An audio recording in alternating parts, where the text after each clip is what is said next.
Mọ́mí Abim ṣe sọ̀rọ̀. A tún gbé Wunmi sẹ́nu. Bá ti ṣe gbàgbé ẹ̀ a tún gbé Wunmi sẹ́nu torí nínú nǹkan tó sọ lánàá ẹ̀mí ìmọ̀ bọ́rọ̀ ṣe kan Wunmi nínú gbogbo nǹkan tó ń sọ. A máa sọ̀rọ̀ bí ẹni tí bí ọmọ kindergarten a máa kálòlò di a máa ranjú báyìí la máa ran mú àgbàyà useless woman. Èèyàn kan block èèyàn ìwọ fúnra ẹ̀ ń block àwọn èèyàn náà èmi ò tiẹ̀ máa wọn tó wá ń wù ẹ́ tó fi máa ń pàtàkì ráìsì ààrẹ if you say something here I will block you man. Wọ́n ṣe ń ṣe láyé náà ṣe ń ṣe lọ́rùn o ọmọ ìyá afọ́jú wèrè ẹ̀dá. Èmi rí nǹkan tí ò gbẹnu ẹ̀ bí èèyàn kan ṣubú lé àárọ̀ yìí ẹ máa rí lẹ́sẹ̀kẹsẹ̀ history gbogbo èèyàn ló mọ̀ àbí Lagos biographer history gbogbo èèyàn ló mọ̀ nǹkan àlejò ní nǹkan tó fi ń ṣe nìyẹn ní Dublin náà ní London táwọn Wàsíù bá wa ṣẹja tútù lọ fún wọn lọ́tẹ̀lì a sì lọ lọ́fẹ̀ẹ́ ni o àwọn kan náà ń bú èèyàn kan tí wàá sábẹ́bì wọ́n jọra wọn náà ìwà wọn jọra Ọlọ́run Skindo tó pa wọ́n pọ̀ wọ́n tún ṣe Mọ́mí Abim máa the story tó ń sọ last week tó ń sọ Wálé to Nampa and I'm like what was the correlation? Pa àwọn àlejò La Parias láyé in the 90s La Parias náà ń gbé wọn lọ wọ́n tó bá lówó ló máa gbé wọn lọ lé tí wàá sì fi máa ṣe show every Thursday. Ó sọ pé ọ̀rẹ́ àwọn tó lọ yóò máa gbádùn ó dẹ̀ tún máa gbowó like you are proud of your Ashana lifestyle. Àní bóńgọ́ ṣe ń ṣe nìyẹn ẹ rí bí wọ́n ti. ó sọ pé òun sùn lòun ò ṣe lọ ọlọ́run sùn ni. Every Thursday náà máa ń lọ gbà yẹn ní sáìdì pangroof ló wà àwa wà ní high school gbà yẹn high school náà ni o ló ń bá lọ bẹ o náà máa lọ lálẹ́ ó dàbí rainbow colour ọrùn ẹ̀ green ojú ẹ̀ grey wàá dẹ̀ bọ́ síta wàá máa búyàn ìwọ ó ń ṣe lọ́ọ̀yà àṣírí ẹ̀ tú nígbà tó bú lady tó ṣèyàwó 2 years ago yẹn paralegal ní ẹ̀ lọ́ọ̀yà secretary to charge and bail ìyẹn fly down lọ bá ní àṣé nǹkan tó pé sí page ẹ̀ ń pé ẹ lọ́fàm tóun ti ń ṣiṣẹ́ ni ẹ̀ láwọn yẹn náà mọ̀ rí wọ́n kọ́ ráìtọ̀ báyìí láti fi disannounce ẹ̀ ni ó ń láti wá public apology ló ṣe fèèyàn fún lady yẹn a máa bẹ́ sọ̀rọ̀ bíi tọ̀pọ̀lọ́ ni la máa ranjú la máa ran mú la máa sọ òyìnbó la máa dàbí òyìnbó fẹ́ ṣóòkì ẹ̀ lọ́fun ẹ máa gbọ́ di màní ṣé tipátipá ni sọ Yorùbá lọ́ọ̀yà gbé wọn sí sọ Yorùbá ìdí ọ̀tá gbàyà ojoojúmọ́ ni anything bẹ́ẹ̀ nígbà tọ́rọ̀ Mohbad wàá máa gbọ́ Wunmi wá jẹ́wọ́ o spending ti sọ̀rọ̀ nǹkan tí mo gbọ́ at the end àárín nǹkan tó gbọ́ at the end ta ló ń tàn àfi tí Wunmi ò bá ṣọmọ Èkó ló kù nǹkan tí mo gbọ́ Wunmi kúkú ya lọ jẹ́wọ́ spending sọ̀rọ̀. Àwọn ọmọ yìí ti báyé jẹ́ àwọn ti báyé jẹ́ o àwọn ti báyé jẹ́ gbà mí o àwọn ọmọ yìí ti báyé jẹ́ o. Tẹ bá gbọ́ nǹkan tó sọ ẹnu mi kọ́lẹ̀ ti máa gbọ́ Wunmi lọ jẹ́wọ́ kúkú ya lọ jẹ́wọ́ gbàyẹ mú tẹ. àfìgbà tí kinní wọlé kinní ní ẹ̀ṣẹ̀ ìṣeré kí ló pe crime boy. Prime boy ni tí ẹ kọ́kọ́ àbó lórí burúkú ni yín ni. Nìyí jẹ́ ìṣeré. Ọlọ́ olóṣù. Ìjọ yẹn ara mi bù máa ṣọ ara bí a máa tàbí. Àti dé ní ìsìn àgbọ̀ nǹkan tí wọ́n tó ń dẹ́rù ba èèyàn fún kíní kan náà sọ kí náà sọ olórí ibú. Olórí burúkú Kudi yìí náà ló dé látẹ̀kọ́ ló ní bàbá Mohbad lè ṣe 5 round. Inú ẹ̀ ń dùn ni àwọn gbọ́dọ̀ tiẹ̀ kọ́kọ́ sọ pé wọ́n dẹ́yìn wọ́n jẹ ṣù mọ́nà ó ṣe jẹ́ sí. Nígbà tí bàbá Mohbad máa wá wọ́n wèrè ńlẹ̀ báyìí bàbá Mohbad ní aráàlú òyìnbó búrẹ́dì àti sardine lọ gbé wá fún mi. Bọ̀ wọ́n ní iṣu náà jẹ nílé ìhun náà. Níbo ni búrẹ́dì àti sardine lọ jẹ? Bàbá Mohbad ní èmi tí mò ń gbàwẹ̀ bread àti sardine.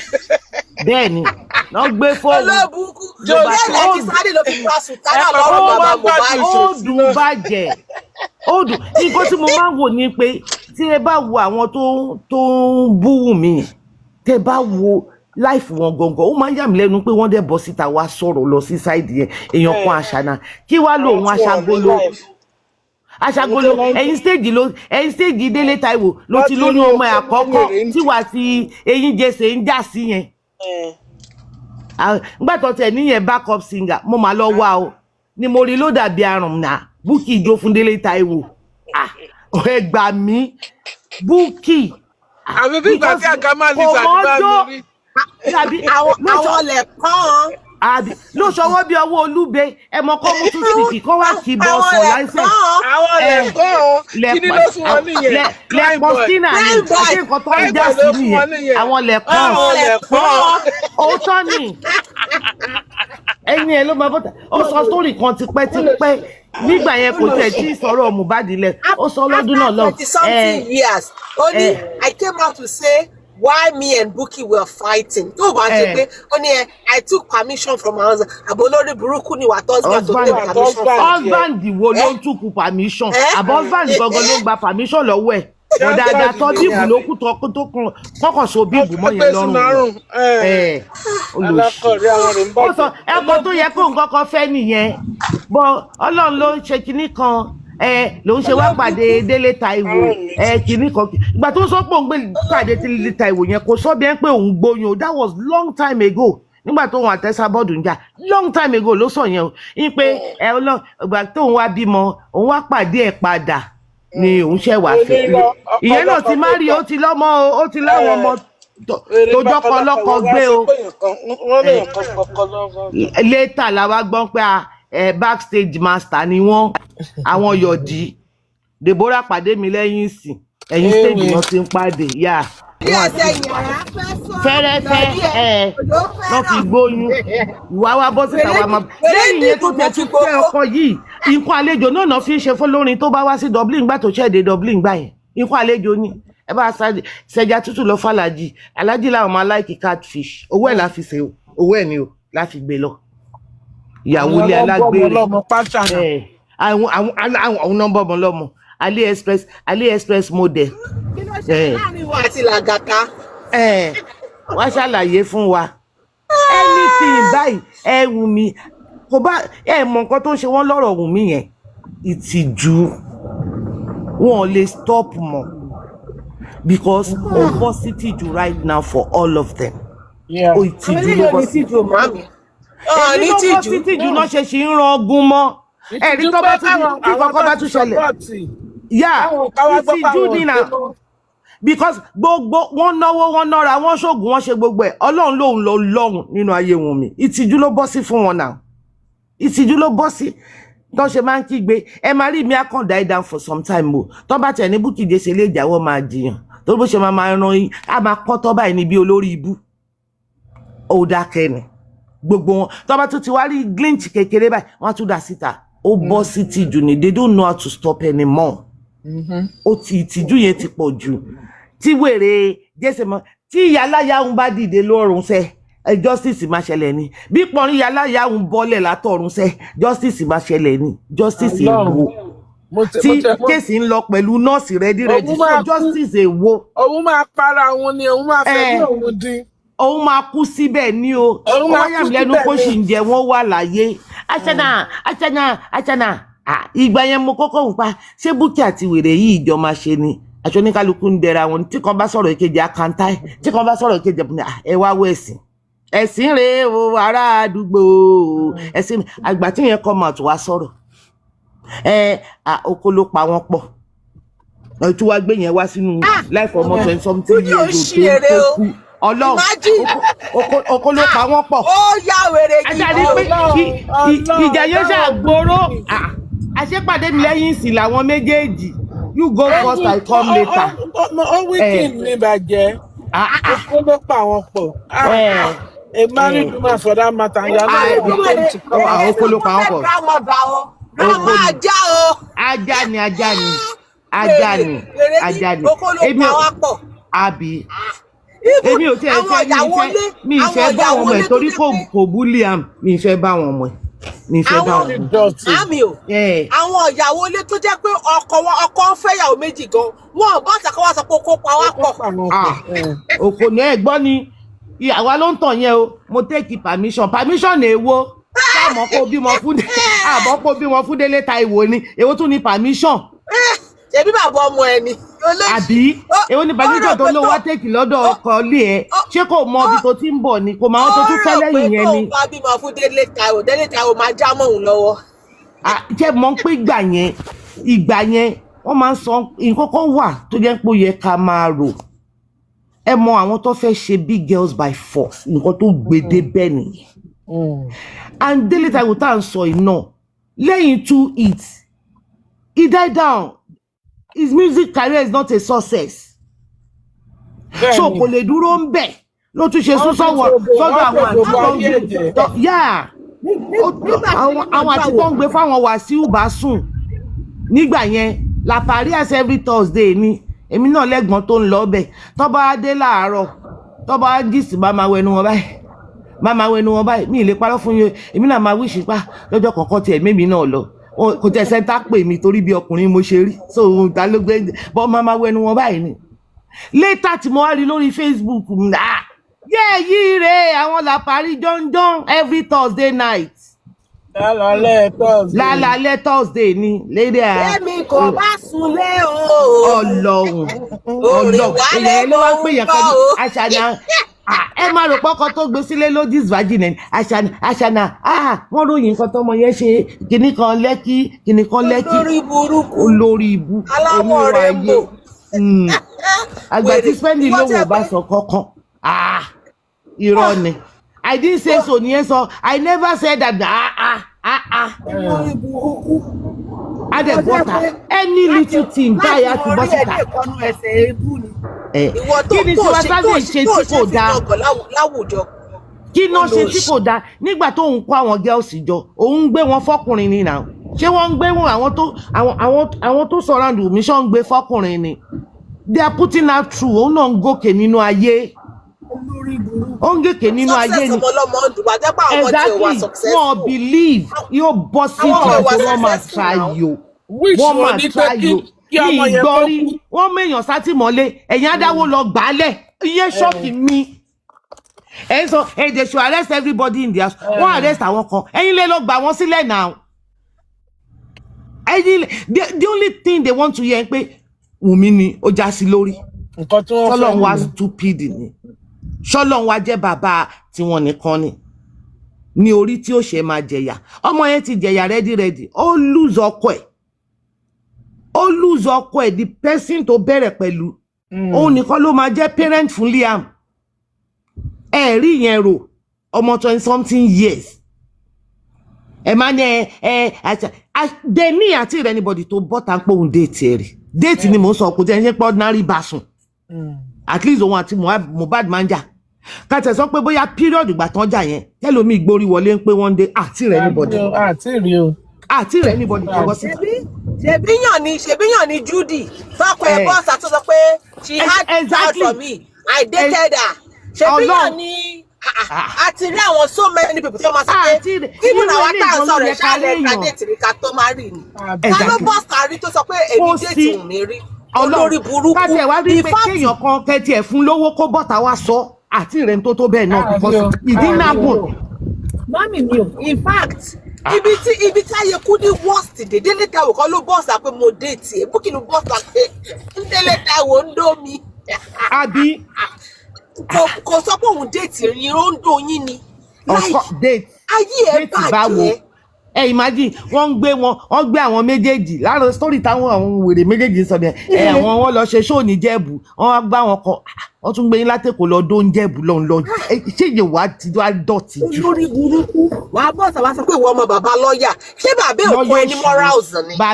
morals bàbá ẹ̀tọ́ ń gbéṣẹ́ pè nílùú wọn lọ́yẹ̀ owó lọ́yẹ̀ ẹja díndín wo ni ọmọ ìyá afọ́jú ọmọ ìyá mi nǹkan àfò bàbí à ńlá abọ́síta máa búyẹ̀ yẹn ká máa bú yẹn kan. olórí burúkú òye tí wàá gbé fọ́tò yẹ ibi tí yẹ ẹ ti wọ dark shade. no ẹ mọ̀ màmá ò ríran mọ́ kó jẹ́ pé wọ́n ríran mọ́ nìkan ni o tẹ́ bá rí àwọn fídíò kan ẹ máa rí pé ìzáídà mi tẹ̀lé máa búyà yẹn bẹ́ẹ̀ ni but it's just like bóyá ó wá Alzheimer something because you will see that the woman is confused tó bá ń bá sọ̀rọ̀ or something ó dẹ̀ tún fídíò yẹn ìwọ tó ń búyàn ló lọ ń gbé yẹn síta olùṣe ọmọ ìyá afọ́jú bàbí àǹlà kí ìyá ẹ má bínú ọmọ ló fà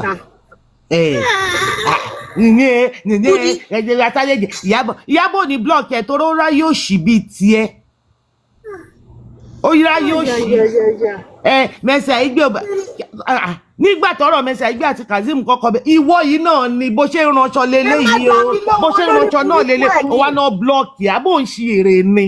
ó ń ṣe ara ni màá ní. so kí ni kán ṣe kán máa bẹ́ẹ̀ àbí kán máa pọ́n ẹ lẹ́nu lá kán máa ká lónìí tó máa dàbí òyìnbó ń ṣòkì ẹ̀yìn ó fẹ́ dákú andi. sọ wá gbé sítórì mi olórí burúkú kò sí nǹkan tó dùn nú ayé kò sí nǹkan tó dùn mọ́nú ayé olórí burúkú àfikún fẹnu òṣì ẹnu ẹ̀ tó fẹ̀ dágbárí ẹ̀ kó fi bá tàwọn èèyàn jẹ́ òun ló máa kọ́kọ́ gbé any story báyìí tẹ́ bá lọ sọ́dọ̀ Kudi bẹ́ẹ̀ máa bá níbẹ̀ kí ló dé ṣe òṣìṣẹ́ ni. anything ẹ máa bá bẹ̀ tó bá come for you ìwọ like but ìwọ lè sọ pé ìwọ lè sọ̀rọ̀ lọ́rọ̀ lóṣì ṣé wọ́n ní kí wọ́n má confam ọ̀rọ̀ lọ́rọ̀ tó fẹ́ máa gbé kiri ni. kò sọ̀rọ̀ èyí ò mọ̀ jí tẹ́lẹ̀ bó ṣe máa ń sọ̀rọ̀ àwọn rárẹ̀ by force group yẹn mi lè pa àwọn yẹn rárẹ̀ àwọn kájà sọ pé àwọn tó ti lọ́ lárí tó máa ń tẹ̀lé wá sí yẹn oh my god ẹ má rò pé ó ń bá wọn gbélé ni when I was in kinní kan broda kinní àǹtí kinní kan ló ń fún lówó mu ní àwọn àǹtí tó ń gbé fọkùnrin nìyẹn gbà yẹn o tó ń fi ṣàlejò àwọn ní o story gbogbo wọn ọlọ́run. ẹ̀ka tó ń sọ̀rọ̀ Wàsíù last week náà ni. àbí nǹkan àlejò. kọ́lọ́bẹ̀ lọ́wọ́ K1 today to Nampa kí Wàsíù kì tó ṣìnà Wàsíù ò mọ̀ ẹ́ ó exist in dictionary Wàsíù. ó mọ̀ as customer ní o kò mọ̀ as ẹni tó náwó fún o customer dáadáa ní láyé ìgbà yẹn customer dáadáa ẹ mọ̀ pé àwọn relationship kan wà tó yẹ pé they are just relationship of benefit kò àfẹ́ra wa a kàn ń lay together ni yes ọjọ́ tó bá ti kàn ni bóyá ó wà lè rí àmì Kudi mo wà ń bí báyìí náà wá rí mi á dẹ̀ lọ they are not in any relationship ọkàn náírà wọn ni ọkàn ńlá bẹ́ẹ̀ ni lílálà ńlá ni àwọn olórin máa ní àwọn náà dẹ̀ rẹ́ yìí reason táwọn náà dẹ̀ ṣe ń gba lílá yìí ni pé to be recognized tó yẹ pé bóyá Wàsíù rí wọn lágbo Kudi ọmọ mi ẹ mọ̀ pé irú àwa máa gbọ́ nǹkan tó fẹ́ ni àtàwọn sórí tó máa ń gbé wá fún wa tí nǹkan bá ti ṣẹlẹ̀ sáwọn àwọn sáìdì yẹn kò mí tí rẹ̀ nínà mí tí rẹ̀ ní biographer ayérayé ó ní Kudi olójú ẹ̀ bó tẹ̀ jẹ́ pé believe ẹ̀ náà ni the way they bring everything and all what they did is wrong tó bá tẹ̀ jẹ́ pé suspect Wunmi náà ni tó bá jẹ́ pé sure pé òun náà ni what you did to her is wrong totally wrong tó bá jóun náà ni tó ṣe jọmọ kékeré yẹn ẹ tí ẹ fojú àánú kankan wò pé ó ń tọmọ lọ́wọ́ ń fọmọ lọ́yàn it was too much that time every day like 40 of you will come out máa gbó bíi bingo ẹ̀yin ló kìlì left and right ajá Ondo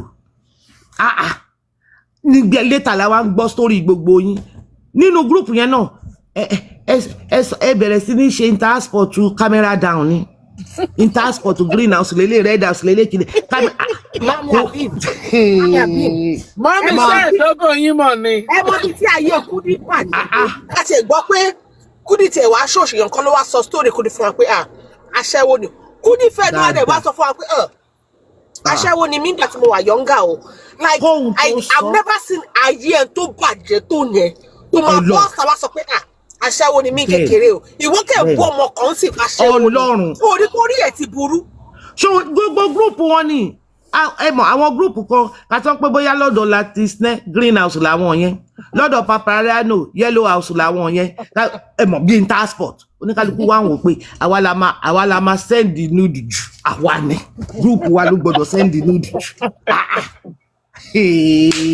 lẹ́wọ̀n àgbàlagbà ẹ̀yin dẹ̀ lẹ́nu láti pèèyàn kan ní àṣànà ẹ máa wá ń jà tí Yọ̀mí ní òun dó kan ní yé Yọ̀mí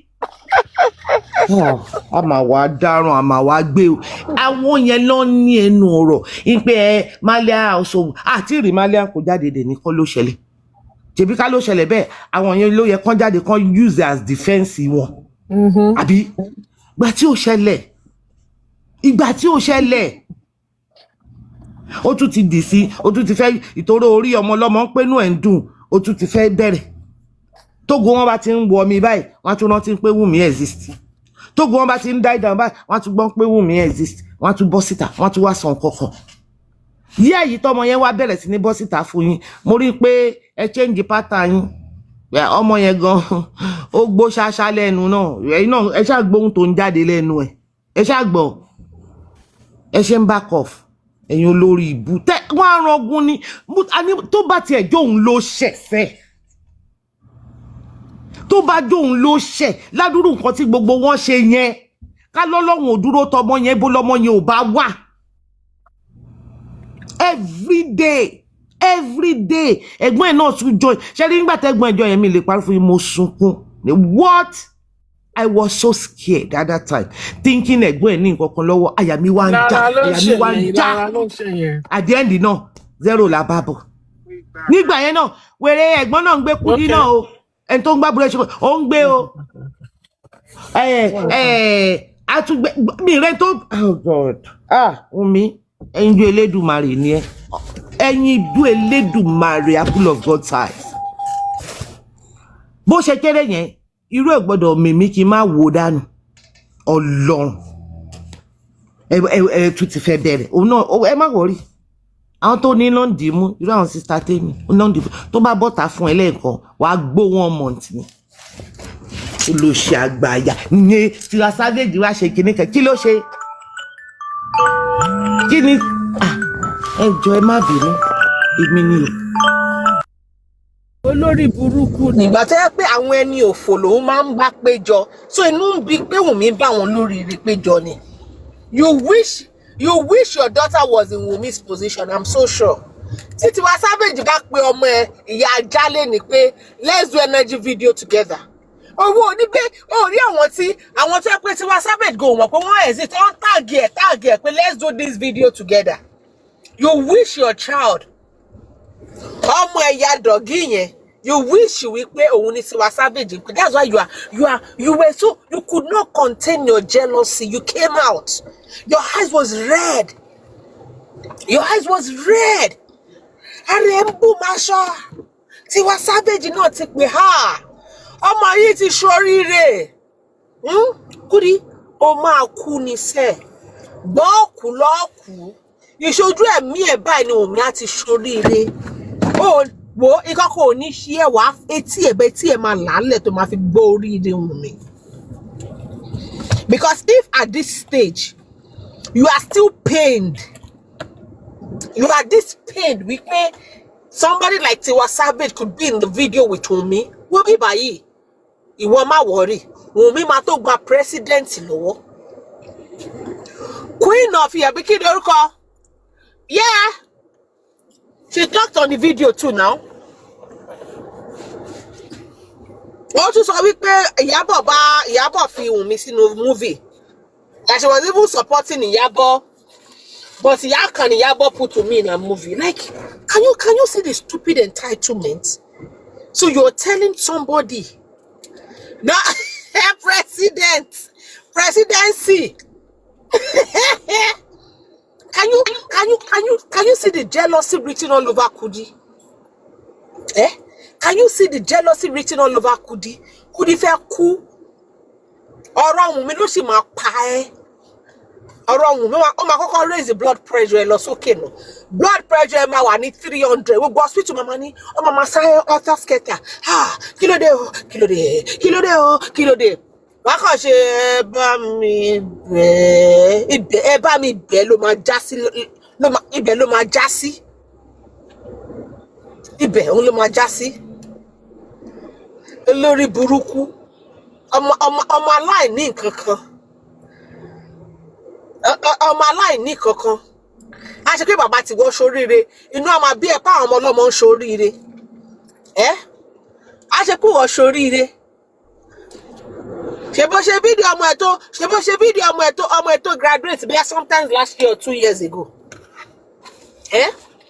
ṣe bó ṣe fídíò ọmọ ẹ̀ náà ṣọmọ ẹ̀yìn òdùn ẹnu ni ṣọmọ ẹ̀yìn òdùn ẹ nínú ni Kudi ṣé kò dùn ẹ nínú ni because eléyìí witchcraft manifesting ni witchcraft manifesting. Kudi tún sọ̀rọ̀ pé ó bá kí lorúkọ ẹ̀jọ́ ni ẹ káàárọ̀ tàbí ẹ káàsán dẹ̀ ni moving train ẹ káàárọ̀ mà. ṣé Kudi tún sọ̀rọ̀ ó tún ti ṣe show lórí yẹn ni. ó dà kó ti ṣe náà. Okay. Ayé ẹ fẹ́ bàjẹ́ ní ẹ tó bá tún ṣe show lórí yẹn. ó dà kó ti ṣe. Kudi she's just pure evil. She's pure evil. Pure evil. Àbí so oh no, she has not done for Tiwa Savage video with Wunmi. Oh, okay, I take that back. She's just pure evil. Olórí burúkú. Wá ṣé mọ́mí Wunmi ti arrest ẹ rí ni? Ṣé àǹtí Jùmọ̀kẹ́ arrest ẹ rí nígbà tọ́jọ́ ọlọ́pàá ni? Because we need to start looking at the cause root cause rather. Bóyá ti lọ kó ní orí island tó ti ń ṣiṣẹ́ aṣẹ́wó. Cause hatred yìí. I'm telling you, we need to look for the root cause of hatred. Tí Kudi ní fún Wunmi. I don't just think wípé it's just about ikú Mohbad. Àǹtí Jùmọ̀kẹ́, ṣé ti mú Kudi rí ni? Sherry, nǹkan tó kó bá gbogbo wọn at the beginning is the view and the money. Is the view and the money. Ìgbà yẹn gan tó jẹ́ pé àwọn social media yìí ń sanwó gidi gan ni o tó ń ṣe lùsìn tó ń ná ti stop o. View and money ni. Torí mi inú wọ́n ṣúọ̀ dáadáa pérọ́ láwọn pa. Wọ́n mọ̀ dáadáa pérọ́ lélẹ̀. How many story láti gbọ́? Àwọn story mi máa ń kà. Ẹ̀dẹ̀ ń sọ jáde. Àwọn story ìtìjú tó jẹ́ pé máa ń pẹ́ wọ́n dẹ̀ máa ní Nàìjíríà àwa intelligent gan o. Adẹ̀ sọ ẹ mọ̀. But view yẹn báwọn èèyàn ṣe ń lọ síbẹ̀ yẹn iye owó tán máa gbà yẹn wọ́n wá sọ di competition. Ayé ọmọ ọlọ́mọ tó kú wọ́n sọ di competition. Àwọn láti ṣì ń ṣe yẹn dè ní platform wa ní number 1 lórí kíni náà kí lẹ jẹ́ number 1 lè. Ọ̀dọ̀ wa ń bíbá iná tí àwa la máa fún yín ní content àwa la máa lórí kíni tẹ bá wáyé yẹn náà ẹ máa ń pa àìwà àwọn tó ń sọ̀rọ̀ Wunmi ṣá. Their story kò yẹ pó dirty ó nasty stories wọ́n nasty ẹ̀dẹ̀ bọ́tẹ̀ máa gbó bíi bingo Ondo àgàgà ìwọ tó nírú history bẹ́ẹ̀ yẹn tó ń bá ẹ̀sùn lẹ́yìn stage tó fi lóyún tó tíwà tí Bukky ń já sí yẹn ìwọ tẹ̀lé wá bú èèyàn kan tó bá tẹ̀ sọ pé ó dó èèyàn méjì kámbọ̀sibọ́sẹ̀ àti ìrẹ́ anybody tó bọ́ tàbá àti ìrẹ́ anybody. Ọgbà tí ìyá ewé bẹ̀rẹ̀ sí ní dá I'm talking about bóyá 2013 or 2014 that time wọ́n lébẹ̀lẹ̀ níyàwó alágbèrè ní story tí ìyá yẹn gbé wá ń gbà yẹn orí Facebook nìkan náà tí ìyàwó alágbèrè ó bọ́ta wá sunkún gbà yẹn o ó bọ́ta wá tí ìyá yẹn bá po dáadáa lẹ́yìn yẹn ló tún kó sọ́wọ́ another blogger ní Dublin I mean ní London yẹn ló gbé story nǹkan àjẹkù àtẹjà tútù wá tó bá deny pé ó ṣe bẹ́ẹ̀ gbogbo story àwọn tó wà ń sáko àwọn Wàsíù yẹn ló mọ̀ rí gbogbo bó ṣe ń wọlé bó ṣe ń jáde ló mọ̀ rí ìwọ yẹn ló ń pèyàn kan ní pé ó ṣe kinní kan ṣe kinní kan gbọ̀gbà tí bàbá Mohbad sì tán fún ẹ pé wọ́n ní spokesperson ìwọ ní champion nonsense tẹ́lẹ̀ ń jà fún ó bá jà ní Wùnmí náà fún ẹ control over èyí tó àbí I mean kí lorúkọ wèrè ìkébè yẹn náà fún ẹ ní control nǹkan tí yẹn náà ṣe ó bá yẹn náà jà you just want to be on top you just want ẹ̀ ń champion lórí kíni láì gba world cup kí lẹ̀ ń champion lè. ẹ jọ̀ọ́ mà mo tiẹ̀ fẹ́ fi nǹkan kan kún kẹ́ tó máa sọ̀rọ̀ lẹ́ má bínú pé mo kọ̀ tí a máa sọ wípé àwọn ọmọ tẹ́nìkan ò bí àwọn ọmọ játijàti àwọn ọmọ rádàrà ṣé òun ọmọ gidi lòun ọmọ rádaràda ni ẹ tó ti mú ẹ tó jẹ́ blogger tó bò wá láti lè ó ṣọmọ rádaràda o àǹtí mi Kudi ò ń ṣọmọ rádaràda o.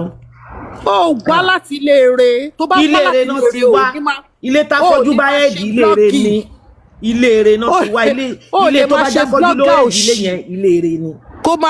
tó bá jẹ́ pé lóòótọ́ ṣé rọ́mọ Tinubu kó máa jójú ẹ̀sìn tó ń jó lórí social media. so ṣàwáwù ni gbogbo wa kó yé máa gbéra ẹ bó ṣe jó. ṣó rọ́mọ Àbíkẹ́ Dábírí kó jó wèrè lórí social media. àwọn ọmọ èèyàn ńlá nìyẹn àwọn ọmọ èèyàn gidi. iṣẹ́ ọ̀tọ̀ làwọn èèyàn ń ṣe entertainer làǹtí mi Kudi.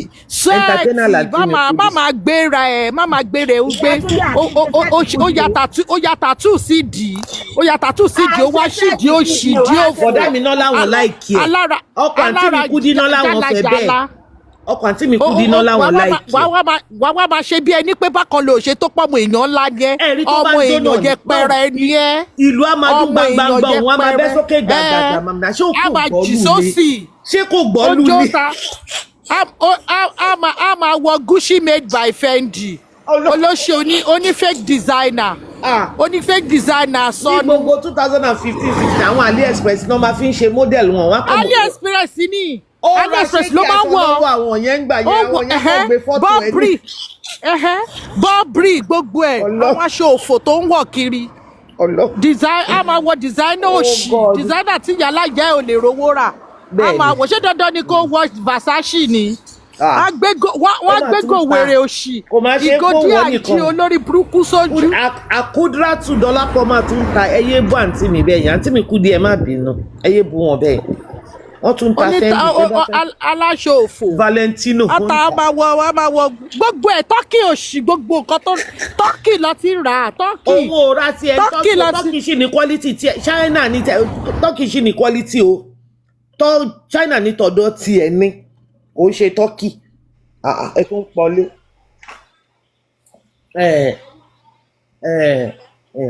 lọ́ọ̀yà pọ̀ nílé àwọn brothers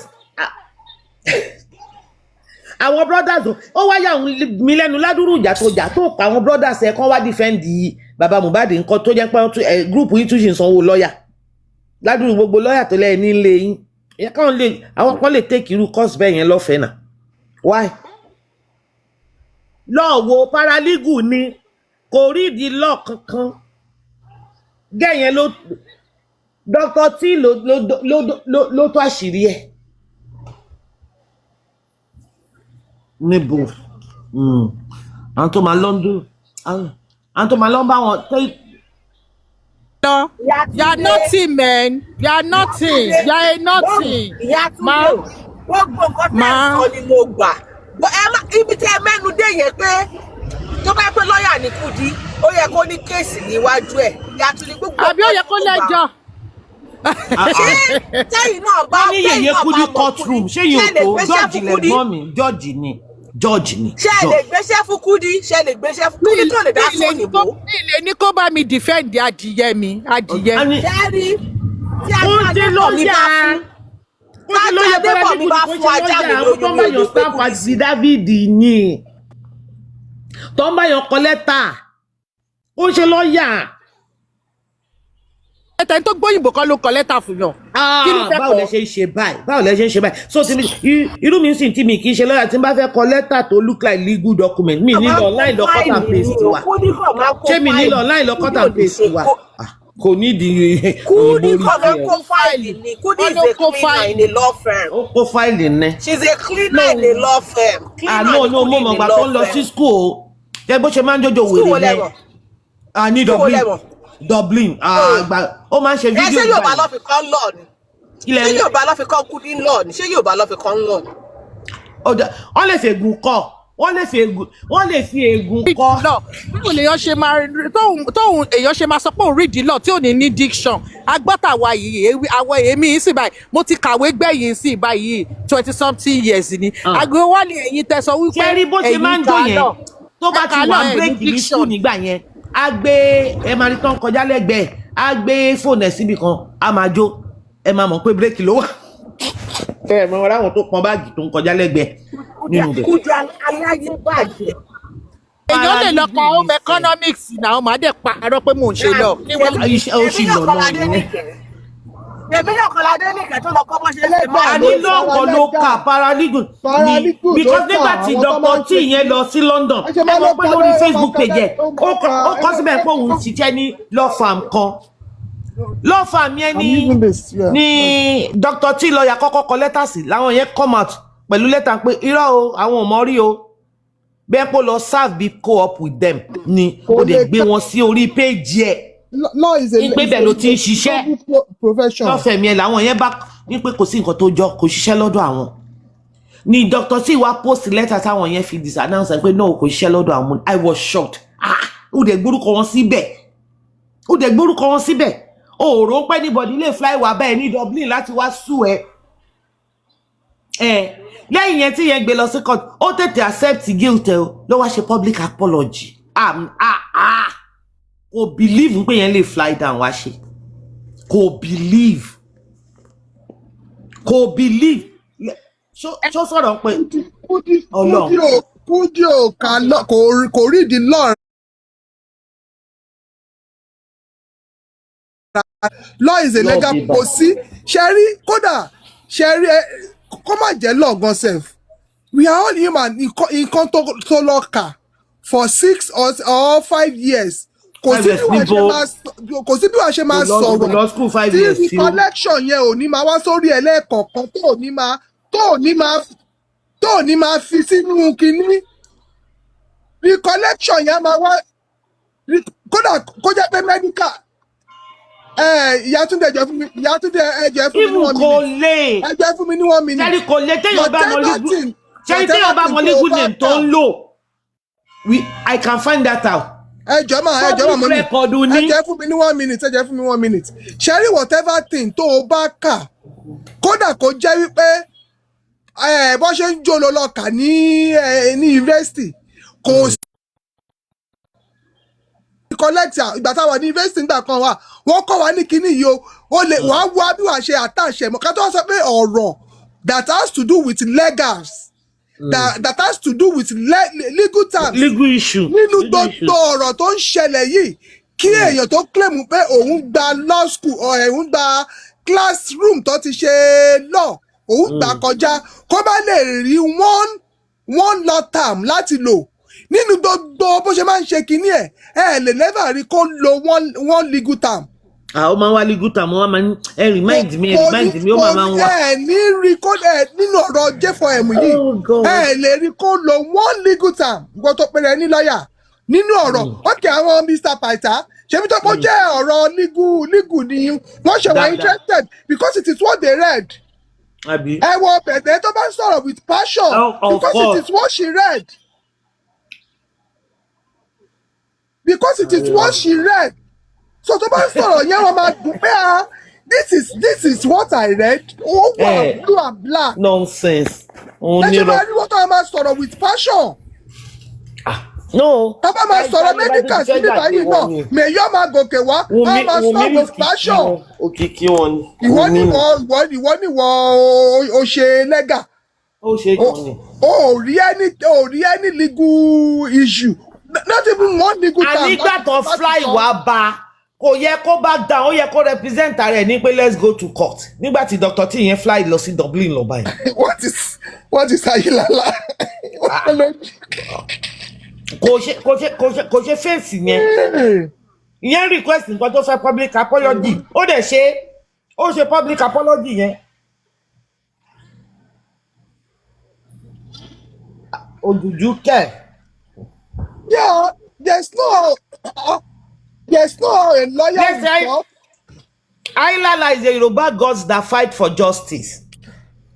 Ìwọ tó wá ló ń ṣe blogging ó dẹ̀ ló ní law background ó ló ní law background ìyẹn kó ní ẹ̀kọ́ fi wà ẹ̀ jọ kò tún sọ pé òun nìkan o bàbá òun lọ́ọ̀yà àwọn brothers òun lọ́ọ̀yà gbogbo òran wọn lọ́ọ̀yà ni mọ́mì wọn nìkan náà mú pa ọ̀pá afọ́jú dání afọ́jú ní iṣẹ́ mọ́mì títí wọn bọ́ gbogbo àwọn yòókù ìdílé lọ́ọ̀yà ni wọn omi wa mọ bó ṣe tú wá tó tún ṣe wá ń dáwó lọ́ọ̀yà tí kò yẹ kókó gbogbo àwọn brothers ẹ̀ síta kan fight fáwọn spending kankan tó lọ ń gbà lélẹ̀ wọn yẹn olóṣì àgbàyà ojoojúmọ́ ṣé ojú ò tiẹ̀ ni ọmọ ọlọ́mọ bọ̀tẹ́ tó tún ti rẹ́rìn báyìí ẹ tún máa bẹ́ síta tọ́mọ ẹ bá kò dẹ̀ ràn yín that's the worst part. ṣé ọmọ Tiwa Savage ó yẹ lẹ́nu pé wọ́n máa fly wá bá ẹ ní Germany yẹn ó máa fìyà jẹ́ tó bá fìyà náà yá ẹ̀ lé ṣebí ẹnìbọ̀ tó bá rí pẹ̀lú Ọmọwùmí ló máa ń ṣe RIP kò fi ọmọ ẹ̀ ṣeré o tó bá bí ìyá láyà ẹ̀ rẹ̀ gbé ọmọ Tiwa Savage wàá mọ̀ pé ẹni wọ́n fi sínú movie àwọn yẹn lówó wọ́n dẹ̀ máa ná báwo nìyẹn ṣe kàn wọ́n fi sínú movie ṣe ẹ̀ṣẹ̀ kó ìrèzì ọmọ lọ́mọ ẹ̀ṣọ́ lọ́hùn náà ẹ̀ṣọ́ lọ́hùn. àní tó bá bí ìyá ẹ̀ rẹ̀ kó gbé àbúrò bóyá ti wọn ò rí gbogbo òṣìṣẹ́ ìdílé tó ẹ̀ mọ nǹkan tó ń ṣe níbẹ̀ yẹn bí ẹ mọ̀ páwọn yòókù ẹ̀ àti ìgbọ̀kan sọ ń pa ẹ̀ òun ló start ẹ̀ expectation ẹ̀ ní pé àwọn bingo yòókù máa follow up àbí wọ́n máa bẹ̀rẹ̀ sí ní bú Tiwa kó yẹ pé ó lè dá Tiwa face or something ó mọ̀ pé tóun bá ti gbó àwọn yòókù náà kàn máa dà sí kó tó fẹ́ ṣẹlẹ̀ ní. nǹkan ìyẹn ni kò wá rí pé anybody jáde ni that's what she want to do. Oh no, nobody, but that I believe that's a thought. Ọlọ́run. Pé tóun bá ti gbó àwọn yòókù máa ká. Èmi kàn rán létí ni, èmi kàn torí mo pé nǹkan tó lè ṣe ni. Torí ọmọ àbí fóun láyà. Áyà ìlẹ́nu káwọn eléyìí. Wọ́n máa ń kọ́ kò ń ṣe nǹkan tó lè ṣe, ó máa ṣe é. Ẹ rí i pé ó máa jáde fún Tiwa. Ó máa jáde fún Tiwa. Iye ò kí ń dáhùn. Iye ò kí ń dáhùn. Wàá jẹ gbà ẹ̀. Wèrè ọlọ́mọ ní Tiwa. Tiwa máa dáhùn o. Tiwa náà Savage o. Ìyẹn òun dáhùn bẹ́ẹ̀ pé kó fèsì èèyàn kókò ẹ̀ máa kọ rí right up tó jẹ́ pé Ọlọ́run máa mú kó ló pa. Tiwa máa bá ṣẹjọ́ á lọ sí Germany lọ bá ṣẹjọ́ bẹ́ẹ̀ ni. Tọ́ba bí ìyá ẹ̀ ló wà Dublin ló wà o. Dublin ló wà. Ní ta ni wà? Sọ kọfí ló ń sọ kọfí. Ó jẹ́ kọfí. Ta ló máa lọ bá ẹlẹ́dẹ̀ ẹ̀fọn yẹn ṣẹjọ́? Ẹ mọ̀ pé gbogbo nǹkan tó kàn fi ṣe àní tó bá gbé ọmọ Tiwa máa gba ṣẹjọ́. Ṣẹ́rí. Wèrè ọlọ́mọ ní Tiwa ẹni sùúrù ṣe é mọ nǹkan tí ẹ mọ no ẹni sùúrù ṣe é mọ nǹkan tí kan fi ń ṣe àti pé anybody tó bá lọ bá kan fi ṣẹjọ́ ní Germany kan waste owó àti time. She go nowhere. Number one, gbogbo nǹkan tẹ́rí tó ń ṣe tó ń tọ́jà yẹn táwọn èèyàn threaten yẹn. No, ó fi ń strengthen ni adúró tó jẹ ni o. That àwọn tó fẹ́ seek asylum lọ́dọ̀ wọn ò ní consider antecedent ẹ̀. Àfi tó bá ya wèrè. Wọ́n máa consider antecedent ẹ̀. Wọ́n ṣe jẹ́ pé òun nìkan ní gbogbo ayé ń complain about torí pé owó wájà dúró. Ẹni sùúrù, this is United Nations law. Number one, àkọ́kọ́ mọ nǹkan tó ó kọ sílẹ̀ nígbà tó dán, right? Àmọ́ bóyá ọ̀rọ̀ activist ni o, àmọ́ bóyá gender issue ni o, àmọ́ bóyá jẹ́ politics. Ẹni sùúrù. Sherry, no matter nǹkan tó kọ sílẹ̀, once tí wọ́n ti finalize hearing ẹ̀, more can be added. One. Secondly, ó ti bú government Nigeria. Ó ti bú organization, ó ti bú individual. There is threat pé tó bá step Nigeria ó lè lọ sẹ́wọ̀n ọ̀kan pa. That's why tí Germany ò fi ní release ẹ̀. Kò ṣe Germany ni ò ní release ẹ̀. United Nations tó wà Germany náà ò ní release ẹ̀ fún Nigeria. ẹni sùúrù. Ẹ jẹ́ kí n ṣàlàyé tán ẹ jọ. Ẹ jẹ́ mi náà ó sọ bó ṣe yé mi fún yín ní Fẹ́mi Sábìm. For the fact wípé èèyàn lọ sí ìlú òyìnbó lọ seek fún asylum does not mean that pé gbogbo nǹkan tó o bá sọ òun ni wọ́n máa gbà wọ́n máa investigate ẹ if tó bá kọ síbẹ̀ wípé activist ni ẹ wọ́n fẹ́ pa ẹ́ ní ìlú tó ń sábọ̀. kó tiẹ̀ má kọ síbẹ̀ sẹ̀ kò ní ìdí kó kọ síbẹ̀. ẹ jẹ́ kí n fún ilé example. 1 minute ẹ jẹ́ fún mi 1 minute ẹ jọ. Sherry, for the fact pé no matter what nǹkan tó kọ síbẹ̀ pé wọ́n fẹ́ pa ẹ́, they don't just give asylum like that, they will investigate it. If truly what you have said is true. Yes. Because they know we are all human. You can lie. A lot àwọn tí ogun wà tó kún ṣẹlẹ̀ nínú wọn gan àwọn ará Iran gbogbo wọn bẹ́ẹ̀ yẹn wọ́n sì investigate wọn. Of course. Níbi báyìí ó mọ fi máa sọ fún yín pé ogun tó lé ẹ láti ìlú yóò ti lọlẹ̀ kò sógun mọ́, you can go back. Of course. Ìyẹn kọ́ ká tó wá sọ pé ìwọ individual. Wọ́n máa sọ pé kò sógun ní Nàìjíríà. Ìkọ́ tó fi lè mú ẹ wá ogun ní kọ́kọ́ lèèyàn fi ń jà dúró. Nǹkan tí wọ́n fi ń lé ẹ káàkiri tó fi ń lé ẹ tó fi fẹ́ pa ẹ, kí ni wọ́n ṣe tó fi fẹ́ pa ẹ? Who are you? What organization are you running? What body of activism are you running? Kí ló ṣẹlẹ̀ tó fẹ́ fi pa ẹ́? Ṣé kí pé wọ́n ti pààyàn tó fi wá sá? Wọ́n fẹ́ retaliate tó wá sá? So ẹgbẹ́ ẹ má threaten ní anything. Òyìnbó gan. Ẹ jẹ́ kémi wá ṣàlàyé gbogbo nǹkan ẹ jẹ́ kémi ṣàlàyé nǹkan. Ẹ jẹ́ kémi wá ṣàlàyé main thing tí ẹ sọ ní gbogbo nǹkan tẹ́ sọ. This is how it is, right? Sherry, mo kọ́kọ́ sọ kinní kan, mo ní àmọ́ nǹkan tó kọ sílẹ̀. Ó ṣe wọ́ọ̀ nìkan lèèyàn fi ń já dúró. Family issue èèyàn lè fi já dúró. Yes. And if the security of the land where you are coming from go save well from your family, you can seek for protection somewhere else. So is either gender, political, war, economy nìkan lèèyàn lè fi já dúró. Bóyá kò sówó ìlú mi, mo wá wówó wá, no. Wọ́n fẹ́ fi mí lọ́kọ, wọ́n fẹ́ dábẹ́ fún mi, ẹni tí mo fẹ́ kò ń ṣe religion mi, ẹni tí mo gbogbo nǹkan bẹ́ẹ̀ yẹn family issue. Èèyàn lè fi já dúró tó máa fún yàn. Political ní pé bóyá a ṣe riot lójú títì, a wà against the government of the land, ìwà kìnìkan political ni. Then bóyá gay ní kìnìkan mẹ́rẹ̀ẹ̀rin yẹn lèèyàn lè fi já dúró, economy nìkan lèèyàn lè fi já dúró. Nǹkan tí mo wá fẹ́ sọ fún yín, ṣé rí nǹkan tẹ́ kọ́kọ́ sọ yẹn, gbogbo nǹkan tẹ́ sọ lẹ right. In pé the story you put down will be investigated. Yes, story tó bá kọ nígbà tó dé síbẹ̀ yẹn tó fi dá dúró, wọ́n máa wò fínífínífíní before your hearing, because Germany ló fẹ́ dúró against yẹn pé ò ní dúró sílùú àwọn. United Nations ló fẹ́ fight fún ẹ pé o máa dúró síbẹ̀, you need a protection, right? Ṣé wá rí látọjọ́ tó ti kọ̀ọ̀kan sílẹ̀ yẹn tí wọ́n ti finalize ẹ̀ tí ò tí lọ fún hearing ni, anything tó bá tún ṣẹlẹ̀ sí before then the hearing can be added to nǹkan tó ti kọ sílẹ̀ ní 2 years ago 3 years ago tó dé. Ẹ jẹ́ kí ẹ ní sùúrù, ẹ jẹ́ kí n ṣàlàyé tán, ẹ jọ̀ọ́ ẹ ní sùúrù, ẹ jẹ́ kí n ṣàlàyé. Ṣé wá rí nǹkan tó ń ṣe ni wípé kò péré ẹ̀ ní activist, ó bọ́ síta bí ẹ pé èèyàn kan wà tí gbogbo àwọn kígbe fún, and there are a lot of videos àwọn tó support o, àwọn tó wà against o, in pé wọ́n pa ọmọ kan tó, then ìtòrò òun standing pé justice must prevail, threat bẹ̀rẹ̀ sí ní wá sí life òun. Ẹni sùúrù, this is the law. Ẹni sùúrù, ẹ bèrè lọ́wọ́ àǹtí ẹni sùúrù, mọ́mí ẹni sùúrù. Sherry, United Nations law ni wípé o bá jẹ̀bi kò jẹ̀bi bí bó ṣe ń bú mi yẹn, but tó lè gbé death threat síta wọn ò ní dá padà. Another thing, ẹni sùúrù, ẹ jẹ́ kí n ṣàlàyé. Ẹ má fún ní false hope. Let's drop it because mi ò kí láì káwọn èèyàn máa give out false information. Okay. Please, it's not false hope. This is false information. Please, let us drop it. This is false information.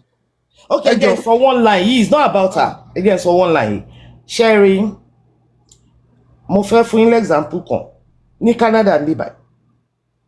Indian guy kan, ó pààyàn ní Bombay. Ó sá wá sí bíbá. Mọ́mí Abim. Wọ́n ní ẹ jẹ́ ká sọ nǹkan bí màá jẹ́ ká kúrò lórí story. Okay. Ẹ̀gbọ́n ma, God bless you. Ẹ jẹ́ ká sọ nǹkan mi. Ẹ jẹ́ ká padà sórí Kudi risky. Yeah. Kudi German, Kudi jákujàku, àgbàyà.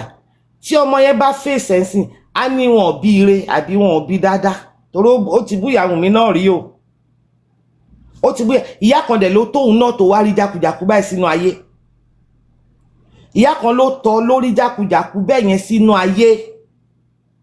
Wàá dẹ̀ bú iye èèyàn kan pé ẹ̀yà wọn ò dá wọn tọ́ wọn dáadáa. Ṣé ìyá tiẹ̀ wá tọ̀wọ̀ dáadáa ló fi di ó sáńlé alájà ló fi lọ gbóyún wá? Ó wá lẹ́ni tó fẹ́ǹsìn ló yẹ kó kọ́kọ́ fẹ́ ń gbà yẹn, ìgbà tó wá lóyún later in future ẹ tún wá pàdé ló wá fẹ́ padà. Òòrọ̀ náà lọ ni kánidélé Táíwò lọ ju bó ṣe wà yẹn lọ padà lọ sọ́dọ̀ bọ̀dá dọ̀dọ̀ yọ yẹn ò ní padà lọ. Tẹ́ bá pàdé ẹ̀ gan wàá gbójú ni, but torí kárí àyẹn náà end náà ni. Ìwọ tó tẹ̀ tí wá fẹ́ musician rè torí bó ṣe ń live life, torí nǹkan tó lè ṣẹlẹ̀, ìwọ yẹn ló lè wo against any musician, any artist wife, ló lè wo against any artist ń pé wọ́n ṣe kinní kan fún ni. Gbogbo nǹkan kò sẹ́ni tó ṣojú ẹ̀. But when you guys are talking about them, you give us details as if you are there. Ojú yín ló ṣe ṣẹlẹ̀. Wọ́n gún lọ́bẹ, ó jábọ́ lórí staircase ni, wọ́n fún lọ́rùn ni, akọgbẹ́kùlé wọlé ni, níyẹn èèyàn kan ṣo náà ní kú bí 1000 pààyàn. Ẹ wá plant ro oríṣiríṣi ẹ̀rù òdẹ ní báyìí pé bí Ọlọ́run bí èèyàn yóò bá tẹ̀lé take let's say legal action. Mi rò pé legal action kan tó tọ́lọ́run ṣá. What about God? Torí gbogbo yín lẹ mọ̀ nínú yín pé rọ́ lẹ ń pa. View àtowó tẹ́ ń gbà, ẹ mọ̀ nínú yín pé rọ́ ni gbogbo story tẹ́ ń gbé wá, ẹ mọ̀ gidi gan. Téèyàn wá mọ̀ nǹkan yẹn nínú ẹ̀, ẹ̀rù Ọlọ́run ò wá báyìí. Ní pé Ọlọ́run lè ṣèdájọ́ fún gbogbo yín. Ẹ̀rù Ọlọ́run ò bá yín pé ẹ̀yin náà lọ́mọ lọ́wọ́. Ẹ̀rù Ọlọ́run ò bá yín wípé tó bá jẹ́ mi ọmọ mi náà ṣerú ẹ̀ fún nǹkan. Ẹ mọ̀ wọ́n rí, gbogbo alájọ mọ̀ wọ́n rí o, ọ̀ǹtí tí nǹkan fi ṣẹlẹ̀ o. Ẹ wá gbé bí ẹ pé ó ṣojú yín. Ẹni tó bá support ọmọ yẹn, you still attack them. Ṣé ẹ fẹ́ kó dá wà ní? Ṣé ẹ fẹ́ kó jóun nìkan ló wà ní? Nígbà tí kò ń ṣe pé gbogbo náà ni a máa sùn la máa kọrí síbi kan náà. Whereas ẹ̀yin gan fúnra yín you know the truth. At least nínú gbogbo nǹkan tí wọ́n ti sọ fún wa, àti nǹkan tẹ́yìn náà ti sọ, àti nǹkan tí Wunmi ti sọ, àti nǹkan gbogbo tá ti gbọ́, we all see the truth níbẹ̀. Ẹ wá lọ dá owó, wọ́n tẹ̀yàn kan mọ́lé, wọ́n investigate. Mi wá wò ká ṣé wọ́n wá justice, because ẹ náà lẹ́ni kọ́kọ́ everybody ẹni tó bá ti wá kó tí ò bá ti ń ṣe Wunmi báyìí ẹ máa lọ gbà sílẹ̀. So justice wo lẹ wá ń wá? Justice wo lẹ ń wá? Torí mo tún ti rí nínú write up kọ́ ní sí pé everybody in the house must be arrested. Lẹ́ẹ̀mélòó? Are you telling us pé wọ́n interrogate gbogbo wọn yẹn? And ẹ má bínú ẹ jọ̀ọ́, gbogbo lé kí ni ìtumọ̀ arrest tí gbogbo wọn máa ń kígbe? They must arrest Wunmi, they must. Does arrest mean condemn? Àbí báwo náà ṣe ń ṣe bí ọmọ kindergarten? Tó bá arrest èèyàn tó lọ sí station tó question ẹ̀ tán filẹ̀, is that a victory to them? Ṣé victory nìyẹn fún wọn? Wọ́n ti rójú tu ọ̀rọ̀ nìyẹn. Arrest o. Ó lè arrest èèyàn láìṣe pé crime wà náà, pé èèyàn yẹn commit crime. Wọ́n máa invite wọn ni, wọ́n dẹ̀ ti invite severally, ó ti lọ. Wọ́n ti interview ẹ̀, ó ti lọ. Tó bá jẹ́ pé ó yẹ kán detain ẹ̀, they will. Tí gbogbo á sọra wa di law enforcement sórí afẹ́fẹ́. They must arrest Wunmi ni o, they must arrest Wunmi ni o, they must.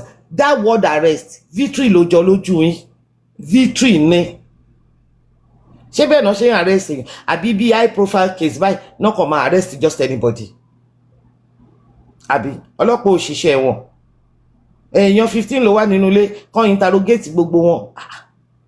So ọlọ́pàá interrogate gbogbo wọn lè sọ fún wọn. Wọn sọ nǹkan kan fọ́lọ́pàá tọ́lọ́pàá kọ sílẹ̀ táwọn fi free tán fi rìn lójú títì. Nǹkan tó pa Mohbad gangan negligence ni na. Wọ́n ti sọ severally. but torí wọn ti dárúkọ pé Wunmi ló pa yẹn lè gbọ́ mi dẹ̀ mọ Wunmi rí none of us tó mọ̀ rí tábà sọ pé iṣẹ́ ọwọ́ ẹ̀ ni àti rí tó ṣerú ẹ̀ rí eléyìí náà òun ló ṣe none. Àwọn tó wà nù lé pẹ̀lú ẹni wọ́n dí wọn lẹ́nu ṣé èèyàn lè wá béèyàn 15 ṣe awo ni láìsí lẹ́gbẹ́ àjẹ́ èèyàn lè béèyàn 15 ṣe awo ní kọ́kọ́ ò tiẹ̀ tí fowó dísìvù kọ̀ọ̀kan fowó tàn kan nù wọn kó jẹ́wọ́ dísì ẹ lásẹ̀sì sí most of them now ẹ gbé some of them wá ṣe interview lórí social media fún wa now yeah why tí kọ̀ọ̀kan nù wọn ò tí sọ pé òun ni aṣáára àwọn tó jẹ́ pé wọ́n sì bá Wunmi jà náà tó jẹ́ pé wọ́n jọ wà nínú ilé ni tó jẹ́ pé they are not in good terms with her wọn ṣe bọ́ta kan wá jẹ́wọ́ pé nǹkan báyìí ni ṣọ́ wà nínú cult ni ṣọ́ wà nínú ẹgbẹ́ àjẹ́ náà ṣe lè jẹ́wọ́ ni ẹ̀yin náà lẹ sọ fún wa pé èèyàn 15 so what's going on àǹtí mi Kudi what's going on lọ́ọ̀yà ṣájà ń bail what's going on ẹ tún sọ pé èèyàn kan jẹ́wọ́ fún yín irú jíjẹ́wọ́ tó fún yín position yín as a lawyer ní pé kẹ́kọ̀ọ́ nǹkan tó sọ fún yín o kẹ́ send ẹ̀ sí police station Nigeria ó máa help investigation another link ni ẹ̀kọ́ tún wo link yẹn wò náà you didn't do that you went to Nigeria severally you didn't go to the police station pé nǹkan tẹ́lẹ̀ yìí sọ fún mi rèé o òun ló sọ bẹ́ẹ̀ fún mi o you did not so kí lẹ wá ń gbọ́ fún lórí social media every day nígbà tẹ́ ní òkodoro ọ̀rọ̀ lọ́wọ́ gbogbo yín wèrè tẹ́ ń gbọ́ bíbá náà gbogbo òkodo ọ̀rọ̀ yẹn là ń gbọ́ sí pé ẹ̀ kí ń sọ tẹ́ bá dé kóòtù ẹ̀yin tá àwọn tẹ́ ń já fún wọn mention àwọn nǹkan yẹn tẹ́ ń sọ fún wa it's just like you just want to kill her publicly àbí kẹ́ isolate pátápátá kó má exist mọ́ nínú ayé nígbà tá kì í ṣọlọ́run tẹ́yìn náà dẹ̀ kì í ṣọlọ́run how would that be possible gbogbo òṣì tẹ́ ń sọ fún wa ń ta ó tún ti ṣẹlẹ̀ o kìíní kan mo sì rí nǹkan kan lórí YouTube lánàá téèyàn kọ síbẹ̀ pé busted the police that is covering Wunmi has confessed mi tí ẹ̀ ṣòpò yá sí mo kàn rẹ́rìn ni covering Wunmi fún kíni lórí kíni èdè máa kọ kíní without shame lèmi ṣe ń believe wípé view and money ló mú wọn continue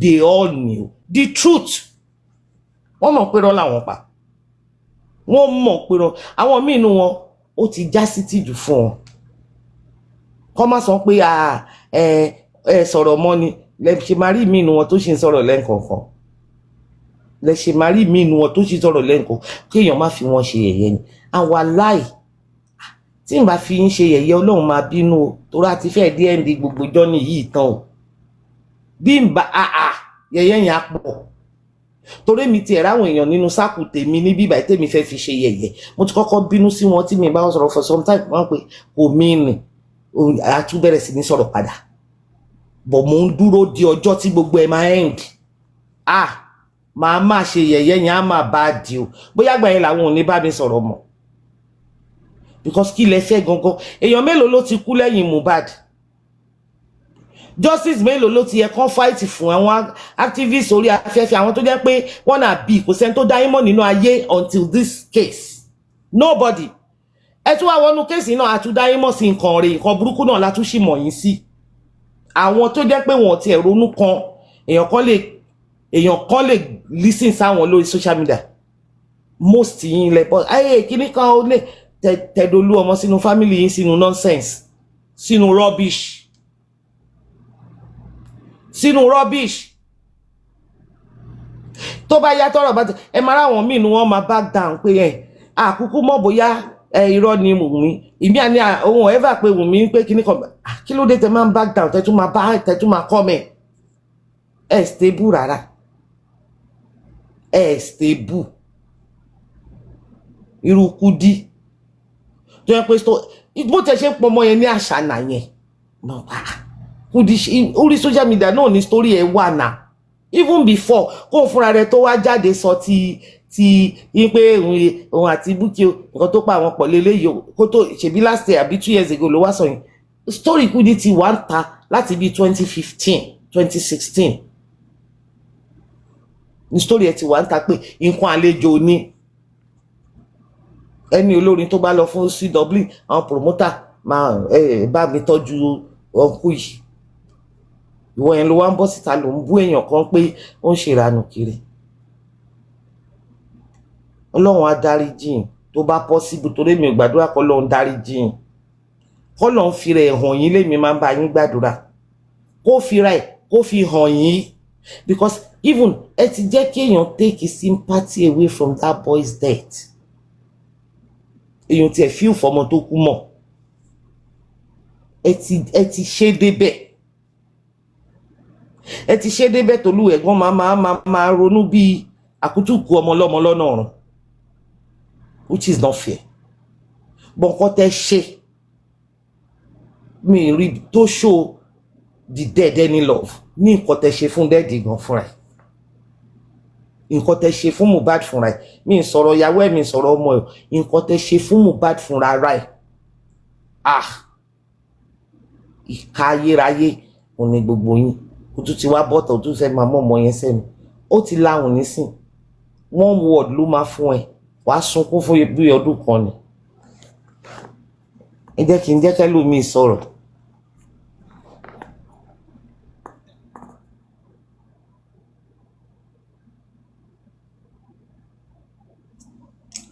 Hello, mo ní ẹ jẹ́ kí n jẹ́ kẹ́lòmíì sọ̀rọ̀ o. Kudi, kudi, kudi. Kudi, kudi, kudi. Kudi, kudi, kudi, kudi, kudi. Kudi. Sori, ìjà yìí kò lè tán láyé. Kò lè what? Kò lè tán láyé because the truth is mọ̀ wọ́n rẹ̀. Àwọn àgbàlagbà sọ pé àwọ̀lú má tẹ̀ ó mọ̀ wọ́n ara ẹ̀ àwọ̀lú tẹ́ nìwọ. Ó máa ń tẹ́ kiri inú ayé ni. Àwọ̀lú tẹ́ ni ẹ́. Excuse me. Àwọ̀lú tẹ́ òun ni ẹ́. I will sit back and I will look at you and I'm like, tó bá jẹ́ pé ò kì í ṣe ẹran ọ̀yà ni. Tó bá ṣe pé ẹran ọ̀yà ni ẹ́, ó yẹ kó mọ̀ wọ́n ara ẹ̀ kó get the fuck out of here. But because no, ayé ẹ fẹ́ bàjẹ́. Mo rò pé bàbá ẹ̀ gbé ẹ ṣépè kan tó lọ láyé. Because tó bá ń ṣe bẹ́ẹ̀ ni, you keep repeating the same thing over and over and over and over again. Untouchable, bẹ̀rẹ̀ lọ ṣe vacation àwọn awo ni. Ẹ má worry, ìyàwó mi máa tó dé. Tó bá ń ṣe pé ẹran ọ̀yà ni ẹ Kudi, wọ́n máa bú ẹ báyìí. Olóṣì ni ewúrẹ́ ni ẹ. Ewúrẹ́ ló máa nà ní sport tó máa ṣe ló máa lọ sí sport mi. Ó ní sìn. I'm so sure tí Afọláyan bá fún ẹ kòbàkòbà wàá tún ṣọ́ wọn sáà wàá tún wọ́rọ̀ ẹlòmíì mú sẹ́nu. Tó bá wá kọ́lẹ̀ àti wá sọ pé ṣé wọ́n nìkan ló rí news yẹn online ni. Ó ṣe jẹ́ pé page ló máa ń propagate irú news bẹ́ẹ̀ yẹn. Ìwọ ló máa wá fẹ́ lójú wá gbé picture ẹni náà sí. But like, how can you call yourself whatever you call yourself and you are always online every time? Your page is always refreshed, your page is always updated every time. Oh, they lost in Mud City kó lọ sùn sínú mud for bí 2 weeks káwọ ẹ lè padà sípò. Àwọ̀ ẹ ti relé díẹ̀, àwọ̀ ẹ ti relé díẹ̀. I cannot imagine you being 52 years old. Ẹ̀gbọ́n ló jẹ́ sí mi. I cannot imagine you. And you know one of your problems, I know why you're always shouting at Iyabo, because Iyabo is 48, you're 52, you're just 4 years age, 4 years older than Iyabo, right? But your skin is like 100 years older than Iyabo's skin. That is one of the reasons why you are jealous of Iyabo. Our skin is 75 years old. 75. And 100 years older than Iyabo. Our skin is 100 years older than Iyabo's skin. That's why you're always after Iyabo. You're always jealous. You're always 52 like 72K, 52 like 150. Shebi Yaba will be 49 in this December. Right? Thank you. Animo pade wèrè ń party báyìí. Ó plaster gbogbo. Imagine, look at you. Bó ṣe wà yẹn, ọbẹ̀ ò lè ṣèṣe gé ẹ lọ́wọ́. Pa! Ojú yẹn. Ó gbàbẹ̀, ibẹ̀ ló máa gbà lọ. Because skin ẹ ti bàjẹ́, and that's why your skin is spoiled. Brain ẹ náà tutu. You are brain dead as well too. That's why you're always angry. Kudi, I say you are always angry. Because Otilo life, Kudi, you are 52 like you are 120. You've overused yourself. That's why you're always angry. I'm telling you. You always have one person's story or the other. You're always talking about you never for once come and talk about anything to our educational. I'm telling you, Oluwashemilore, I will choose Portable. In fact, I will choose Dengerenge. I will choose Darlington, Street Darlington over Kudi 1 million times. I will choose Kolu. Ghana. I will choose Kolu over you. She's always angry. I have never seen Kudi in a relaxed mood. Everything about Kudi is bitterness. How can a woman be that angry? How can Kudi be that angry? She's always angry. She's always bitter. Smile. We've seen people in their 60s. We've seen people in their 70s. Look at you in your 50s. You are just in your early 50s. You're just 52. Look at how crazy you're looking. Eh? You are always, you will not come online. Even to come. You smile and your laughter is ow. Kudi, go and soak yourself. See no me yo. But you ma purge mind dear. But you ma purge the heart mind de toti were distorted. But you ma purge of all this bitterness. You wake up in one night, okay, Jackie, no drag it. Because I don't even understand you. You are so bittered. You are so bitter. Eyeball is always red. Choking sunny. I be a market killing king shake. I could not soak his son on me, yo. I became of a soaky sinway. Go and soak yourself in the mud. We are more dear gone. Supermarket 18. Kudi, Lord, soak a rest in me. Ori e want to carry one in your for a be inu yepe for a while. One she is span on you. But you have to buy one bed from baby whole day. But you only from skin and need covering. I know there's this one they do. Come and look at yepe. But you only from skin and need covering. Go and heal your skin. Your skin, see. Kudi, everything about your life needs healing. Your eyeball needs healing. Your eyeballs need healing. Your forehead needs healing. Your hands. Wo bo we se dudu olórí burúkú e wo tó ti bora kọjá àyè. O wá fẹ́ drag your coin into your boraness. Go and soak in iyepe. Atori e. In fact, mo fẹ́ lè sọ pé orí ẹ nìkan ni kó wà ńta. Go and soak, we are 6 hours. Go and do that therapy. We are 6 hours every day. Or we are 2 hours or 3 hours. By the time to be for 1 month, what is your hours? Maybe when you do that, your skin can heal. Go and heal your skin. We also want the cellulite, Lara. In Yatwa. Could you? But anybody she man for police no. Show man low nose mask in ya, but man low face mask.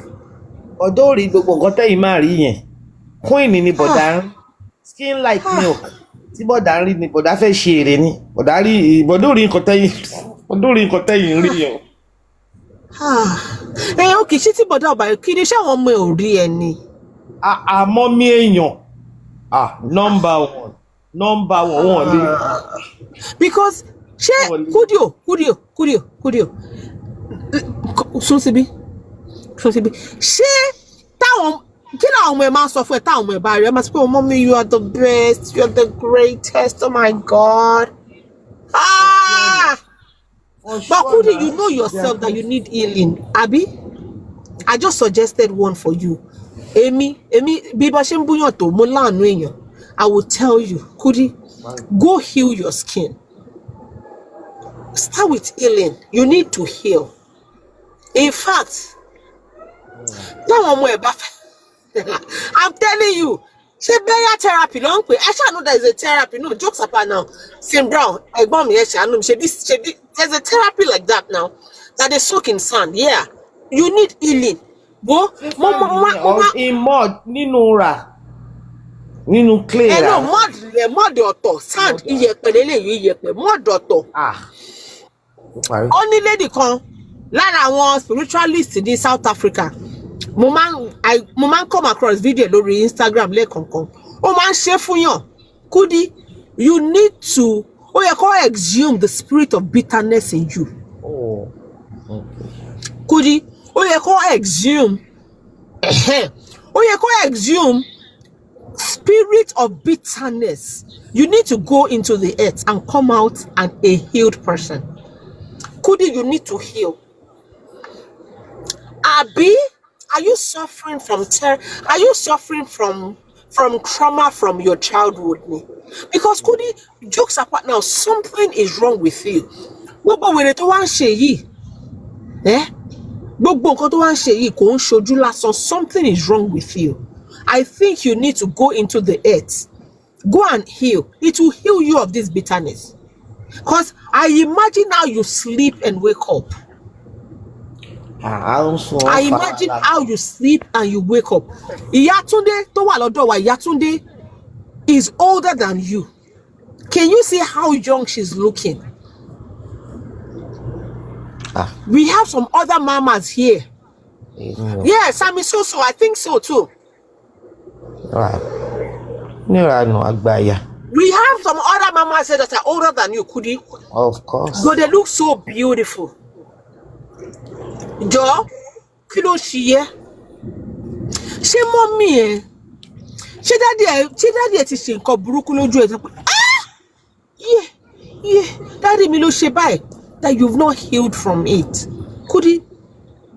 Yeye on stop it, mami. Ṣé obìnrin ló wá yẹ kó máa attack ẹgbẹ́ ọmọ ẹ̀? No! Àtobìnrin àtọkùnrin ni Kudi attack you. Kudi ò ní bus stop, kò ní comma, kò ní full stop. Kudi is bọ́sìn ló máa ń lè ṣọmọ́ gbogbo ọ̀rọ̀, which is Wunmi. Ọ̀rọ̀ tí ó kan Wunmi á fi sínú ẹ̀. Lílo ètò ṣe yẹn sì. Èèyàn kan yẹn ni kò let go of. Aṣá máa fi sínú gbogbo ọ̀rọ̀. Bó ṣe ti dá fọmọ lọ́mọ sí. God bless you, ma. Àgbàyà. We have so many mothers on social media that are younger than you. But these women are looking exceptionally beautiful. Kudi, I've just offered you. Enjoy Sim Brown. Kudi fọmọ Wunmi sílẹ̀, Kudi. Sim Brown, ma, níbo ni Kudi ti lè ṣe therapy yìí? Samo therapy. Ẹ bá wá page spiritualist yẹn bóyá ká forward ẹ sí. Okay, ẹni sọ̀rọ̀. Ẹ kí n bá wá Samo Google Kudi. Nítorí ẹ ni mo ṣe fẹ́ lọ Google bàjẹ́ ń bẹ̀ wo Samo therapy in Ireland. In Ireland. Èyí tó fún aṣọ fún alọ́jọ́ yẹn pé ọmọ ẹgbẹ́ ẹ lọ ṣe bí Dublin. Ọmọ ẹgbẹ́ ẹ lọ sí Spain yẹn, má worry. Jẹ́ ń bẹ̀ wá mo ti lọ sórí Google. Okay. Hot sand therapy. Wọ́n sọ pé it's primarily available in Dublin at 5th Avenue Beauty Emporium. Ṣùgbọ́n Kudi, they offer this relaxing and detoxifying treatment at its city center locations. Key locations. Kudi Chongba, 5th Avenue Beauty Emporium, Dublin City Center, Clarendon Street, Dublin 2, and Wicklow Street, Dublin 2. Chongba Kudi, please. It's just a stone throw away from Kudi. Kudi, check it book with treatment. Check it book. Would you like help with booking an appointment? Spa tell you Olomogbo. Emi ro pa ọmọ ẹ ló ṣí spa yẹn ní last year ni na. Ọmọ ẹ kàn gbolo ṣì lọ fún one spa session ni. Ẹ mọ̀ pé ọmọ yẹn náà ṣe graduation ni mo dẹ̀ rò pé dermatologist ni o massage therapist. Any sùúrù Mami Abim Kudi, guess what? It's not even expensive. It's just $150. Àbí €150. It's not too expensive. Ẹ bá wa wo èló ni price tó bá máa da yẹ̀pẹ̀ bo orí ẹ̀ náà mọ́lẹ̀ èló nìyẹn. Okay ma. So massage therapy and let me even full body massage kan lo need. O need the sound therapy. Kí ló ń ṣe farabalẹ̀ jàre. Therapy la need. Okay. Only it must be therapy. Experience must be booked 24 hours before appointment. Is 75 minutes. Kudi, jẹ́ kí n bẹ́ẹ̀ book ẹ̀. Ẹ má book ẹ̀ ló náà pé yìí tá máa bẹ̀rẹ̀ ẹ̀ dórí tá máa bu yẹ̀pẹ̀ sí dórí a lè mọ iye tá máa san. Torí kò ní dá kán ṣe dọ̀rùn ẹnìkan kórí ẹ̀ má tún wá lọ pé tó bá jáde. So ma ní láti borí ẹ̀ náà. So a reset brain ẹ̀ tó bá máa bọ́ ta. Èló nìyẹn? Ìyẹn ò lè jẹ́ 120. Unfortunately ẹ̀gbọ́n mi. Wọn kì í borí mọ́. Àwa fẹ́ bo ti Kudi mọ́ ni. Ìyẹn la fẹ́ ṣe fún complete body from here to under her feet. Gbogbo ẹ̀ la fẹ́ bẹ̀rẹ̀. Torí a lè pé tó bá bọ́ ta. Ẹ mọ̀ nǹkan tó máa ṣẹlẹ̀. Ṣé rí àtòrí Kudi dọ̀rùn ẹ̀ yẹn? Kọ̀ǹkọ̀ ìbílẹ̀ àti Epsom salt àti soda la máa fi bá gbò yẹn. Ẹ yẹ ká kọ́kọ́ jẹ́ kó bá bẹ́rì ọrùn ẹ̀ láti ọrùn ẹ̀ wá sísàlẹ̀ òun ní €150 yẹn. Because tó bá wá jáde ẹ̀gbọ́n mi máa gbọ́ ẹ mọ̀ pé orí burúkú ègé. Ẹ mọ̀ pé tí Kudi bá lọ síbẹ̀ Kudi nìkan kọ́ ló máa lọ. Ó yé yín òun nìkan kọ́ ló máa lọ. Ìkọ́nù wa máa tẹ̀lé Kudi àti máa gbómi yẹn sínú èrè. So bó ṣe ń bọ́sà láti inú ìyẹ̀pẹ̀ yẹn báyìí a máa fi omi yẹn pàdé ẹ̀ a máa fi omi yẹn fọ omi ẹ̀. Pẹ̀lú Psalm 1000 ìpè ló kọjá sí kórè ẹ̀ padà sí kò. Pẹ̀lú ìgbálẹ̀ pẹ̀lú lemon grass. Ṣẹ́rí pẹ̀lú lemon grass yẹn ó máa wá free ẹ̀. That's what Kudi needs o. She needs to be freed. She needs to be free from bitterness, envy, jealousy. Nǹkan tó ń pa Kudi lọ nìyẹn. That thing is ó ti di cancer sí skin Kudi. That is what is eating. Jese náà nìyẹn gbà tó ń wọ́dọ̀ ọ̀gá èmi ni bàbá mi bá di close mọ́ èmi ni kinní kan wà pẹ̀lú ẹ̀ èmi ni mo mú information wa ẹ̀dẹ̀ sọ life ọmọlọ́mọdé ní passport ẹ wá ń wá wínà. Kudi àbí Lukman wà ń bí.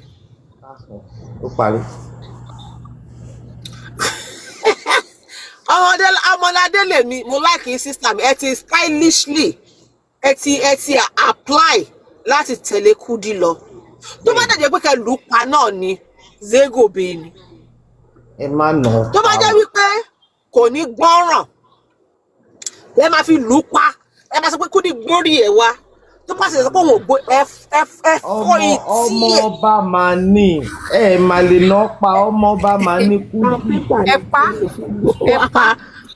ẹ lù ẹ fọ́ etí ẹ̀ kó tiẹ̀ tó jẹ́ pé last pè yẹn kí gbogbo eyín ẹnu ẹ̀ kó fò jáde lẹ́nu ẹ̀.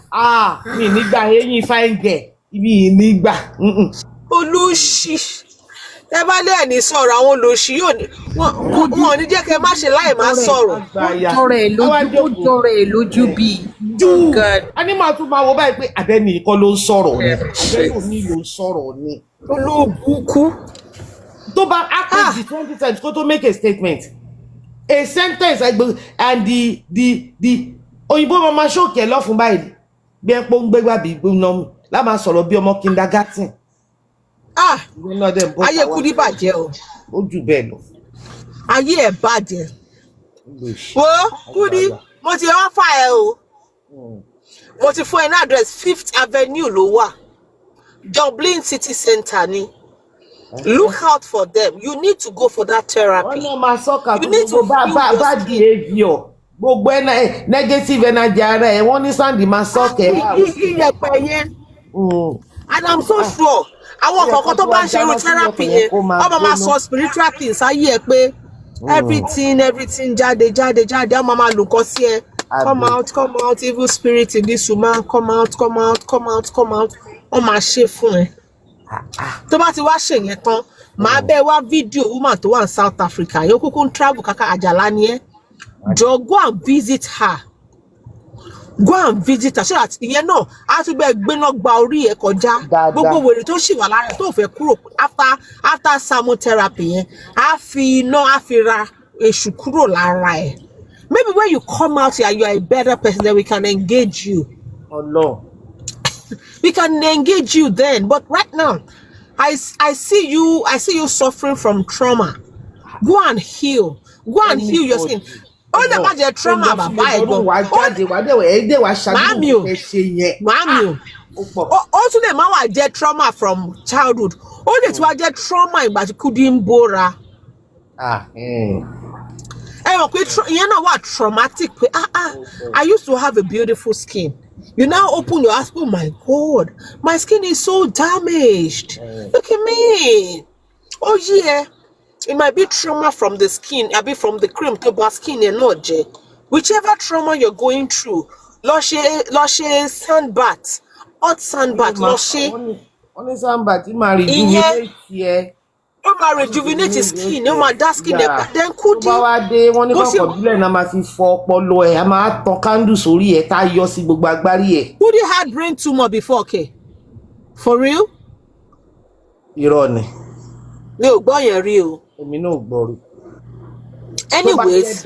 Tó bá jẹ́ bẹ́ẹ̀ ó ti wá yé mi. Bẹ́ẹ̀ ni o Send Brown. Ó ti yé mi. Steroid trauma ni o. That's what she's suffering from. So Kudi, you know what? But Kudi, hold on. Ṣé gbogbo bó ṣe máa ń gbé borun kiri lórí social media yìí, ṣé o gbọ́ nǹkan tó ń jẹ́ collagen? Kò ṣiṣẹ́ mọ́ lára ẹ̀ ni, kò gbọ́ kíni. Kò ṣiṣẹ́ mọ́ ni, wọ́n ti fẹ́ wọn ló kíni. Gbogbo ayérayé náà fi tó àìbẹ̀ yẹn. Skin ti wọ́n ṣe mọ̀ pé èmi ò lo gbogbo nǹkan bẹ́ẹ̀ rí mo ṣẹ̀ṣẹ̀ ra collagen yẹn ni because mo fẹ́ younger sí mi ò tí ì lo kankan èmi ò tí ì lo kankan skin mi ó ń glow ni torí mi ò fi cream báyé mi jẹ́ mo sì gbọ́dún kan wọ́n ti lọ ṣe àgbọ̀yìn bó ṣe wà ní. mo ìgbọ́dún kan lọ́wọ́ Kudi mo ní mo tiẹ̀ ṣe ń wò bóyá tó bá ó máa fèsì fún mi á ní àwọn ọmọ òṣì yẹn torí gbogbo wa ló máa ń pè lọ́mọ òṣì àwọn ọmọ tẹ́nìkan òbí àwọn ọmọ tẹ́nìkan òbí ṣọ́mọ rẹ̀ ọmọ rẹ̀ kan ṣe blog tí wọ́n bá wá láti ilé rẹ̀ mo ṣe máa repeat ẹ̀ ò ní ṣe blogger àwọn tó jọmọ olóríire wọn ò blog máa fi jẹun èló ni Facebook ń fún ẹ monetization èló ni that means pé ọmọ oníṣẹ́ ni ẹ oníṣẹ́ ló lọ ṣe lé Nàìjíríà ni ó mú ó lọ Mẹ́kà ó ṣe birthday àrírù ìnáwó yẹn lọ́wọ́ ẹ̀rí rí olórí social media àrírù ìnáwó yẹn o mọ̀ pé Facebook kéde kéèyàn sọ pé òun LLB lálálá kó lọ fi ṣí ṣọ́ọ̀bù aṣọ turkey nonsense. Yeah, Mommy Oluwaseun, yes. Use collagen is actually good. It's actually good. It's very good for fresh skin. It's actually good. I just bought the collagen yesterday. I'm starting it tomorrow. I bought the powder that I will be dissolving it in water. That's what I bought.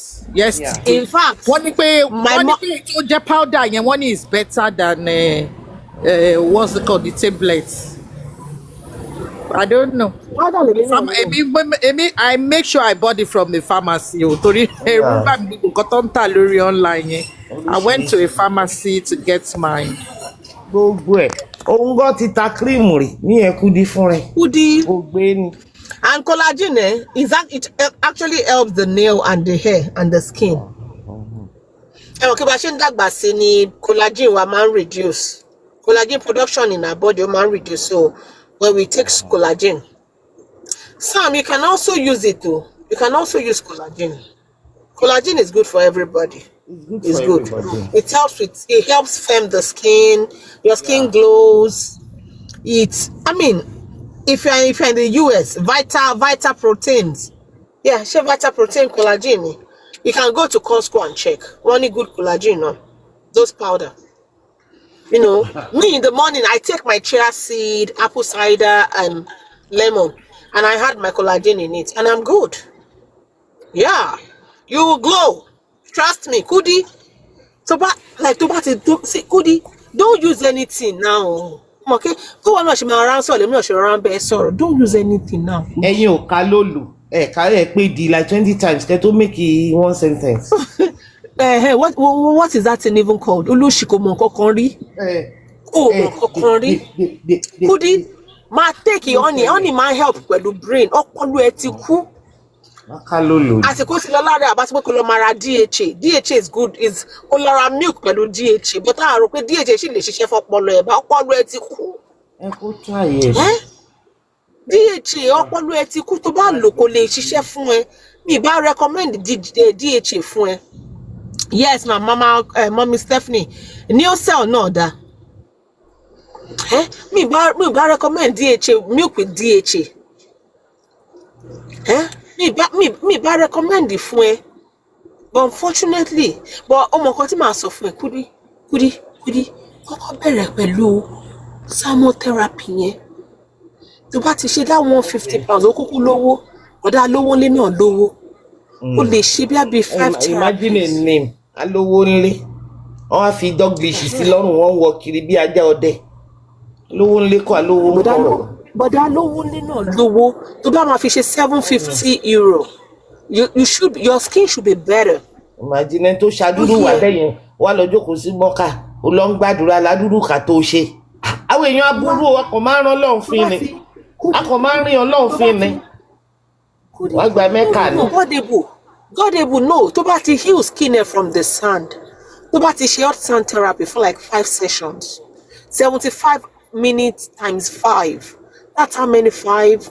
That's almost 5 2. That's 375 hours. Tó bá ti ṣe Kudi, tó bá ti ṣe wàá wá ṣe kíni wàá máa jẹ gbogbo àwọn mọ̀ pé ká bá máa fi wo dishes ẹ̀ gan oúnjẹ olórí burúkú náà ló máa jẹ olóṣì oúnjẹ wèrè wàá máa jẹ. A máa rán mú báyìí. Kudi ṣó wá rí wá lọ on fruit fast. Kudi yẹn ó fọ́ ni Kudi. Bí kuli. Dọ́lápọ̀. Oh my God. Dọ́lápọ̀. Tó bá ti wá ṣe bath scrub yẹn fún 5 sessions. Wọ́n wá lọ fruit fast. Ààrẹ àwa wálẹ̀ díẹ̀. Wọ́n wá recommend the lady tó wà ní South tí yẹn fún ẹ. Sórí lady tó wà ní South Africa yẹn.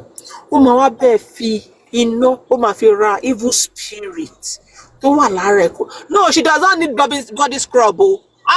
Starbucks. Body scrub wo.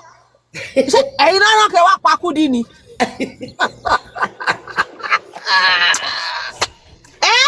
Ẹ̀yin lọ́rọ̀ wa. Mo ti mú yín. Ìyàn tá dẹ̀ ti bàjẹ́ bẹ́ẹ̀ ló máa kí ló fẹ́ scrub. Kudi ti wà ní last layer of the skin in Kudi wa. Any cut on that skin like this. Ó di diabetes mọ́ lọ́wọ́ ni kò ní jiná. So kọ́kọ́ heal skin ẹ̀ tó bá wọnú ìyẹ̀pẹ̀ yẹn. Ẹ mọ̀ pé inú ìyẹ̀pẹ̀ láti jáde ìyẹ̀pẹ̀ yẹn á tún ṣe àtò layer àti sórí skin yẹn. Èmi ṣàgbàdo kí ẹ̀pẹ̀ yẹn gbóná. kó gbóná kó má lọ jẹ́ yẹ̀pẹ̀ tútù o kó gbóná dáadáa lè yan bí ẹ̀pà yẹ̀pẹ̀ yẹn gbọ́dọ̀ gbóná. I'm telling you, ẹ mami. máa fi sínú ọ̀dà yẹn pé hot sand la fẹ́. Hot sand therapy náà ni Sámú o. Ẹ wo ẹ jẹ́ ká mọ nǹkan tá à ń ṣe o. Kudi scrub kẹ ẹ jáde ti relédè lẹ́tún ní kó scrub kí ló fẹ́ scrub kí ló fẹ́ scrub kí ni kudi mo lọ́ọ̀bù bẹ̀ ṣe pé yẹ kudi. Dọ́lápọ̀ wèrè máa sáré èmi Kudi owó ọmọ Dọ́lápọ̀ mo ní olóṣì. Kudi owó ọmọ Dọ́lápọ̀ ni kò fúnra ní táìtù tán Kudi owó ọmọ Dọ́lápọ̀ backstage kẹ̀yìnwá nǹkan àlejò gbogbo olórin. I'm not joking. See, I'm not joking now about her skin. It will bring back a normal. Yeah, I mean, okay, Kenny, who is Kudi trying to entice with her fair skin? Who is she trying to entice? Àwa ni. Who is she trying to entice? Àwa ni press. I'm telling you. Describe skin ẹ̀ tó bẹ́ẹ̀ yẹn wá ní kò impress yín. Báwo lè ṣe study skin ẹ̀ tó bẹ́ẹ̀ yẹn? Mo ní gbogbo description tẹ fún báyìí perfect ni. Exact. Kudi, mo ṣáà ti sọ fún ẹ. Màá bẹ́ ẹ wá. Tí bá ti rí àkáǹtì lady yẹn lórí Instagram, màá táàgì ẹ. Màá táàgì ẹ pé this lady, visit this lady for a spiritual cleansing because you need it. Tó bá ti wá ṣe cleansing yẹn mo mọ̀ pé to some extent bitterness àti kúrò láyé ẹ̀ a máa wá gbé ẹ lọ sí church wọ́n máa sọ ẹ wọ́n máa nù ẹ bí kókú wọ́n máa nù ẹ̀mí èṣù yẹn jáde lára ẹ̀ wọ́n máa nù ọ jáde by the time tó bá nù ẹ yẹn ojú bọ̀dá lówó lè máa là ń bi tó wà. Bọ̀dá lówó lójú wọn máa là wọ́n máa dúró síbẹ̀ máa wò bí dídìrín ó dìgbà tó bá fún wọn ní ọ̀dà attack ní bọ̀dá tó ní. Olóṣì báwo bí dídìrín ni o. Kudi. Ọkọ náà sọ lọ́jọ́ bẹ́ẹ̀ díẹ̀ wọ́n sọ pé ó so mí mọ́lẹ̀ they say she tie me down you guys don't má ṣe o èèyàn dẹ̀ ló bí bọ̀dá yìí pa má ṣe o. Bọ̀dá yìí láwọn ọmọ kan tó ti bí kó tó fẹ́ Kudi o ẹ lè rí wọn sọ̀rọ̀ ní ìyẹn láyé ẹni àwọn yẹn máa ń bóun speech náà méèkì lọ́jọ́ bẹ́ẹ̀dẹ̀ ìyàwó wọn bẹ́ẹ̀ yẹn nà ẹ̀ẹ́dẹ̀gbá máìkì lọ́wọ́ wọn kọ́ yé sọ̀rọ̀ orí ìbúkú lẹ́nu òun ló tún gbé sílẹ̀. Bọ̀dá náà máa ń jó bí digitally sọ báyìí. Bọ̀ ẹ tiẹ̀ máa ń gbọ́ pé wọ́n ló so ìmọ́lẹ̀ bíi mẹ́ẹ̀ ni tó rẹ̀ tún sọ. Àwọn náà kọ́ Ọlọ́run àwọn ni. Kọ́ tẹ̀ wá mú mi lọ síbi tó ti ṣe kémi náà ṣe ń bàbá Junior kí n so mọ́lẹ̀ ẹ bá ń di wọ́n gbóná ti ṣe. Orí bàbá Junior gbàbọ̀dé.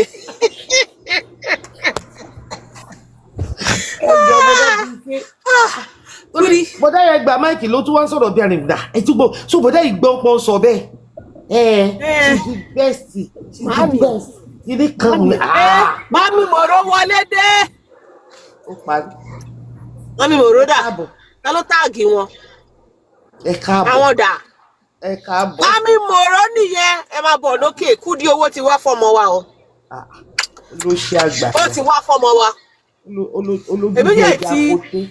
Èmi dẹ̀ ti suggest hot sand bath fún. Mo mọ̀ pé dókítà lẹ́yìn náà. Ẹ máa bọ̀ lókè. Ẹ̀yà wa bá wa sọ medical part nǹkan tí healing ni because we're dissecting Kudi this morning. We're dissecting Kudi this morning. We want her to be healed. Physically, mentally, psychologically, financially, spiritually, everywise. We want to, in fact, Mami Moro. Ìyàwó bọ̀dá lówó lé. Mami Moro. Ẹ ṣáà máa ronú sí oògùn tá a máa fún Kudi tójú ẹ̀ máa fi shrink. Ojú ẹ̀ tó máa ń ràn gọ̀dọ̀ ẹ̀ tó fẹ́ jábọ́ nu sọ́kẹ̀tì yẹn. Ẹ jọ̀ọ́. Ẹ bá wa máa ronú sí nǹkan tí a máa fún Kudi tójú ẹ̀ yẹn máa fi reduce. Clip la máa fi mú ojú yẹn sẹ́yìn agbárí ẹ̀ àfi clip ò fà sẹ́yìn. A máa ṣe eye lift fún. Mami Moro department ẹ̀yin nìyẹn. Because Kudi is a community project. Kudi's healing is a community project. Èmi ti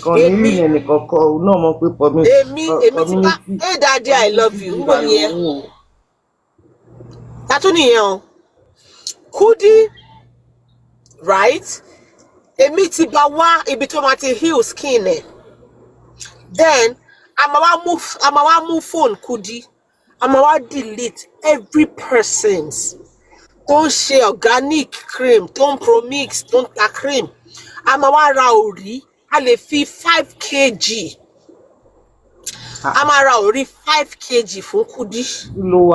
In fact, ó lè jù bẹ́ẹ̀ lọ o. In fact, tí Kudi bá jẹ iṣu gbígbóná, òun àtòrí ni, so that we are healing her from inside and outside. Ẹ fẹ́ yọ òun fúnra rẹ̀ bí ó rí, ẹ fẹ́ yọ sínú ké lóhun fúnra rẹ̀. Kudi, ẹ ṣé mọ́mí Olúwa ṣe mí lóore. Kudi will be healed from inside and outside. Kudi coconut oil, sori Melanie pumping yẹn, ó máa wà created from within outside. You are going to glow from within. You're going to glow outside. You will glow. Ó jẹ́ pé bọ̀dá lówó ń lé gan máa wò ẹ́ bí mirror ní or glass. Kudi, you will glow. To be new you. Sorry, I'm about to delete it. In fact, ó yẹ ká ṣe brain surgery fún ẹ. We need to remove some things from your brain. We need to remove everything about social media from your brain. Because the moment you're back on social media, a year to marry back on now. Hey, you might be necessarily excuse me. I'll come back. Okay, ma. I might extract the social media from your skull so that you don't remember social media anymore. You will now hear wamamu coconut oil. Wamamu only fi show me so that melanin pumping. Melanin. Ṣé feel pé Kudi lè heal mọ́ ṣá? Ṣé feel pé ó lè heal mọ́? Ṣé mi mo ṣeré náà ni? Àbó ti heal ni. Kudi àti heal ò lè sí ní same sentence. Àbó ti heal ni. Olórí burúkú. Grandma Aja. She's damaged completely. I don't know because I don't know why so much hate for a lady you've never met, a young girl as young as your daughter's age. It's like your daughter's age. Oh, come on, hate for nothing. I don't know. Mommy, you know why Kudi is like that towards Wunmi? Huh? I'll tell you two things. Can you please tell me? When Kudi was younger, when Kudi was Wunmi's age, Kudi too was frolicking with. She never. No, she was dating, she was, frolicking with. She was dating. She wasn't dating. They didn't go date to Dele Taiwo. They never dated. Iko àlejò ni Kudi. Kudi kàn gbé Dele Taiwo àbí Dele Taiwo kàn gbé Kudi ni. Tó bá ti máa tọ̀ sí. A sáré pé Kudi. Má tọ̀ síbẹ̀. A sáré tọ̀ síbẹ̀, màmá tọ̀ síbẹ̀ ni. Bí irú ọmọ tó ní Davido fóun lóyún tí Davido lóhun ò rí rí. Ó yé yín. Now, when Kudi now saw that, oh my God, Wunmi was married to Mohbad, and Mohbad was also a musician. And Kudi is like, oh my God, this is who I would have been. You see, this is who I would have been. I would have also been a musician's wife. I had a baby for a musician. But musician will go bomolowo me and all of that. So she had that. Yeah, in fact, Mohbad, for the little months that Mohbad was with Liam, he still called his son Light. Only pay his name is Mohbad. No, it's not Mohbad Jr. It's Light. Mohbad was super proud of his son. Dele Taiwo was never proud of Kudi's daughter. So Kudi felt like, oh my God, how can this girl be enjoying? In fact, Mohbad sang a whole song from Wunmi. You see, Kudi was expecting Kudi felt she could get same treatment from Dele Taiwo. But because she didn't get that, so she felt like, oh my God, why would this girl enjoy so much benefit from her husband? Ohun àti Bukky náà ti rẹ́ẹ̀kì ògo Dele Taiwo. Wọ́n jẹ́ kí Dele Taiwo náà gbérí. So that's why Kudi is angry at me. I'm telling you, that's why she's angry. Oh my God. Now, Mohbad is gone. Mohbad was customarily married to Wunmi. So now, Mohbad stuff. Takobaku ìyàwó ló ní property ọkọ ẹ̀. Vice versa. So nísìnyí, Kudi wò pé, oh my God, this 26-year-old girl is going to inherit her husband's estate and all of that and all of that. This is what Kudi wanted for herself. That's why Kudi was frolicking with Dele Taiwo when she was pretty younger. Olosi school. Kudi Olosi school. Omolubi. Excuse me. Kudi Olosi school. Omoni Kudi B. That's why Kudi is angry. That's why for everything that Kudi wants to talk about, she's always putting Wunmi in the conversation. That's why she's always putting Wunmi in the conversation and say, why are you not able to say it? Why can't you say it? After all, you said worse things out. So what are you talking about? Kudi, you are pain. That, oh my God, before Wunmi had Liam, Wunmi was a graduate too. Wunmi was a graduate before she had Liam. That's it. You are pained. That in Batu secondary school, we are secondary school dropout. That's it. You claim we put your father to Bama sorrow. Emi pera mi lo yaro. Ta owo se foruko baba ipe pe emi omo lagbaja iyawo lagbaja. You are only praising yourself. You are only praising yourself. You have never for once related your father's name. One failed politician ni babe. One failed politician ni Yesu. I remember one time tí Tom Onajobi tó lálì Kudi àti bàbá ẹ̀. I remember one time like that. Why are you not bold to mention your father's name? You are just a piece of trash. Kate wa sọ pé okay o, bàbá ẹ̀ ò là o. Ṣé bá ọmọ inú ẹ̀ lè là. Bàbá ẹ̀ ò là, ìwọ ọmọ inú ẹ̀ gan ò là. Ó ń ta ẹ́ lára pé at 50 ò tí rí anything achieve. Ò rí anything achieve. Ìwọ tó ń pera ẹni lọ́yà. School wo ló lọ? School wo ló lọ?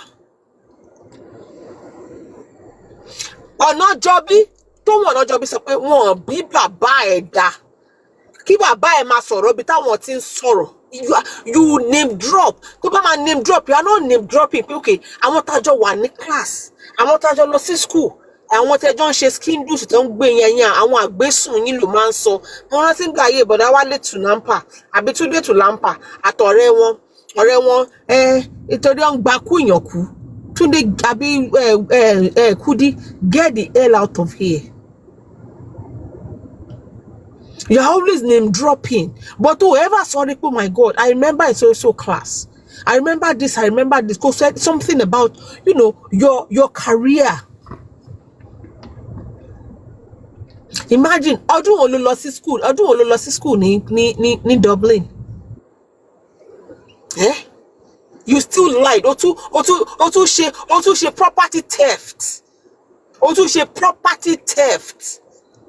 Olóhùn forúkọ company tó ti mọ̀ ẹ́ sọ pé òṣìṣẹ́ níbẹ̀. It's how fake you are. It's how you wanna be near. You want to fake it till you make it. Go say what's up? Okay, you know what? Let me go off social media and go better myself. Kó gbé gbogbo jáwọ́rìn wọn kúrò. Kó gbogbo wèrè kúrò irọ́ ni. Wàá máa ṣe bí ọmọ alátika. Ìwọ ìníkan náà ló máa wọ bra tó kún ayé ẹ̀ sọ́nà mẹ́rin. At 50 something. Kó ṣe máa show tattoo. You are so local. Kó máa wọṣọ kó máa show tattoo ẹ. àwòkọ́ṣe wo ló jẹ́ sáwọn ọmọ ẹ̀ obìnrin? Àwòkọ́ṣe wo ló jẹ́ sáwọn ọmọ ẹ̀ ọkùnrin? Come and say, oh, this is who my mother is. I aspire to be my mother. Àwòkọ́ṣe wo ló jẹ́ sáwọn obìnrin àwọn ọmọ ẹ̀? Àwòkọ́ṣe wo ni sáwọn ọmọ ẹ̀ Kudi? Kọ́tẹ̀ tó sọ wípé àwọn ará àta, àwòkọ́ṣe wo ló jẹ́ sáwọn ọmọ ẹ̀? Ìwọ ni wàá máa sọ, ìwọ ló fẹ́ ṣù ara ẹ̀. Ìwọ játi dọ̀tí àánú yìí. Wàá wo bomb shot, wàá ṣílẹ̀kùn mọ́tò sílẹ̀. Wọ́n bí bàá Kudi ṣé ò gbádùn kékeré ni? Ṣé bàbá ẹ̀ ò ní mọ́tò ni? Wàá wá ṣe fídíò fẹ́ máa show mọ́tò ẹ̀ like, are you for real? Àwọn ará àtẹ̀jẹ́ pé mọ́tò gidi ló ń show, tó bá pè Mercedes ló ń show, ó máa show Nissan.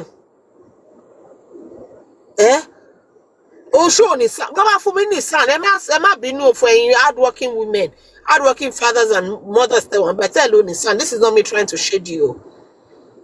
Go back for me Nissan. Wallahi, my rather log with Toyota 2020 2001. You come for me Nissan 2025 lo. Most of the compare pack up. O wa ṣe bí tàwọn méjìlẹ́gbẹ̀ẹ́ mọ́tò. O wa wo bomb shots. O wa ṣe kíní. O máa kó sí kílódé kò sí nǹkan náà ní every time ìwọ àti skin àti àtàṣọ wọ́n jọ ń contradict ara wọn. Wàá dàbí Ṣàngó. Má jẹ́ kí Kudi ó jẹ́ kẹfẹ́nu bà mọ́tò jẹ́ o. Mọ́tò ní Nissan náà o. Àníkẹ́ má tún ti gbẹ̀yìn síwájú mọ́mí Yẹmí. Ó ní ẹ̀yin mọ́mí mi àti ẹ̀yin dájú. Ẹ má bínú. Gbogbo nǹkan tó bá fọwọ́ kàn ló ń bàjẹ́ olóṣì ni.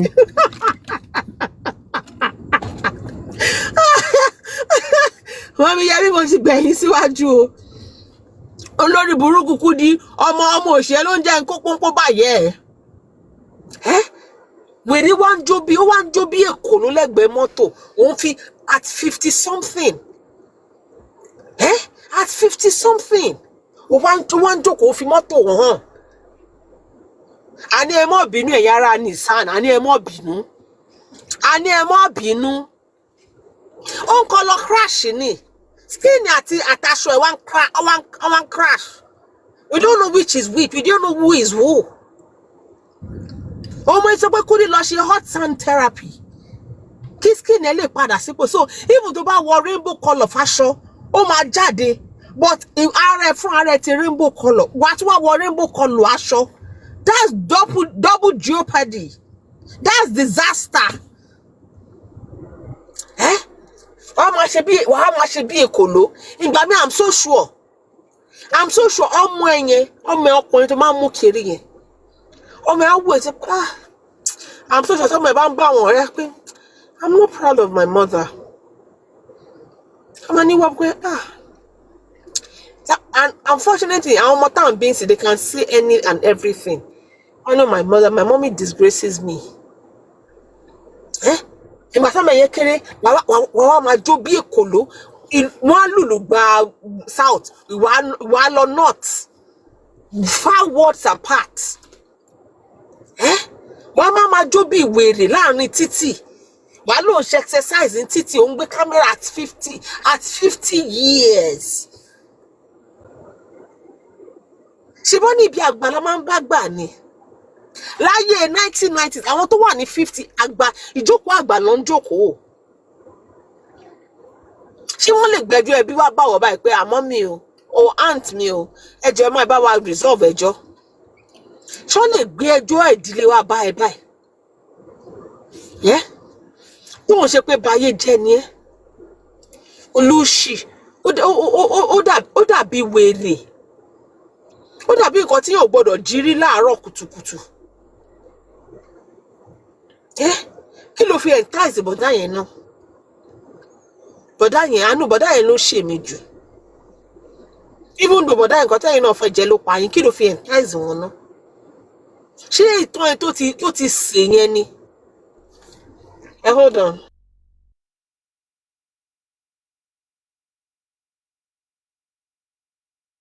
Fi entice bọ̀dá yẹn. Àwọn nurses and doctors tó gbẹ̀bí ẹ̀ báwo ni tàn ẹ ṣe rí sí wọn? Ṣé wọ́n ń bì nígbà tó ń gbẹ̀bí ni? ó tí ì bọ́ṣọ gan àríbára ẹ̀ ṣe rí tá ń bọ́ sí bọ́ṣọ tó bá bọ́ṣọ tán cellulite ó ti jẹ gbogbo tán ẹ ìtàn ẹ rí ó rí kìtìpì ó dàbí Olúmọ rock ẹ̀yin ìyá ọkọ mi ẹ má bínú o ó rí gbágungbàgbó dàbí títí ọ̀nà ẹ̀fọ́ yẹn tí ò dáa. That's why go and look at Kudi ò lè ṣe fídíò kó má lo filter kò lè ṣe fídíò kó má lo filter ó lo filter náà a ṣe rí tán àwọn tó wá ń rí tán in real life báwo ló ṣe máa rí tá bá sọ fún ìpẹ́rọra bóra ó dẹ̀yìn ìgbà tójú ò bá da kọ́lọ̀ umbrella tó mọ̀ pé ẹrù lòún gbé ó dọjọ́ alẹ́ yín kẹ́ tó mọ̀ pé bíbóra ò dáa olóṣè àwọn nífi ọṣẹ àgànyìn àti tempovate ayé fi bóra àti kékeré ló ti wà inferiority complex ti pa ẹ́ láti kékeré wá òun ló ṣe bóra ba ọjọ́ ọ̀la ẹ̀ jẹ́ tán báyìí òun ló ṣe bóra tó fi ba ọjọ́ ọ̀la ẹ̀ jẹ́. I'm so sure tó bá wà nínú plane gan àwọn ọmọ máa fi style máa fi mú fọwọ́ bo òun ni because wàá máa rùn ojú àwa dáràn àwa máa pé you see what I'm talking about the woman said it's not me that said it though it's that woman that said it. Let us hear again. Olóṣì alábòsí olóhùn lọlẹ̀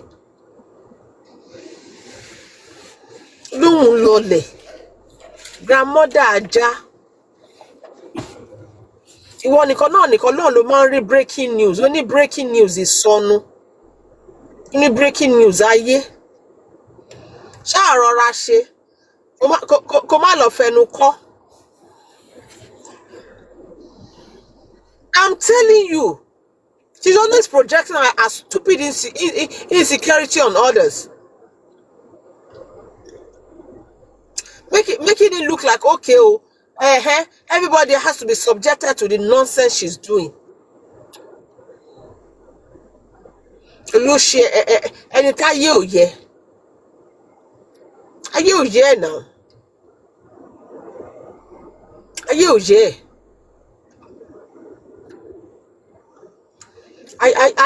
Ayé ò yẹ wèrè ẹ. Wèrè.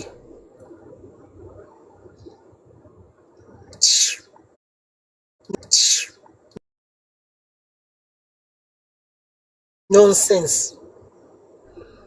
Báwo ẹ̀ kò túbọ̀ mú Wunmi sẹ́nu o. À comfort mi ọjọ́ àmọ́ bá ṣe comfort ẹ̀ ń gbà yẹn mo fẹ́ sunkún. This Wunmi supporters I didn't do anything for them. Not always do. Tó bá ti wá fún ẹ I didn't do ló máa sọ. Má sọ òyìnbó gàtàgàtà bọ́ ọmọ kékeré. Mọ́mí Maxi ẹ fẹ́ play fún wa. Láti àná ó sì sọ wá di homeless àwa rìn káàkiri ẹ fẹ́ sọ wá di. ó sì máa tó gba lawsuit wọn látọ̀dọ̀ Ògúngbè òun la máa fún wọn. ẹ wá sọ wá di rìnkèrindò nínú gbó TikTok àwa rìn káàkiri ṣó dáa bẹ́ẹ̀ ẹ jọ ṣáà ti gba justice ni. tí gba justice á dúró. ẹ ṣọpá àti gba justice. á dúró. Because everywhere kàn dá paro gbogbo Wunmi máa gba justice yẹ máa fomi ṣàn ẹ́ lọ́wọ́ kí ló ṣẹlẹ̀. kú o ó tiẹ̀ lóun fẹ́ kú lẹ́nujọ́ mẹ́ta èmi ò mọ nǹkan tó dé tí ò tí ì kú báyìí. ó máa kú ó máa kú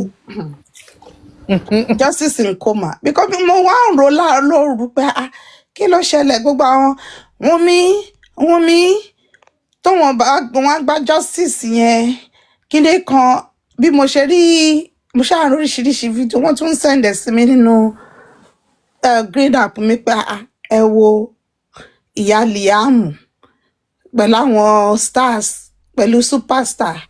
mo ti fídíò yẹn má ti wo tó 1 million. ẹ wo gbogbo bí tí mo ti rí ni mo ti ń tẹ like mo bá rí mọ bí Liam looking peng mo ní wọ́n yìí máa sunkún ẹ̀ lé ni. àwọn máa sunkún ẹ̀ wọ́n ó ń rẹ̀ sí wọn lára díẹ̀díẹ̀ ṣé mo kí ìbá bá ṣe kí ìbá fẹ́ ṣọmọdé ìyá Liam so ó ti fún wa ní justice nìyẹn ṣá justice tèmi ń wá èmi ti rí because the other ones tí mo fẹ́ wọn Adeleke tó fún wà wa. lọ́ndà mọ́mí mi yọ yìí àlejò ní Adeleke àti ti lálejò mi ni. Mọ́mí Adeleke ṣe fẹ́ sọ̀rọ̀ ni. So moving trade ẹ sọ pé ẹ fẹ́ kí Kudi kí lẹ fẹ́ kọ́ ṣe fún Kudi náà Kudi. Hot sand therapy kó lè rejuvenate kí skin ẹ lè rejuvenate. Tí wọ́n bá gbé wọnú sàánà àbí kí lẹ ń pè ọkọ lọ ṣe hot therapy fún Kudi ó máa fọ́nká ẹ mọ̀ tí àwọn ọmọdé bá lo kíní bubble bí Kudi ṣe máa fọ́n nìyẹn Kudi tẹ́kẹ́ vulture ló máa jẹ́ kákà sí Kudi wọn ò lè rí bí gidi sí ṣé wọn rántí ìyàwó Ahab nínú Bible tẹ́ pé ajá ló jókòó ẹ̀. Bẹ́ẹ̀ ni. Fún Kudi vultures ló máa jókòó Kudi. Kudi àti redemption in the same place láíláí Ọlọ́run kan ti give up lórí Kudi kí lẹ́yìn sọ. Kudi will relate in the last 3 years anything tó bá ti ṣẹlẹ̀ among Nigeria Kudi máa relate ọmọ Wunmi.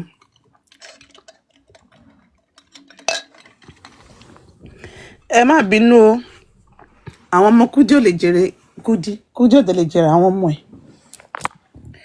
Ṣó sọ pé olùfisùn kí ni Bible sọ nípa àwọn olùfisùn Kristẹni òun ni Kudi so gbà tó ti jẹ́ olùfisùn ọmọ ọlọ́mọ tí kò mọ̀ rí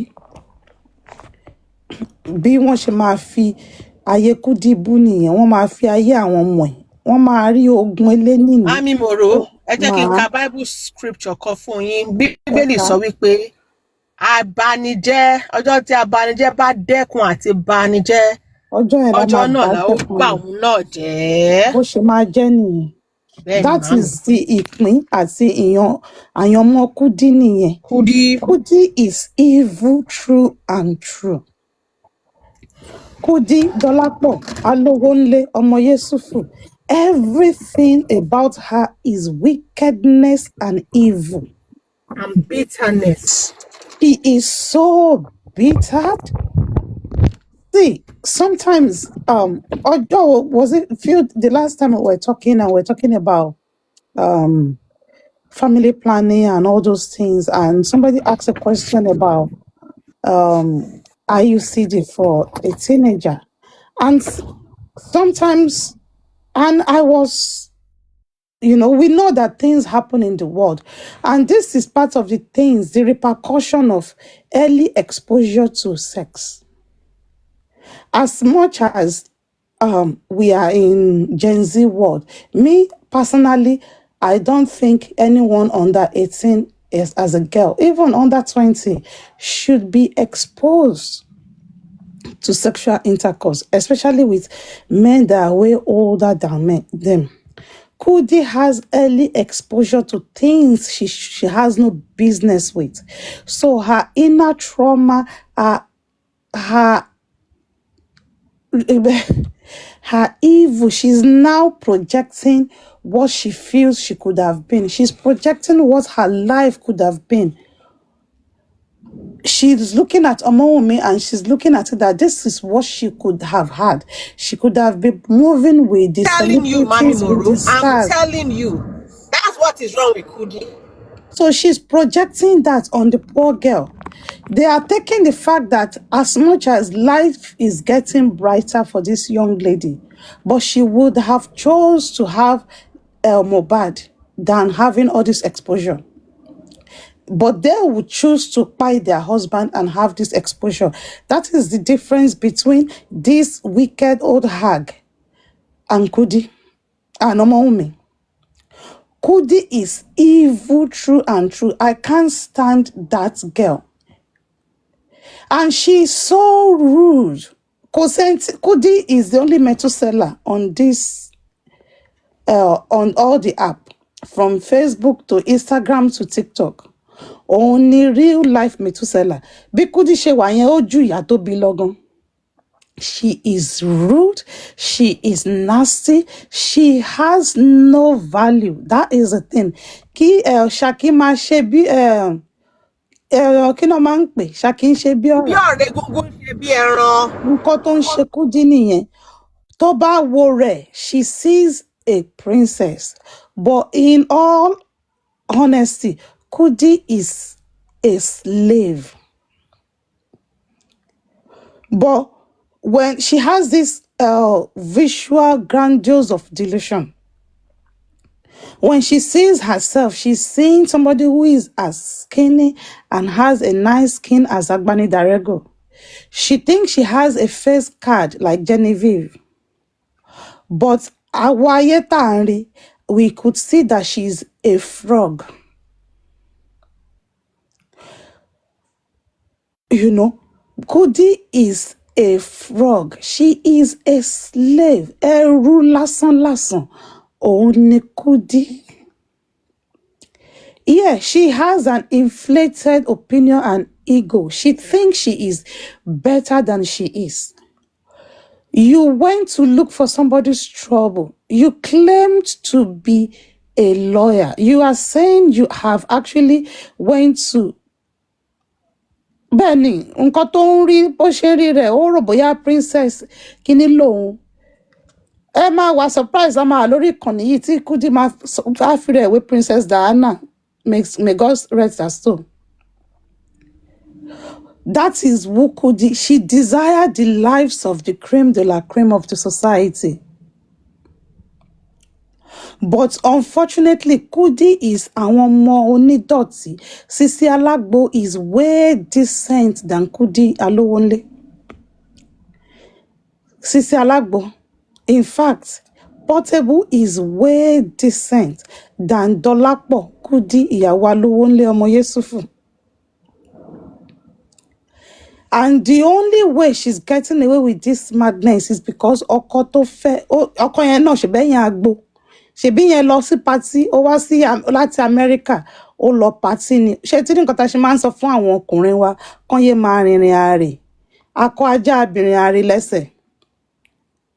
Ibi tí tó ti ṣe alágbàkó Kudi nìyẹn. Máa yẹn, ó fi ilé àtọ̀nà ẹ̀ sílẹ̀, ó lọ sí party ní Nàìjíríà, bó ṣe kó alágbàkó nìyẹn. If Kudi wants to talk about herself, you can never see her say, oh, when I was in 300 level, me and my friends, we have this, we had that. Everything Kudi relates with is with àwọn ọmọ onífújì. Is Dele Taiwo tó ń do lẹ́yìn agbo, is Kwamwan, is Tunle Tulampa, kíní Concept Tunero. Ẹ wá bẹ̀rẹ̀ pé nígbà tí kíní fi wà láyé, how old ni Kudi? Her mother did a poor job. Her mother did a poor job of bringing her up. You know, when they say a child is too precocious, ìyá Kudi ò rí Kudi tọ́. Ọmọ yóò lójú kan. Ẹ wo Kudi sọ pé ọ̀kan ní ojú stroke. Kudi, have you looked at your mother? No, this is you. Ṣọmọ pé mi ò tí bú ẹ.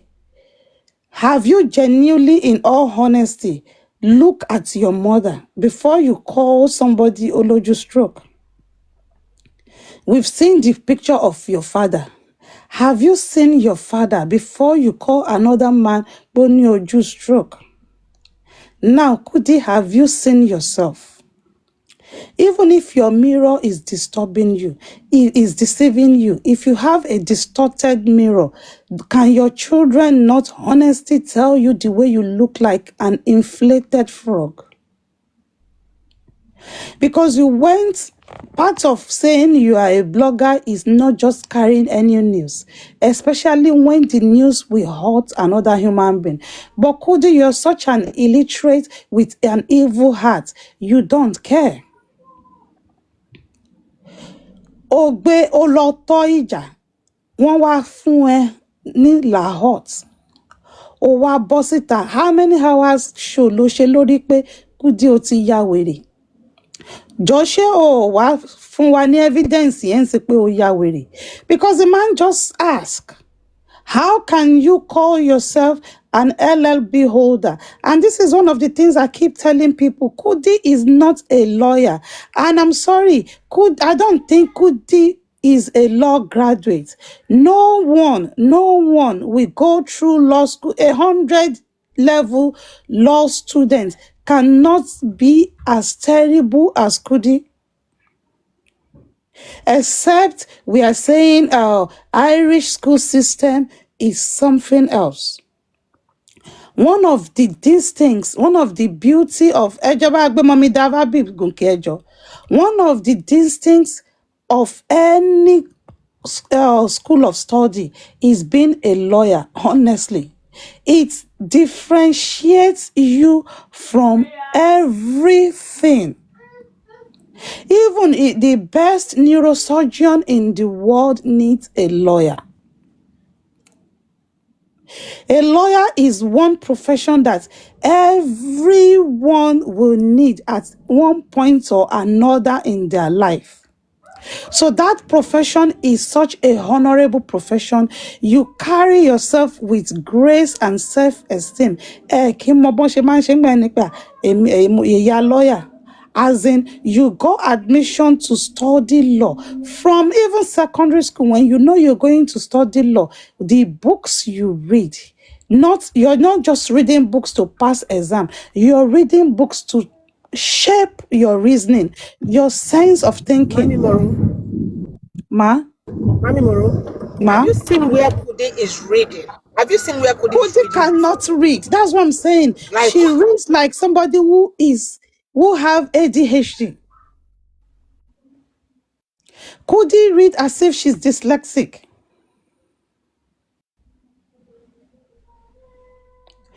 That is the thing. So I always Kudi did not go on parafan when you're all certificate in clerical kinini.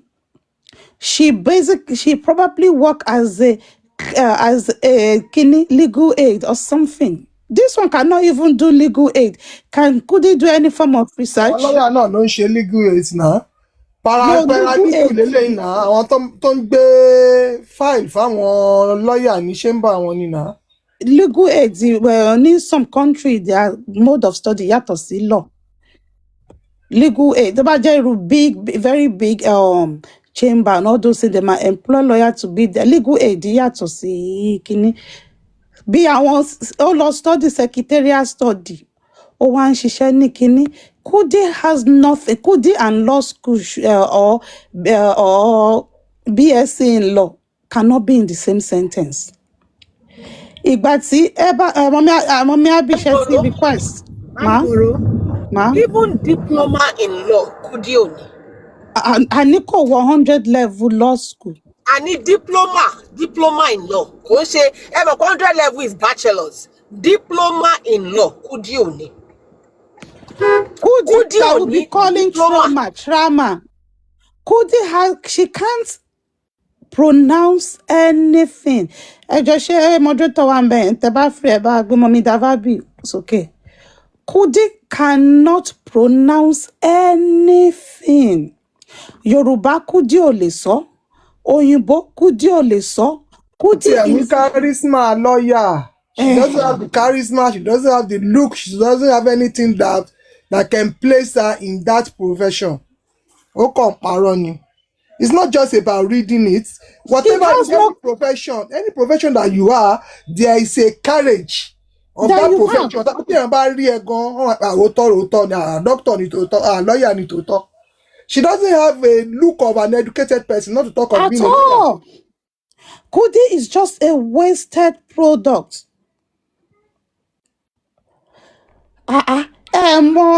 Do you know the research, the books you read before you can become a lawyer?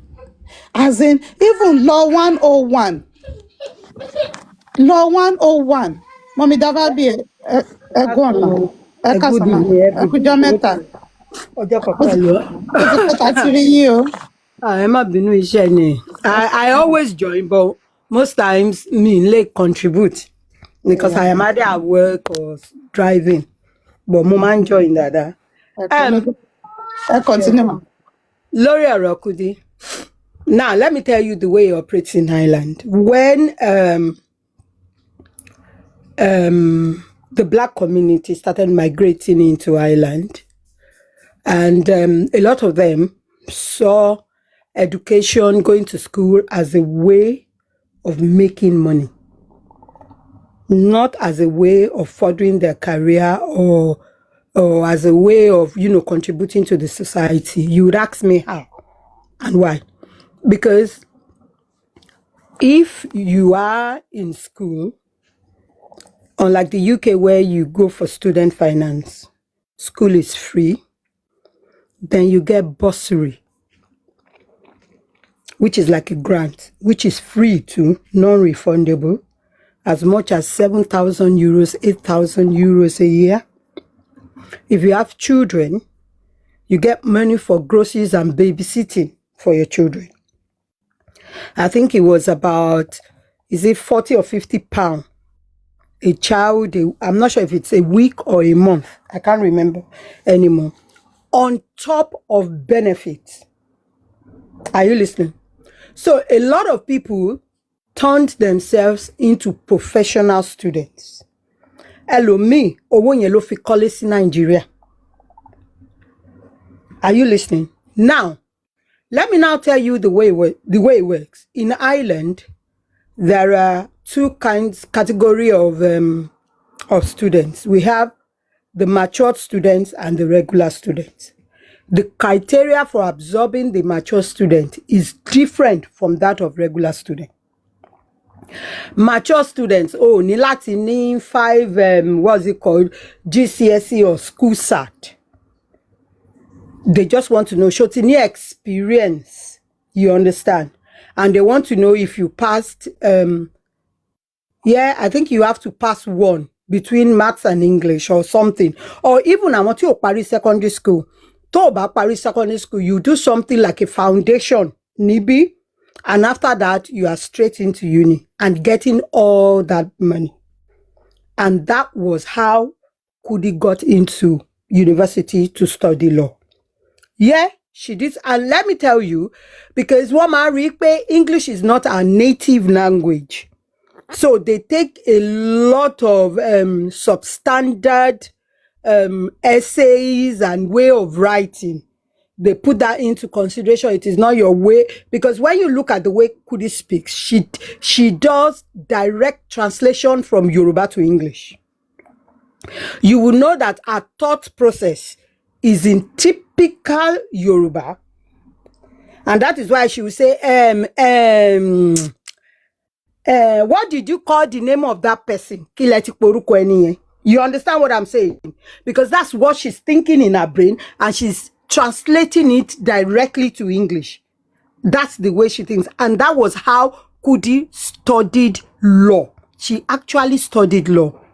But studying law does not make you a lawyer. When you study law, you have not been to law school. You cannot practice as a lawyer. You are just a law graduate. And the most you can be is a law clerk. And that was why when you remember when Dr. T was suing Kudi and she related with where she works, they told them she is their law clerk. So that's why I'm always, it upsets me when people call Kudi a lawyer. Kudi is not a lawyer. She studied law. I don't know, whatever grade she came out with, she did not go to law school. There is no chambers that will absorb Kudi for tutelage. Could see any chambers. Toma, she doesn't have what it takes. And when you talk in terms of studying law, anybody, law is a BA. Look, when you study law in Nigeria, what you come out with is LLB. That means from the onset, you are being trained the ethics of law to be a lawyer, because it is believed that you will end your career at the law school. But when you come abroad, people study law. That's why it's called BA law.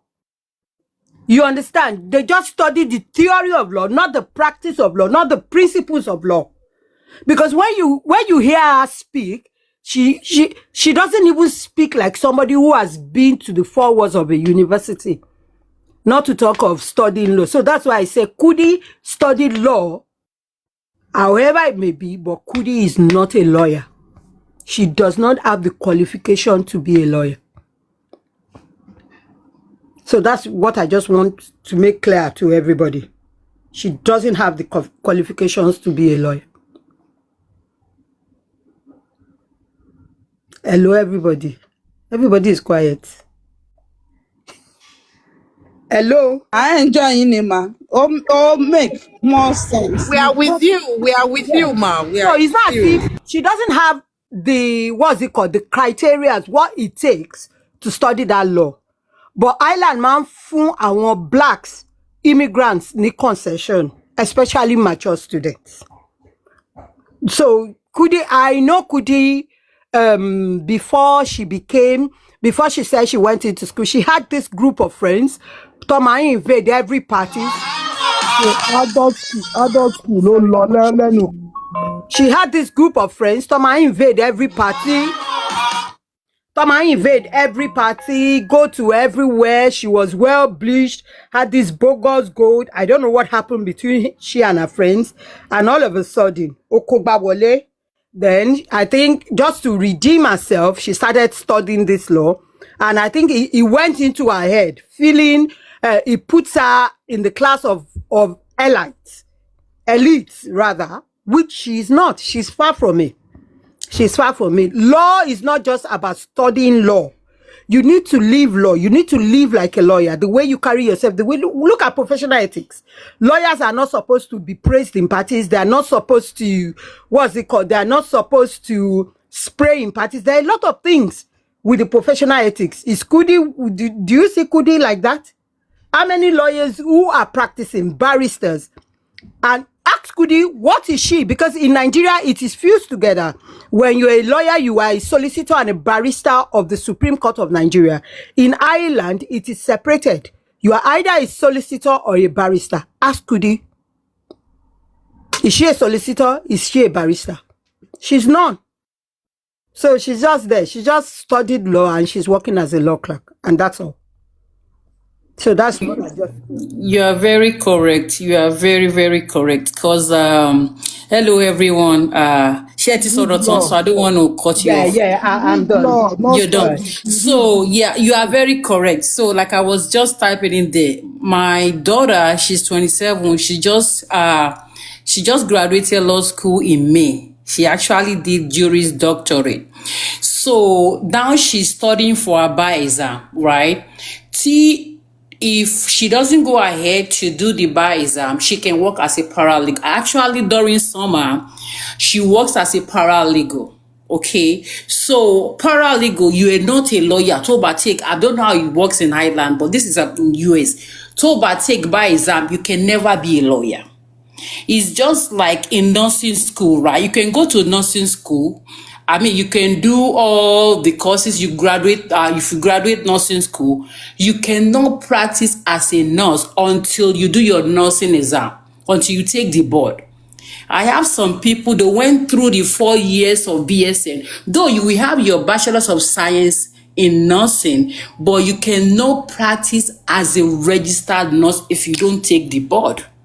You can always tell people, oh, I went to nursing school or whatever. But if you don't pass the nursing board exam, you cannot tell people you're actually a nurse because you cannot practice nursing. So it's just in cotton shelling. If my daughter decided, you know what, I don't want to take the bar, right? She cannot call herself a lawyer, but she can be a paralegal. She's just going to be like paralegal or like assistant Anthony. They're not even an Anthony. They're just like a paralegal. They're just going to be assisting all the lawyers and working in that firm. So she's saying that I don't understand where that is coming from. And for the fact that, like you were saying, you could need the charisma, the way you carry yourself, you know, you can. She doesn't even have the legal ethics of a lawyer, like, because gbogbo òfin wọn everything ló máa ń jump, gbogbo everything. You analyze people anyhow, you defame people, and coming from someone to need that background, you shouldn't be doing all that. You shouldn't be doing all that. I'm so sorry. I don't know. She's just that is the only thing forever soke láti sọ, because I have my daughter that just did that, and she's going through. It takes a lot to be a lawyer. It's no joke. It's not moi moi. It's no joke. It's no moi moi. Going to school, and it is a whole lot of sacrifice you have to make to study, and it's very voluminous. And what she want to is a lot.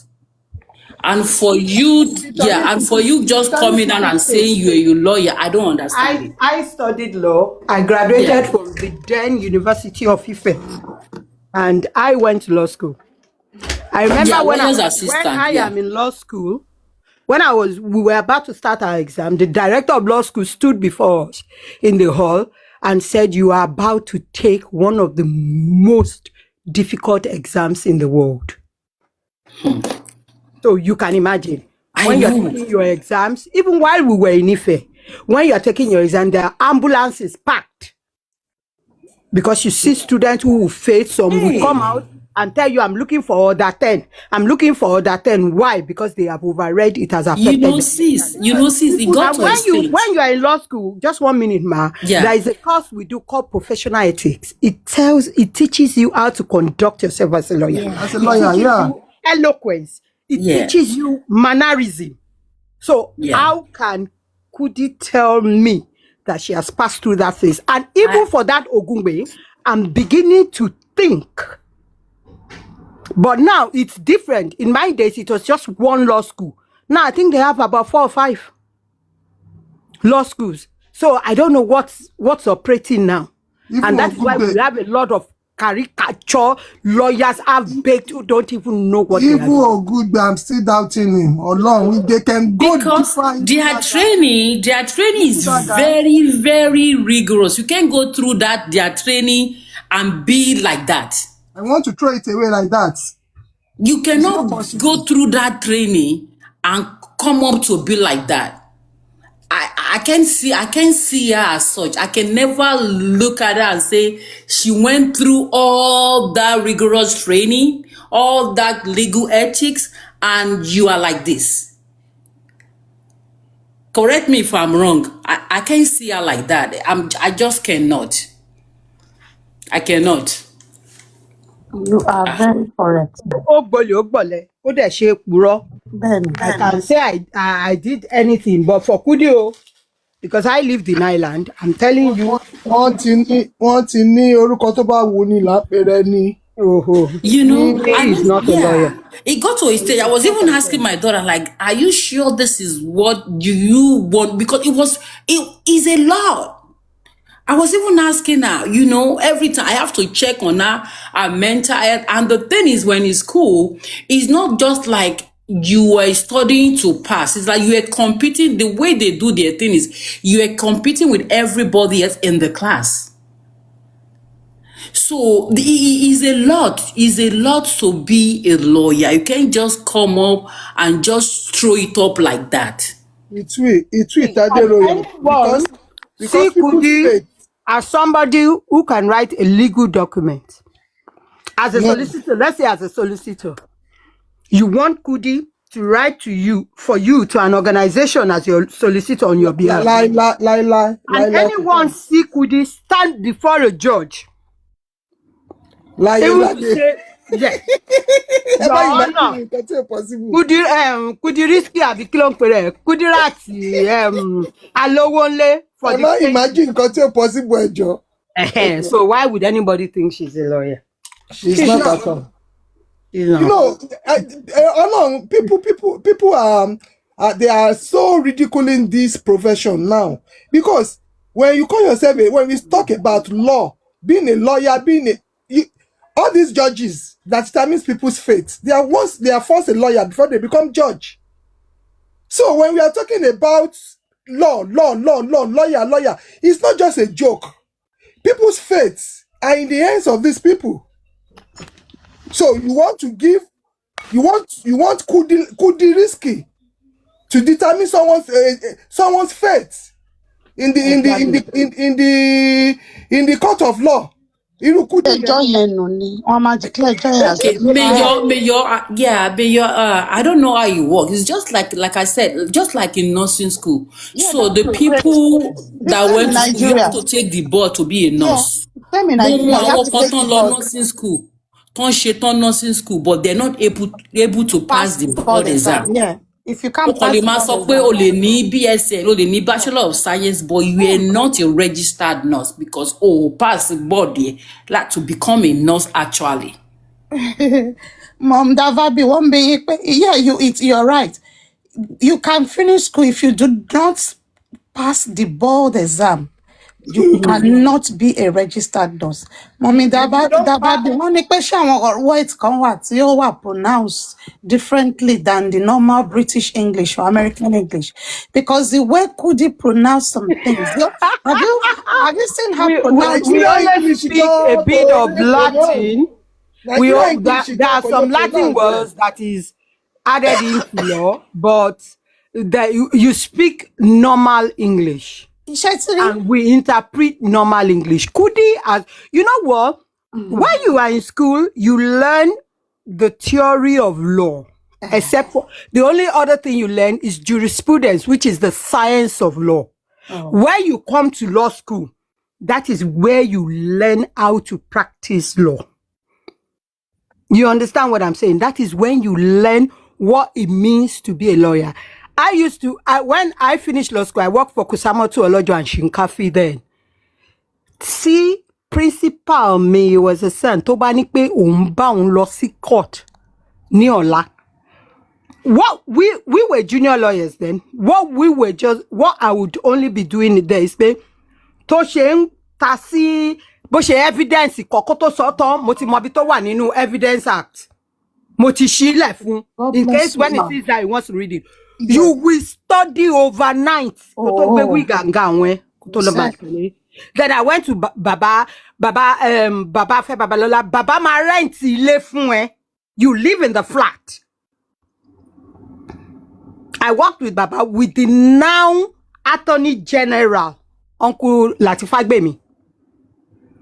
We're related, but I worked under him with Baba Fe Babalola. Waka Evidence Act.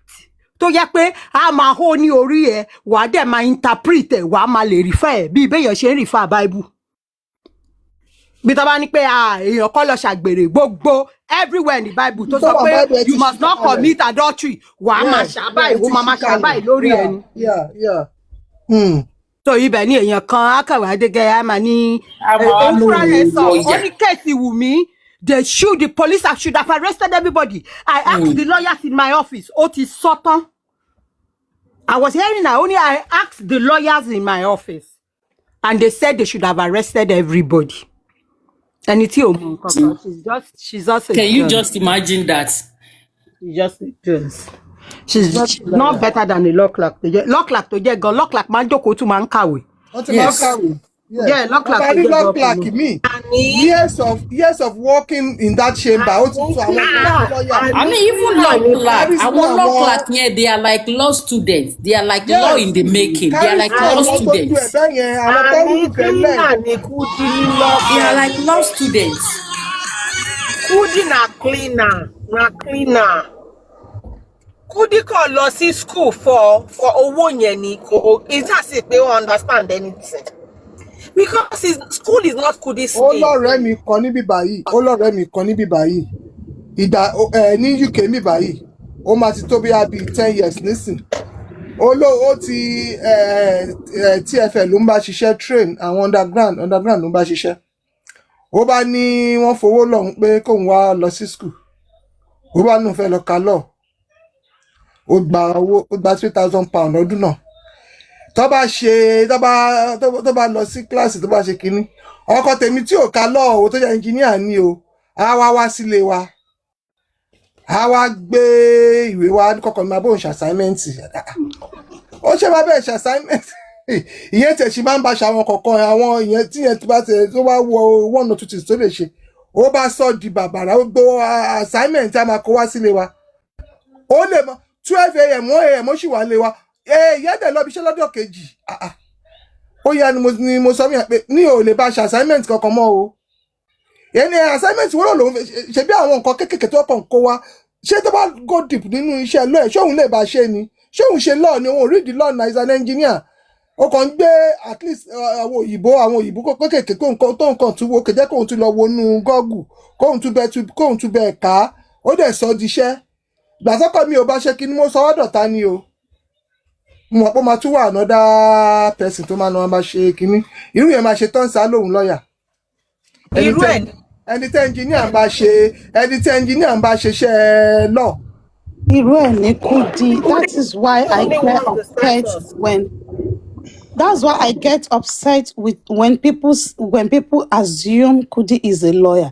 Ṣebí òun ni Mummy Davabi ti sọ. She's told us where she schooled, when she did her exam, who she has worked with before leaving Nigeria.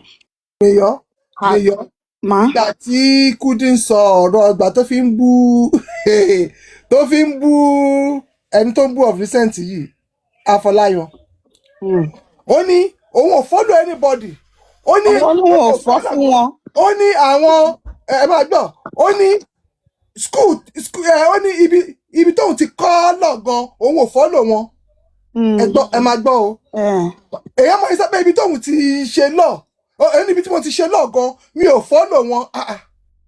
Ṣé wàá dárúkọ school mi o school tí mo ti university tí mo lọ gan ṣe láíláí follow wọn law school tí mo lọ gan mi ò follow wọn. ó lè dárúkọ náà ó ti mọ̀ pé wọ́n máa díìgì òun wá o lórí social media. Mo ti ta lọ́gán mi ò follow wọn.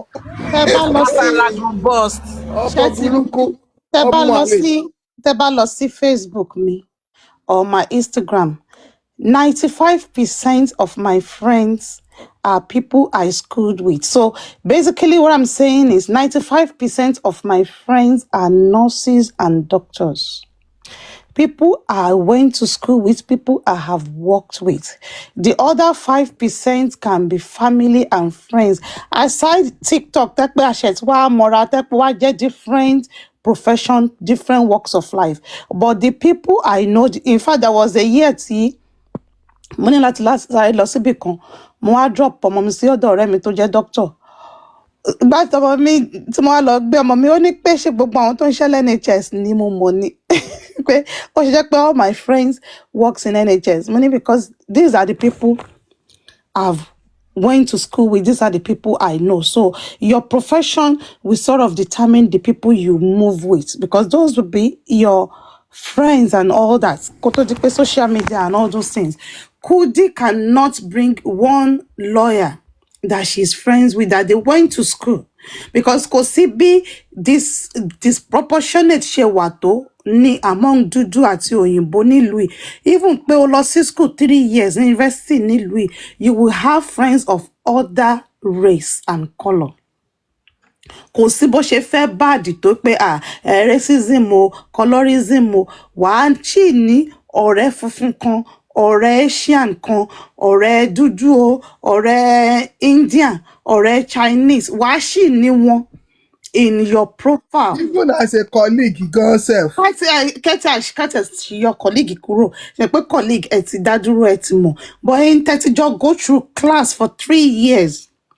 You have this group of people, because sometimes they will put you in groups to study together, to come up with assignments, to do these things. Because even as a law student, there are times that we give you cases to come and defend, or to be either the prosecutor or the defense attorney in class as a student. So they will put you in groups. That's even, I think that's a class of his own. God, they have a class like that, like a course. They have a course like that. It's called a moot court. Exactly. Yeah. So it won't be people of only your race that will be in that group. You will be among different groups. And sometimes you these groups are people you will work with till you graduate. Kudi don't have anything of such. It is our riffraff for his social media. Now, let me add another thing that would definitely make you know. Lawyers in Ireland have a professional body, whether it's solicitor, whether a barrister. If person is registered and a member of that professional body, once you type their name on Google, it brings it out. Just like if you type a social worker's name, it would tell you if that person is registered with Social Work England.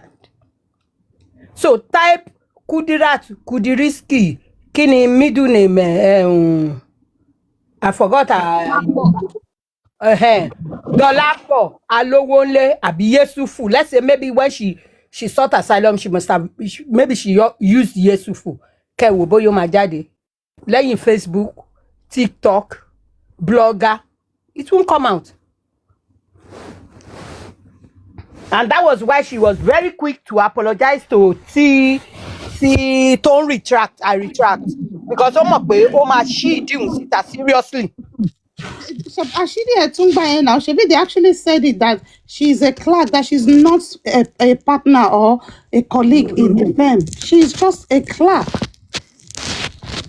You know, Kudi is a nasty piece of trash, and she will be binned where she belongs to. She's a gutter girl, true and true. How can an adult who have been through the 4 walls of university say bad-mouthing people, to going on with smear campaign? It's a job that she is happy to do. When she was coming for Afolayan, the way she was angry, the way she was bitter, and the way she related that issue with Wunmi and Iyabo Ojo, it's beyond human reasoning. You ask yourself, this woman, what actually is your beef? How does anyone have something against a young widow? She is so big. In fact, when Kudi sees Wunmi's picture, she will be hyperventilating and her blood pressure will be off the roof. I have never seen this level of madness in my life. Kudi is 52, Wunmi is 27. So hateful. She's just so hateful. So hateful. Now saying she Iyabo Ojo unfollowed her, that's in pain Oh, Kudi, it was as if Iyabo Ojo took part of Kudi's avoid, so she's not having proper ventilation. Iyabo Ojo has taken Kudi's oxygen by unfollowing her. You that have carried on with smear campaign against Wunmi, when Priscilla was getting married, you started fanzing her, doing as if they should give you an invitation. You want to move with the creme de la creme of the society, but you are a gutter girl. You are a gutter girl, true and true. And it's because you are not a lawyer, you are not a registered lawyer, you have no registration, you are not called to any bar in any world, in any part of the world. That's why you were carrying on like a trash that you are. Because no lawyer that has something to lose will be carrying on the way you carry on, Kudi. You've done it, we kept quiet for you, we were looking at you. Wow, to come again for Wunmi. Move on. You see, you all are one thing I'm so sure of, and I will speak for that with all boldness.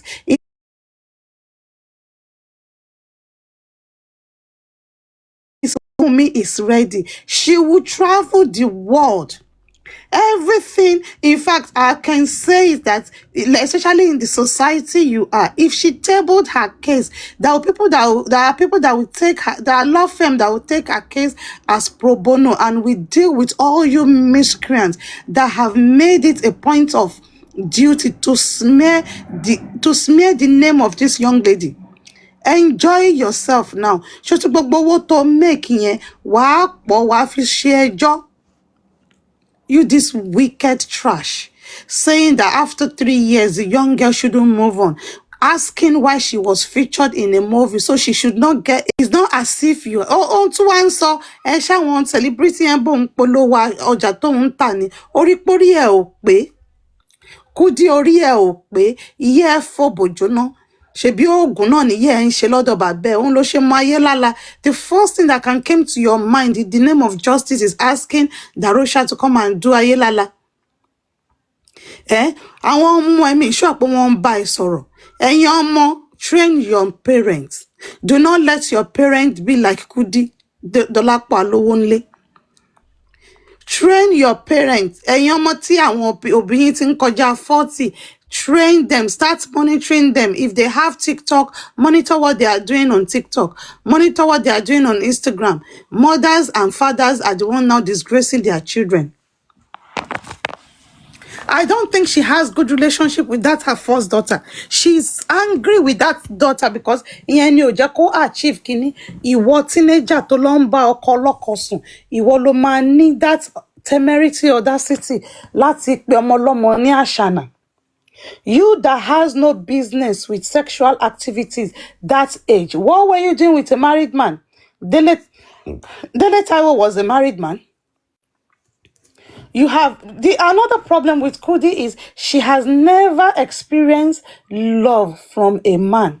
All the men she's been with, she agbesun no kan fi ń ṣe. Wọ́n máa kàn tẹ ní ẹ̀yìn agbo ni. Wọ́n ti treat Kudi rí lọ sí proper romance and getaway. Pé kàn tiẹ̀ sọ pé wọ́n fẹ́ dú ẹ lásán gan, pé kàn gbé ẹ lọ hotel. Wọ́n fún Kudi ní honor yẹn rí. Wọ́n gbé ẹ̀yìn Kudi sí orí bẹ́ẹ̀dì rí. Ṣé mo bọ́ ṣe máa ń ṣe slow mo tán máa bọ́ pátá tán máa bọ́ aṣọ tán máa ṣe gbogbo ẹ̀. Kudi has never experienced that in the days of her movement with a relationship. Ó máa kọ́kọ́ dóko ní ayé ẹ̀yìn agbo náà ti dó. So ẹ wá ní kó má wà bitter. Trash òun ni Kudi. Imagine as a young lady pé o kọ́kọ́ fẹ́ ṣe, because your first time is always something you want it to be as romantic, as pain-free as possible. Ẹ̀yin agbo, big drum yẹn, drum set, naughty, Nico, Kawasi, tán ka aṣọ white tán wọ̀ yẹn, mini skirt tó wà àti Bukky wọ̀. Ọjọ́ tí Dele Taiwo kọ orin tó kọ yẹn, tẹ́ bá wo ibi tó ti ń ṣe music vixen àbí kíni, aṣọ yẹn gangan kò wọ pátá sábẹ́, wọ́n kàn ká sókè ni wọ́n fi fún ní ẹ̀yìn agbo. After 3 months ló lọ bá Délé pòun ti lóyún. Ìyẹn lóun níyàwó ńlé. Ìyẹn lóun níyàwó ńlé pé kó má kó bóun. So Kudi became a teen mother, teenage pregnancy. Òun ni Kudi gbé. Àwọn òbí ẹ̀ dà sí lára. So could you come and tell us, when did you ever went to Ekpoma? Because Mama said you go Ekpoma. If you truly go Ekpoma, you go sabi speak pidgin English. Ogun won't kill you. You dey craze. You will spend 4 years in Ekpoma. Your brain go dey behave the way they behave. They never format your brain. Do you even know where Ekpoma dey? Ogun Agbia. So ìgbà wo ṣé ìgbà tí wọ́n dá sí ẹ lára kó máa dánmọ tọ́ òun ló fi lọ sí Ekpoma? Or what?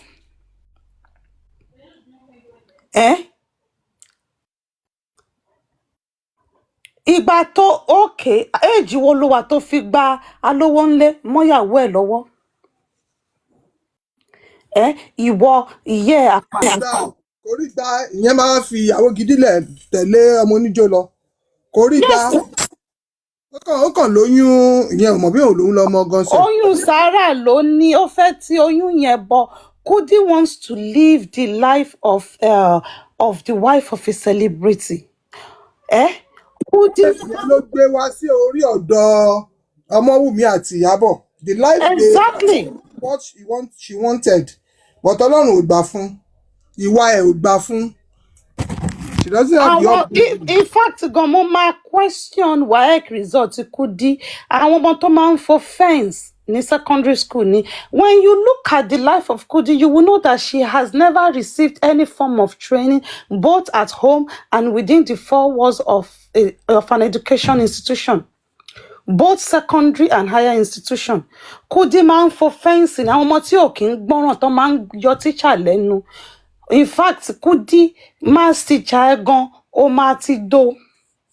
Because ayé ẹ ti bàjẹ́. Kudi, what are the literature books local ní secondary school? Come and tell us. One of the most popular literature book tí wọ́n ṣì ń lò dòní is either Macbeth, The Gods Are Not to Blame, Things Fall Apart. Me, I cannot forget the things that were... As you like it. Oh. Come and tell us. Kudi, come and tell me who is the author of The Gods Are Not to Blame. Do you even know the first line of Things Fall Apart? Can you tell me who wrote Things Fall Apart? Kudi, you are nothing but a social media tout. You are a thug. She was doing runs. Oti Bora Bora Bora Bora Ti and Shakespeare. Yeah, Macbeth. Kataniya Macbeth. You Shakespeare. Oh, Bora Bora Ti Oti Bo Ọpọlọ ẹ mọ́. You will now look at Kudi. Whip not my child. Èmi tí mi ò ṣe literature gan. I've read all the Pacesetters. Pacesetter is one of the most interesting books that you can read as a secondary school girl. Moved from Pacesetters, I've read all the James Hadley Chase, all the series then. I have it. Owó oúnjẹ tó máa ń fún mi fún lunch when I was a child. Mo máa lọ fi ń ra ìwé. Ẹ̀yin tẹ́ bá gbé ní Ìbàdàn, ẹ mọ ibi tí Union Bank wà ń gbà yẹn, the old Union Bank, that road. Tó máa ti ń ta ìwé lẹ́tọ́ tó máa ń ta used books yẹn. For people that grew up in Ìbàdàn. Àwọn bàbá tó máa ń tàwé níbi ẹ̀gbẹ́ títì and all those things. I moved from James Hadley Chase. I started reading Sidney Sheldon. I read, God bless you. I read all the Sidney Sheldon. I read Jackie Collins. Read Harold Robbins. Could you come and tell me? And there is no way you can be... John Grisham, yeah.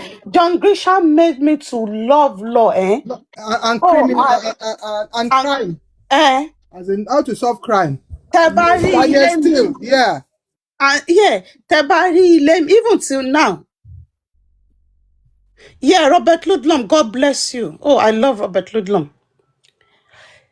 Before I now start diversifying to other artists and all those things, is now that I'm not reading this Tommy something, this girl that wrote Children of Blood and Sweat, this Nigerian girl. I'm now diversifying to some Nigerian authors. Me too. I have a library card. Till now, I have all these books. See, John Grisham Bashe new ìwé lónìí. I'm buying it. Exactly, those books, it will shape you, shape the way you speak, especially for we that grew up in those days, Nigeria. I went to a public school. I didn't go to a private primary school. I went to a public school, but you can never tell. I have been reading from age 6.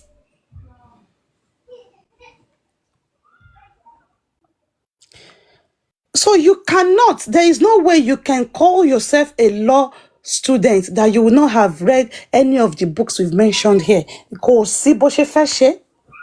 When you're reading John Grisham, you will be seeing it in your head, how the prosecutor is speaking, how the defense attorney is speaking, and you can even visualize how they can declare a case as mistrial, or how they can say, okay, this cannot happen.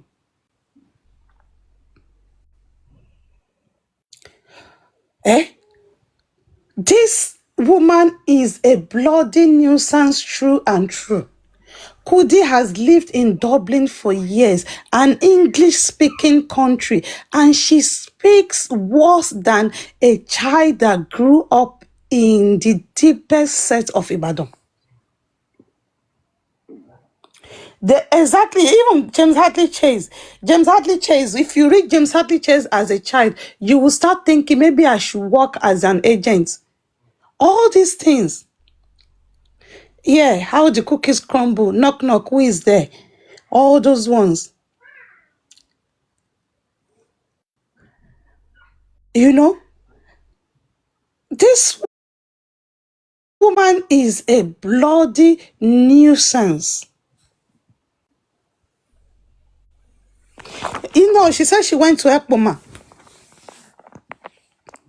There is no way. Honestly, sometimes before the eras of Kudi and her nuisance, sometimes I feel sorry for the young kids, because if you've not read all these books, how are you enjoying your youth? How do you broaden your scope?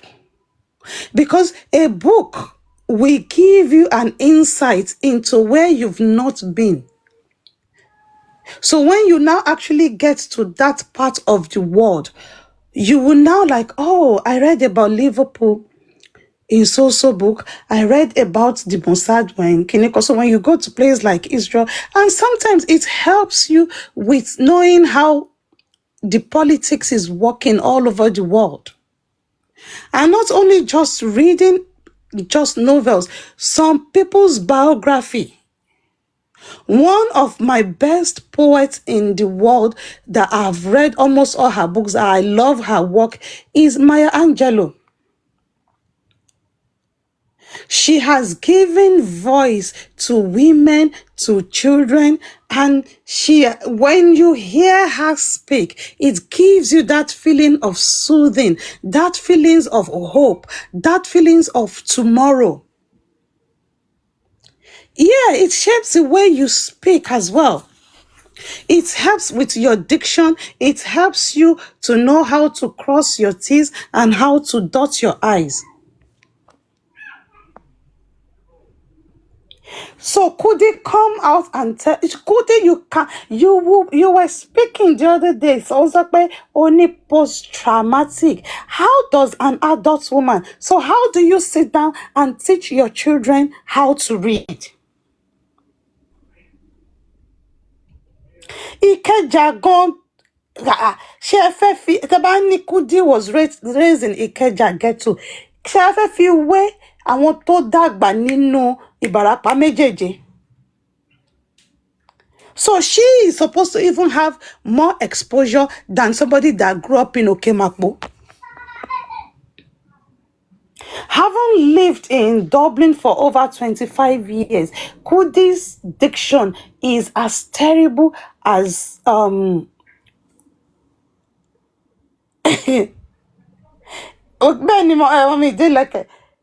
Kudi's diction is as terrible as àwọn ọmọ ìbejì kékèké tí Àkànní àti Àríkẹ́.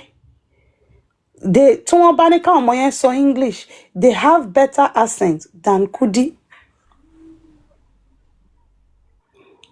But you now want to come out for a young girl that you have no business with. In fact, go yẹ kó máa bọ Wunmi ni, because kì í ṣe pé ó ń fi orúkọ Wunmi jẹun nìkan, ó fi bọ́ ẹbí ẹ̀, ó fi bọ́ ọkọ ẹ̀, ó fi lọ sí Mecca, ó fi ra PS fún ọmọ ẹ̀, ó tún wá ṣe títí, ó tún wá dóko ọkọ bàbá Wunmi. So in all this, you were the one that gained more in the pie of Mo. Because before Mo tó kú, jọ ó ti di last time wo tí ó darí. Ó ti dà, ó ti tó ọdún mélòó. Gbogbo abẹ́ ẹ ti di múkọ̀, ó ti cobweb ti cover. Bẹ́ni pé èèyàn ń lọ sí tẹ́ bá ti kọjá Fìdítì tẹ́ ń lọ sí ọ̀nà Ọ̀yọ́, àwọn ọ̀nà tí ò dá yẹn nígbà yẹn ni mi ò bẹ́ẹ̀ náà yàn ṣe dá. Tẹ́ bá ti kọjá Ògbómọ̀ṣọ́, bí gbogbo òbó Kúdí ṣe rí nìyẹn. Torí pé Mo kú, ó ráyè lọ sí ó ń ṣe ọwọ́ márùn-ún fún ẹ. Ìyẹn ló sì fi ń di ara mú dìsìn. Ìyẹn ló ń ta ẹ́ lára. Ó lọ ọwọ́ márùn-ún, 1, 2, 3, 4, 5. Ó lè anìkànjọpọ́n, ó lè ní ẹ̀nà Kudi. Ó fi orúkọ ẹbí, ó fi make owó, ó tún fi orúkọ wọn, ó fi gba oko sára. Gbogbo èèyàn ń jẹ, wọ́n ń mẹ́nu mọ́, ìwọ dé, ó wá amplify ẹ̀. Ó jẹ́ kí gbogbo ayé rí bí oko bàbá father-in-law lọ́mọ. You're the one that should be respecting that girl, you this bloody nuisance. Gbogbo omi ara, ẹ̀jẹ̀ ara Josi, ìyẹn gan máa bí ẹ́ because o ò lè gba oko lára Josi, o ò lè gba omi ara kó gba ẹ̀jẹ̀ ara Josi kó wá turn against ẹ̀. Òkú ọ̀run á fìyà jẹ, àwọn tó wà láyé gan á fìyà jẹ. Very ridiculous, not just that. Bẹ́ẹ̀ni, Wunmi is their ìyáláyà, ìyá wọn ni. Wọ́n kú ọkọ ẹ̀ kan kú ti kọrin. Ìyáláyà wọn, ṣọkọ ẹ̀ ló kọ yẹn, mi mọ̀. Ìyáláyà wọn ni ọmọ Wunmi jẹ́ sí ẹ. She's the one feeding you. That's why when you want to say anything, you must put her name in all your shenanigans.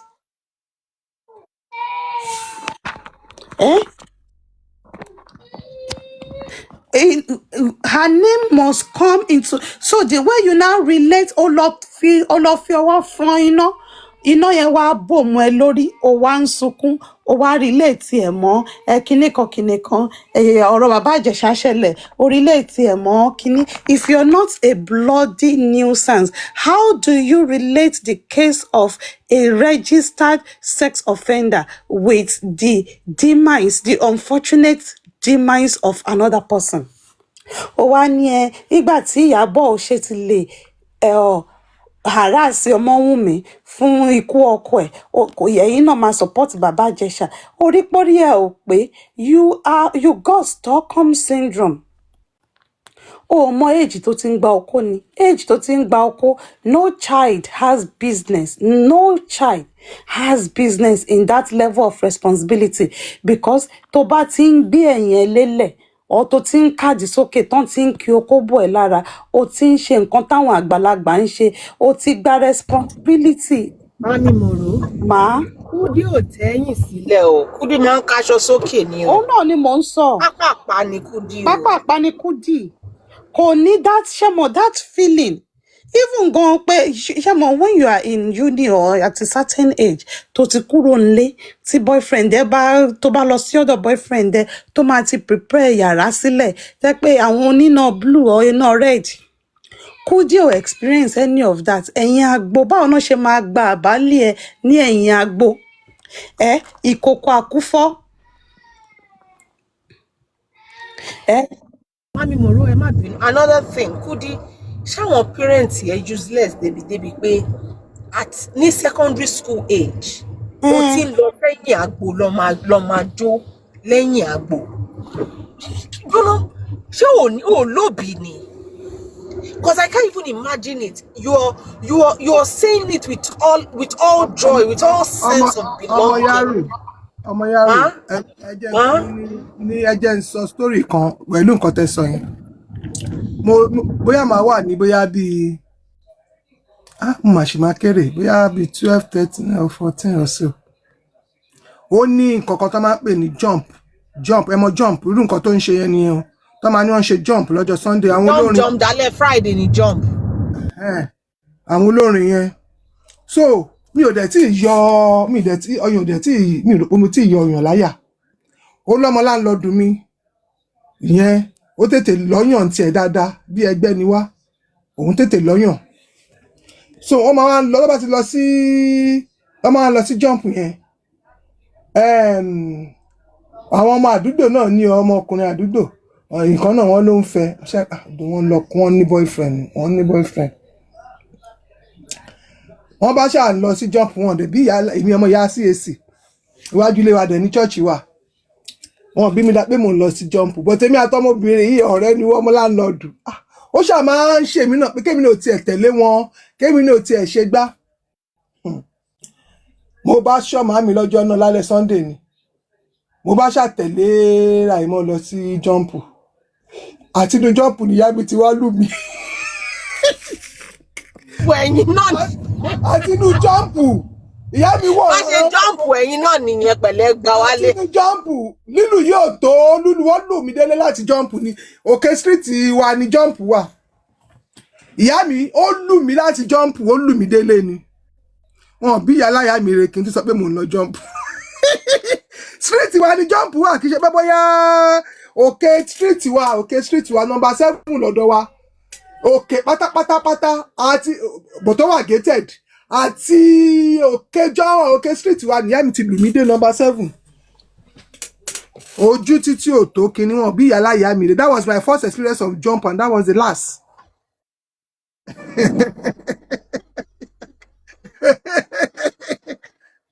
Ìyá Yẹmí. Mami Moro, ẹ máa sọ̀rọ̀ yín lẹ má bínú padà ọ̀rọ̀ ọmọ yín lẹ́nu. Mami Moro. Mami Moro. Ẹ má tún gbé mi Pọ́ yín jàre. Ẹ má sọ, ẹ má tí gbé mi dúdẹ yẹn má sọ̀rọ̀ yín lọ. Ẹ má sọ̀rọ̀ yín lọ. Kudi òní. Kudi Ashana Skindus. Ashana Skindus. Sori ìkòkò àkúfọ́ ni ẹ ó ti dèrò àkìtàn. Ìkòkò tó fọ́ ó ti dèrò àkìtàn o. Mọ̀nàmọ́ná yalu kí oró wọnú ìlú. Èèmọ̀ wọnú ìlú. Ìtìjú bí aṣọ àkísà lọ́mọ rí o. Go beautiful Nubia. Ìkòkò àkúfọ́ ni is of no use. It's of she is of no use. Ama ó ti di èrò àkìtàn ni ẹ́. You are for the street. You are a dog. Mayor, ẹ ṣáà máa dúpẹ́ lọ́wọ́ àwọn òbí tó tọ́ yín. Honestly. Kò sọ́mọdé tí ò kí ń fẹ́ òun náà máa ń pè ní youthful exuberance. Kò sọ́mọdé tí ò kí ń fẹ́ ṣe but téèyàn bá ní òbí àwọn òbí wa ló máa ń fà wá sẹ́yìn. SSCs àwọn òbí wa ló máa ń fà wá sẹ́yìn but òun ò lóbi gidi láti fà á sẹ́yìn. Ìgbà tó yẹ kí ìyá ẹ̀ tọ́ oko ló ń dó kiri. Èèyàn tó bá níyàá nísìlẹ̀ ẹ̀ṣẹ̀ mọ ìgbà yẹn tí wọ́n ń ṣe fún wa máa rò bóyá kí ló dé ẹ̀fẹ́ kí n já ọ̀yà mọ́mọ́ mi ló ṣẹ̀fẹ́ kí n jáde pẹ̀lú àwọn kí ló dé ìsìlẹ̀ ẹ̀ṣẹ̀ mọ yìí ẹ̀ òun nìyẹn nísìn ẹ wo story tó ń sọ nípa yìí ẹ̀ àbí èjì tó pass through yẹn gbọ́dọ̀ la pass through ẹ̀. Exactly. Kò ti wá gbé oyún o ní kíní business yẹn. What was Kudi's business at that age? Tó wá ń kanlẹ̀kùn gate yẹ, tó ń tẹ̀lé wọn lọ sí club, tó ń kúrò lẹ́kọ̀ọ́ lọ sí club nìbàdàn, ó ló wà ní Ẹ̀pọ̀mà, you travel all the way. Yeah, don't get me wrong, as 18, 19, you're an adult, and that is when you're forming some of the friendship you have today. A máa ń lọ ṣe báwọn èèyàn ṣe nǹkan, your classmates, some of our classmates get married very early. So this is the age of that thing. But Kudi for fence, she has no time or chance for education. She has no time or chance for home training. So Kudi lacks it in both ways. Exactly. I was reading about a lady that was giving, people were writing about their why on Instagram, and she was saying her why is her father.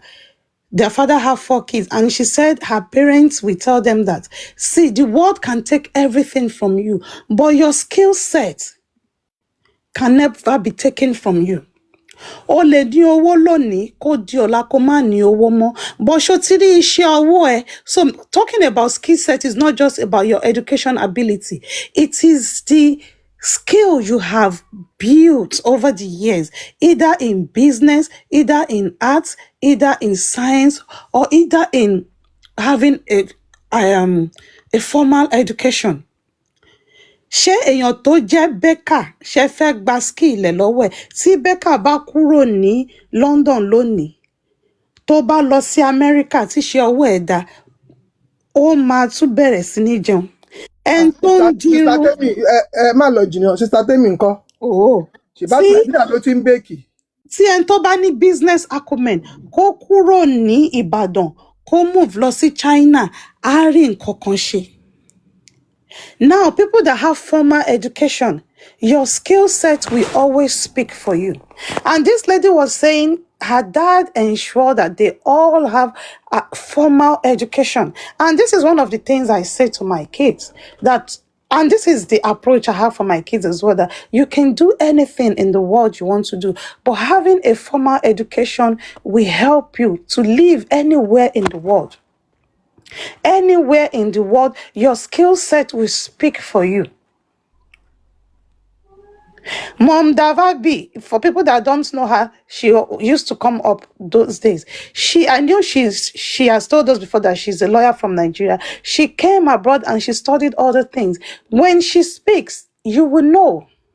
If Pythagoras speak in the aspect of being a lawyer, you will know. You will want to listen. When Benet speak, you will know. There are other lawyers here. The day Asanwa was speaking that day, you will know these are people that are well educated. Moving to NAMB, she's have 2 masters. Party, and she cruise and all those things. You can't take that from me. My skill set, you can't take it from me. I can live comfortably any part of the world I choose to go. Joy sọ fún mi ṣé aṣọ last grade turkey tí kudi ń tà ló fẹ́ lọ tà ní tó bá lọ sí America ọkọ sọ pé òkè òun fẹ́ move padà lọ sí Nàìjíríà ṣé nǹkan tó fẹ́ lọ tà nìyẹn.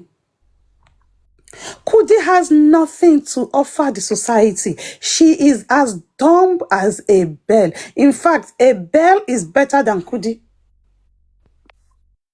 At least tẹ́ bá ringi bell ó ní ìwúlò. Tẹ́ bá gbá orí Kudi, it will give you a hollow sound like ẹ wà nínú underground that will be giving you your giving you back your sound. When you knock, if you open the brain of Kudi, all you're going to find there is sawdust.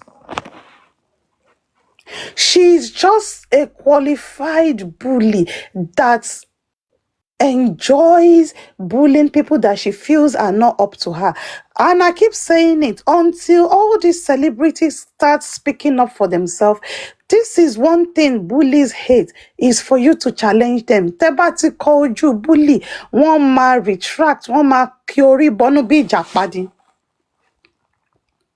Bẹ́ẹ̀ ni orí ẹ̀ sound bí empty house ṣé wọn pé tẹ́ bá tí ilé bá wà tí ò sí kankan nù ẹ̀ tẹ́ bá wọlé tẹ́ bá ṣe hóó ó máa ṣe hóó padà sí yín ni bí ó agbárí Kudi ṣe wà nìyẹn. The only thing Kudi knows is how to carton sókè either nísìn tó ti ní ilé kan tẹ̀yìn ẹ̀ délẹ̀ ọkàn mú lọ sí kíní kan hotel holiday hotel àbí kí náà ń pe travel lodge kí irú làgàtà kó lọ máa fi ice cream £3.50 at this age and time in your journey in life, Kudi. That is what you end up into. A young boy buying you ice cream from kíni orúkọ ice cream shop yìí tó wà ní high street £3.50 one scoop of ice cream. This cannot happen with a teenager. Ní ìlú òyìnbó láíláí kò lè ṣẹlẹ̀ kí wọ́n sì bá fi ice cream gba pátá ẹ̀. It is a shame. Ó yẹ kí àwọn ọmọ ẹ̀ kán mú ẹ wọlé kán dáwọ́ bò ẹ ni. In euro, £3.50 in euro. Kán fi Aldi ice cream, pack of 6. Kán fi gba pátá lọ́wọ́ Kudi, wọ́n wá rẹ́ǹtì yàrá ní £30. Ó wá sí London ni náà. Wọ́n á rẹ́ǹtì travel lodge fún ẹ. Olówó wá ṣe òkú àbúrò ẹ, oko ló wá ń dó. Ìwọ àti Josie, you are in the same group. Àwọn àṣànà group of companies. Kán máa dóyín, òun náà fi ń rẹ̀yìn lẹ́kún. Wọ́n fokó àtòbò rẹ̀ mí lẹ́kún group of companies. Òun ni ìwọ àti Josie, you have no shame, you have no sense, you have no thought process, you are a waste product. Kudi, you are for the street, you are a dog on heat. Adẹ̀ṣì máa tẹ̀ ẹ́ lọ́dà ni, a sì máa ṣe female genital mutilation fún ẹni ìwọ lórí burúkú abúra jẹ̀bi skundis lẹ́pọ̀n you are a useless piece of trash wàá máa bá àwọn èèyàn sọ̀rọ̀ máa pé everybody ní ọmọ yìí pẹ̀lẹ́ o Methuselah Kudi is older than her grandfather. Tí bàbá ẹ̀ bá sọ̀rọ̀ á pé bàbá ẹ̀ ní ọmọ yìí ṣé mi ló ń bá sọ̀rọ̀ bẹ́ẹ̀ yẹn aláìnírònú aláìlọ́pọlọ wà gbogbo èèyàn ní Kudi jùlọ. Mọ́mí Àṣàbí ẹ má bínú bọ̀ àwọn eléyìí okó àtòbò rẹ̀ mí lẹ́kùn group of company ni wọ́n. She is a nothing but a piece of trash. She is worse than the dredges of the earth. Ìkà òun ni ìkà kọ́mọlọ́mọ má ṣiṣẹ́ kó má jẹun ẹ ṣáà ń dúró pé maybe one day that girl will come and say ẹ̀yin ọmọ Nàìjíríà ẹ fún mi lówó òun fẹ́ fi jẹun ó dòdì tí irun ọmọ Wunmi ẹyọ kan ó máa ra gbogbo àpò ṣe tó ń tà yẹn. ẹ jọ̀ọ́ ẹ má bínú wéyàn then house ẹ má bínú ẹ má dèmí àánú ẹ jọ̀ọ́ àti comic relief ni àwọn ọlọ́pàá ti ṣí owó gbà ẹ yẹ kí n kà fún yín wọ́n ní ó yà náà wàhálà jam network problem.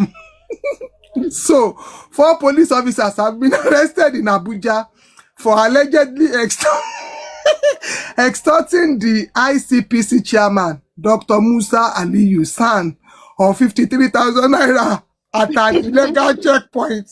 At an illegal checkpoint. Here is the gist behind it.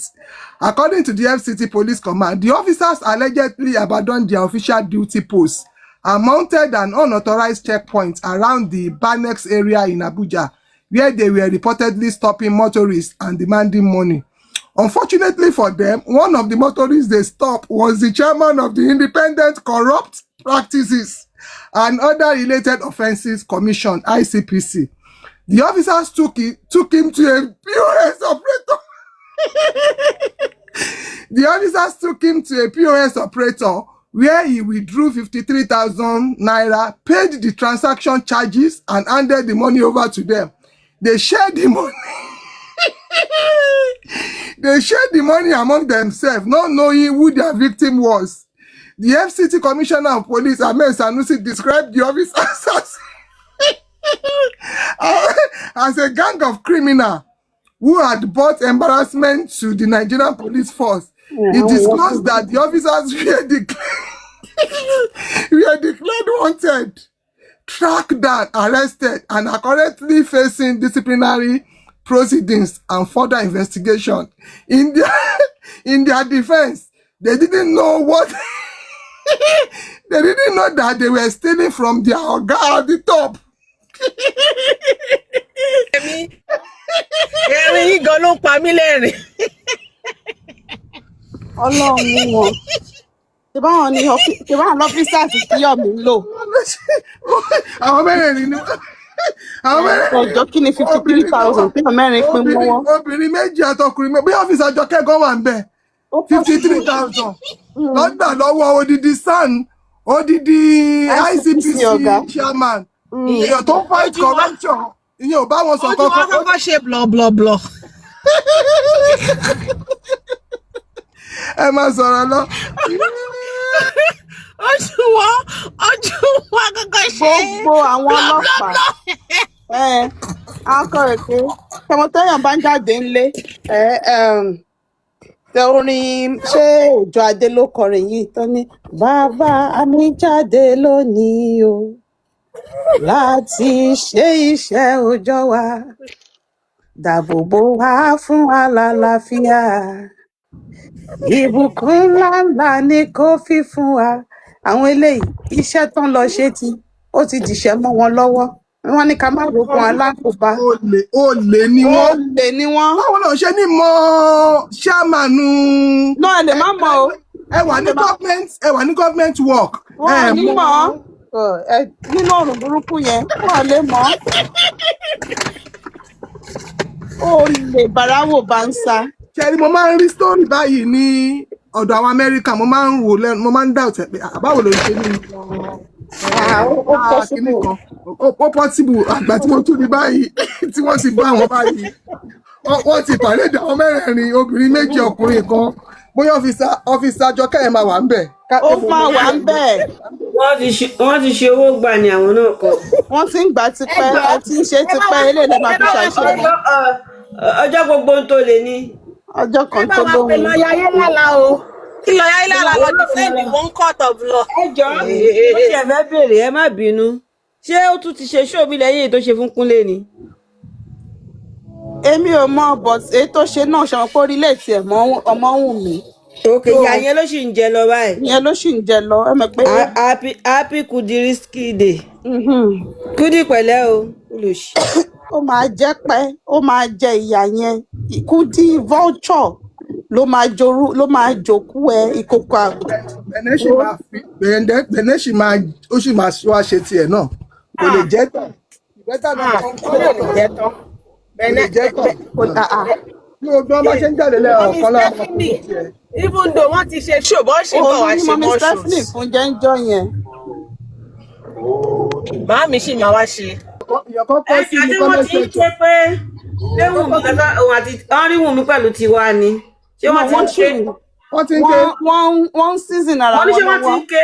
Wọ́n ti ké àti ìdúró wọn. Wọ́n marinate ara wọn lọ́wọ́.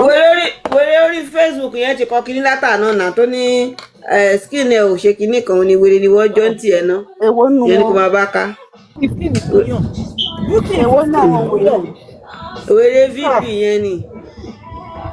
Ṣé lady ẹjọ ìyẹn woman yẹn ẹ wo ẹ má ṣàjẹ́ ká sọ̀rọ̀.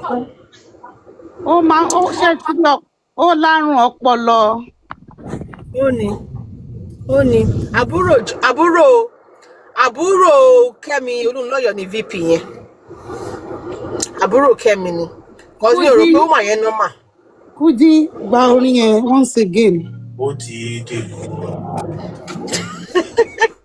mọ̀nàmọ́ná yalu kí oró wọnú ìlú, ìtìjú bí aṣọ àkísà. Tí ẹ̀yin wèrè tẹ́ bá ti lọ ṣe wàhálà níta, ẹ máa wá kó wàhálà yín bá wa àgbà. Orí ń tì pé a ti ṣe panel lórí, a ti wà ní orí kóòtù àṣìpa lórí ọ̀rọ̀ a máa fi yín sílẹ̀ jẹ́jẹ́. We mind our business, we don't come for you. Kudi ọmọ ìyá afọ́jú, ibi tí ìyá ẹ ti ń kojú bọlé kiri tó ti ń ṣe ṣóṣòṣó kiri, ibẹ̀ náà ti ta lọ́fà. Wọ́n ta ìyá Kudi lọ́fà lójú ni, ojú méjèèjì ganan gbà lọ́wọ́ ẹ̀, bọ́ ó fi kan náà àwọn ọmọ ẹ̀rú bọ́ ló fi gbójú kan padà. Ọmọ ìyá afọ́jú wo kí ni a ṣe. Ojú kan nìyá ẹ̀ ní ni. Tí rí picture ìyá Kudi rí ni. Mo mọ̀ pé wọ́n máa ń pè láfọ́jú mi mọ̀ pé ó ní ìmọ̀. Ojú kan nìyá ẹ̀ ní, wọ́n ti jẹ́ nínú meeting. Inú kọ́ọ̀fù náà ti jojú ìyá Kudi, ọmọ ìyá àjẹ́. Ó jẹ́ kí n rántí orin tí Papa tọ̀ síbẹ̀ kọ fún àgbésùn Kudi ń gbà yẹn tó ní ọmọ bàbá ẹlẹ́pọ̀n kan o, so Kudi ọmọ ìyá olójú kan o, ọmọ ìyá afọ́jú o, ọmọ ìyá afọ́jú olójú kan olòṣì. Wọ́n ní kó wá sọ fún wa, bring your own story, come and tell us why you and Mr. Yesufu stop talking. Why will your father be a lawyer and you are not well brought up? How come I grew up in a home of multiple lingua,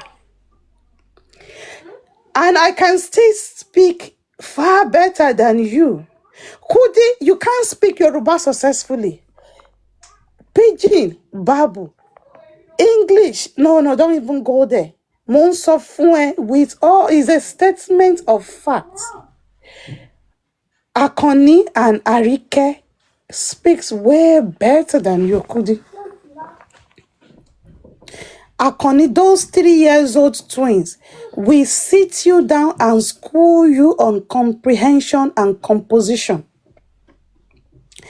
Kudi, you cannot even read your own comment. You have to call Boboto Tiki Furu Ori Ebonu Furu Elete Jongpa Oni Jimba Coat Bosrat. Kó wá ka ìwé fún ẹ.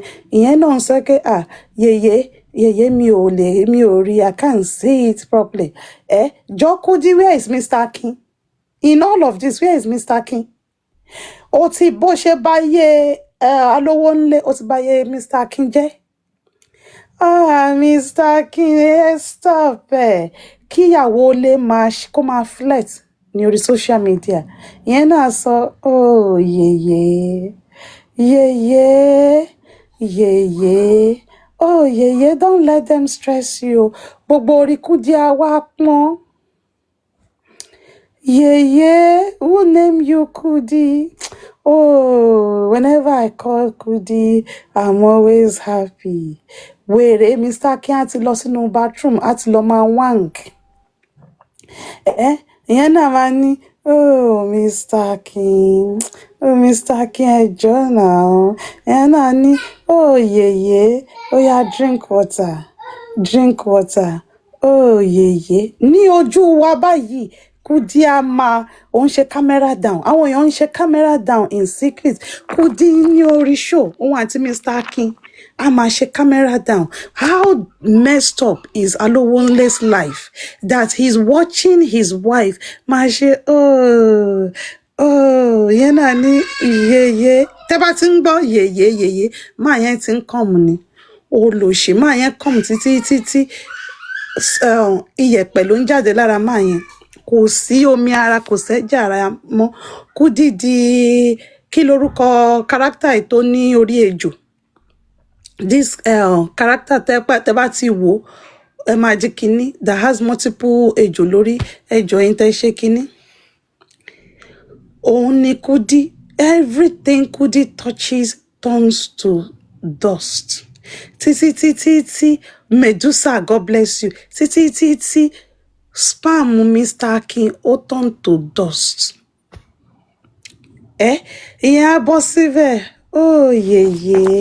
Yeye. Ẹjọ́, what is special about the name Kudi? Ẹ̀yin tẹ́ ń jẹ́ Kudi ń bí ẹ má bínú. Yeye, don't let them stress you, yeye. Okay, yeye, let me buy you pure water. I send 100,000 into your account. Mr. Akin, no, whenever I hear your voice, I'm happy. Olóbùkú, aṣẹ́wó ìgbàlódé, afárúgbó ọjọ́ ṣaṣẹ́wó.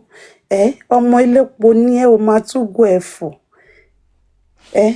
Olóṣì, òun advertise aṣọ bí gbogbo ara ṣe rí jẹ̀bẹ̀tẹ̀. Àbàtẹ̀ káàbọ̀. Èèyàn kan láyé ìgbà yẹn ló béèrè pé àwọn wo ló fún àwọn pípù yìí ní yeye. Yeye Kudi, who name you Kudi? Ayé ẹ ti sán, ayé ẹ bàjẹ́. Grandma ajá, ọmọ ẹ náà gbé picture ẹ síta ń jẹ́ ẹ̀ tó kú bí ajá méje. O train, o gbé ọmọ wá sílùú òyìnbó, kò lọ school, kò kọ́ṣẹ́, kò ṣe apprentice, ajá ló ń kó kiri. Grandma ajá. Ìwọ àti ọmọ owó 50th birthday wo bí ọmọ ẹ ṣe bó ṣe rí. Ọmọ ẹ gbé ajá dání nínú birthday ẹ wá ń jó bí léńgbé. Ayé ẹ ti bàjẹ́. In all of this, where is Mr. Akin? Where is Mr. Akin? Justice for Mr. Akin. Because after tó báyé Mr. Akin jẹ́ tán ní àgbúrò Mr. Akin mọ́, ó ti sọ máa yẹn di pillar of sawdust. Dáàmà ẹjọ́ bá wa tap. That Mr. Akin came whole to your platform. He went back home empty. He went back to his family. Bóyá wọ́n ń gbé Mr. Akin dìgbàdìgbà from one hospital, from one ilé babaláwo to another ni. Kudi. Ṣé ti máa ẹ̀ka reason má tẹ̀ o? Máa ẹ̀ka ẹ́ńtà ẹ o. Ó mọ̀ pé àti ìsọ̀ra kan fún ẹ wọ́n nìní. Ṣé o mọ̀ pé níbí yìí àti gentle? Máa ẹ̀ka ẹ́ńtà ẹ o. aṣẹ́wó skindles lẹ́pọ̀n after 30 years kí wà tí obìnrin mi kẹ́sì máa jà sí oko tẹ́tí báyé ẹ̀jẹ̀ àwọn náà fi òbò bá ògo Délé Táíwò jẹ́ in that part mi ò lè gbàgbé yín à lè forgive yín nígbà yẹn every Friday báyìí máa ti máa gbọ́ Délé Táíwò was in par with what's it called Ayuba nígbà yẹn Ayuba ló tún ṣì ń kọrin pẹ̀lú àwọn younger generation ẹ wo how Ayuba looks, he looks handsome, he stand well ẹ jọ̀ọ́ ẹ bá wa wá Délé Táíwò síta ẹ̀yin abiyamọ ayé. èèyàn kó àwọn ọ̀gbáǹjẹ méjì ó kó wọn tira ẹni káyé ò dáa. wọ́n bà ayé ẹ̀ jẹ́ wọ́n bà ìpín máa yẹn jẹ́ ìpín mi o ìpín mi máa bàjẹ́ láyé kémi tó lọ. èèyàn Ọlọ́run jẹ́ iṣẹ́ yín o. ìpín mi máa bàjẹ́ láyé kémi tó lọ. Mami màró. A máa sọ pé Délé Táíwò náà ń feel inferior ni. Báwo ni Délé Táíwò náà ṣe máa kó Bukky àti Kudi papọ̀? Bóyá ó ní PDF ni bóyá ara wọn ni kò mọ̀ pé àwọn kò mọ̀ káwọn gbáǹjẹ kò mọ̀ pé àwọn arógbá aṣọ má balẹ̀ òun ni àwọn méjèèjì ó fojú ọmọ kékeré wò wọ́n kò mọ̀ pé chief and deputy ni wọ́n nínú ẹgbẹ́ meeting nínú coven ó kọlu agbọmi ayérayé kò dẹ̀ díra. Délé Táíwò ó yẹ kó ti fi Kudi àti Bukky ó yẹ kó ti fi wọ́n lògbà ayé. Kó ti fi wọ́n jogun nílẹ̀ mi kó fi wọ́n lògbà kó fi wọ́n jogun I support the motion. Kò bá ti lò wọ́n Bukky wá ṣe bí tàwín jínú ẹ̀ Kudi náà ṣe bí kí. Imagine wọ́n fine they're not fine. Ìjọ wọn ọmọjọ́. They are not. As in, kí ni Délé Táíwò rí lára wọn? Fresh, ó fẹ́ gba fresh òbò ni. And I'm so sure. Kudi àti máa bóra láti gbà yẹn. Aṣọ àgọ́ ìlànà ló ń gbà yẹn. Ó bó ṣégè, ó bó tòrótòrò. Bukky pẹ̀lú eyín ẹ̀yẹn bí eyín Dracula. Kudi pẹ̀lú kíní. Kudi eléyín yíyọ ṣe bíbí tó eyín Kudi náà ti yọ ti pẹ́ bàbá ẹ̀ ló nà ibi tó ti ń ṣe panṣágà káàkiri ó ní bàbá ẹ̀ ti nà nínú ọ̀bàrà.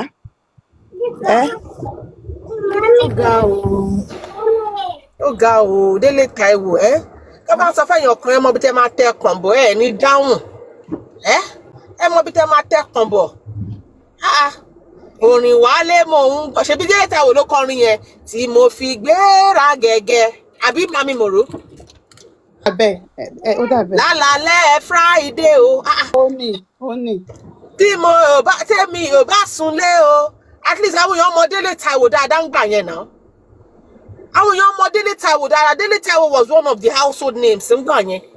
But hell no. Hell no. Because ẹ fẹ́ dòdòkúdò. Wálé Thompson. But Délé Táíwò náà was a popular person especially Leko nígbà yẹn ní Southwest. He was a popular person. Even though kò tó àwọn K1 the ultimate but at least bí wọ́n bọ̀ lẹ́yìn àwọn K1 ni. Nísìnyí gan kò sí lẹ́yìn Portable. Kò sí lẹ́yìn Portable. Àwọn olòṣì alábẹ́jíjó náà wọ́n ti fògbò ba ògo ológo jẹ́. Àmọ́ bóyá ògo 2G nìyẹn gan gbé wá sáyé tẹ́lẹ̀ ló wá lọ bá àwọn kìnìún sùn àwọn kìnìún wọ́n swipe sí mu. Ẹ ló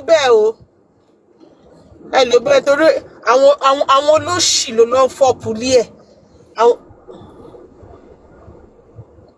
Ó náà ni mò ń sọ. At least ìgbà tí Wàsíù ti bẹ̀rẹ̀ sí ní kọrin Délé Táíwò náà ti wà ń ta ń gbà yẹn náà. Délé Táíwò náà ti wà ń ta for a while náà. Délé Táíwò náà kì í ṣọmọdé olórin. Ó kàn jẹ́ káwọn àwọn aláyé yẹn kẹ́yì àwọn tó ọ̀rẹ́ ni tọ́ wọn àti secondary school lọ ti lọ́njọ́ àwọn ọmọ alátika. àwọn ọmọ alátika. Imagine, Dele Taiwo was in the 90s. How old ni Bukky? Bukky ò tí lè 17. Nígbà tó ti lọ ń jó pẹ̀lú Dele Taiwo. Tí Bukky bá pé 15 in last year. So Bukky is 1975. Dele Taiwo So back.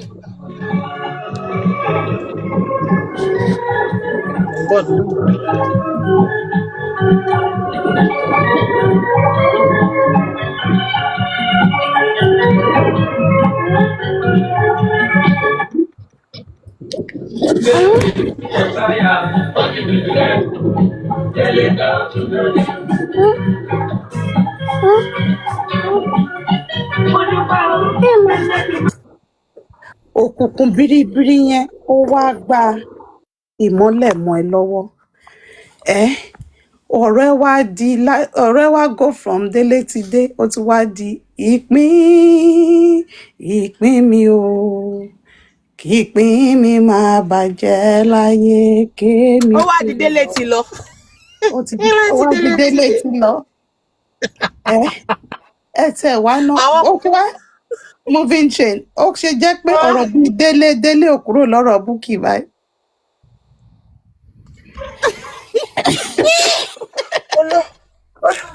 Olóbùkù ni wọ́n. Àti Délé mi tó lọ bá Bukky. Bọ́ kí ni ọkùnrin máa rí lára Bukky nù jàre? Owó ló máa fi ń owó. Ṣé Bukky lówó ni? Bukky ò lówó. Màá torí gbádùn ayé, fìyà jẹ mí lọ́rùn o. Délé.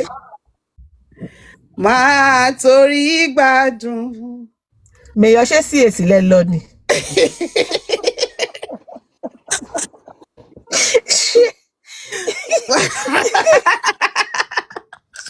Ṣé CAC lẹ lọ ni?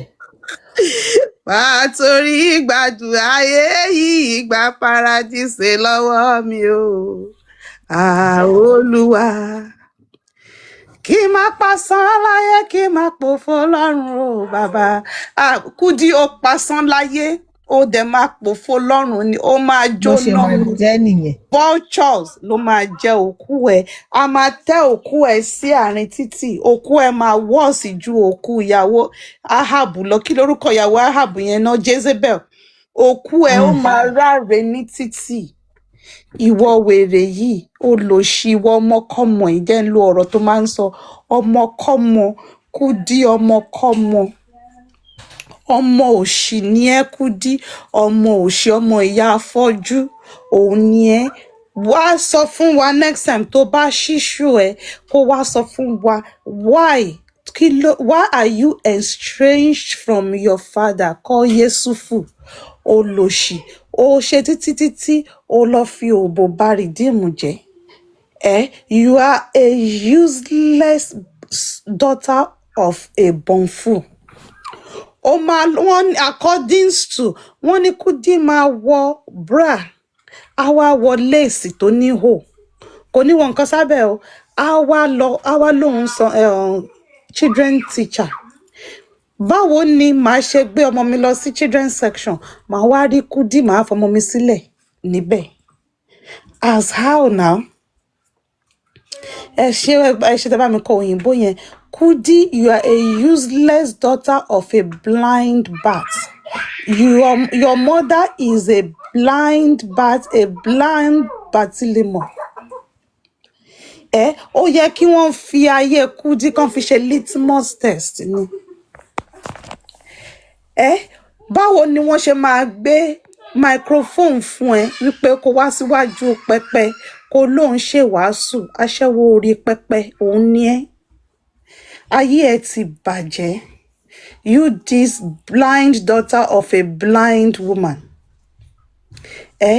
Ìyá ẹ, ibi tó ti ń yọ ojúlé ayé lálá káàkiri, òun náà ti sọ lọ́ta, náà ti sọ ní nǹkan tó máa sìn.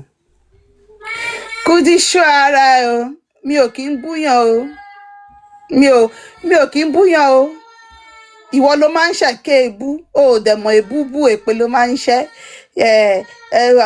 Àwọn ọmọ yẹn Kíni èmi ò fọ́ fáwọn celebrity. Èmi ò kì í follow wọn. Kí la advertisement fún? Why are you advertising for us? Pé o kì í follow wọn.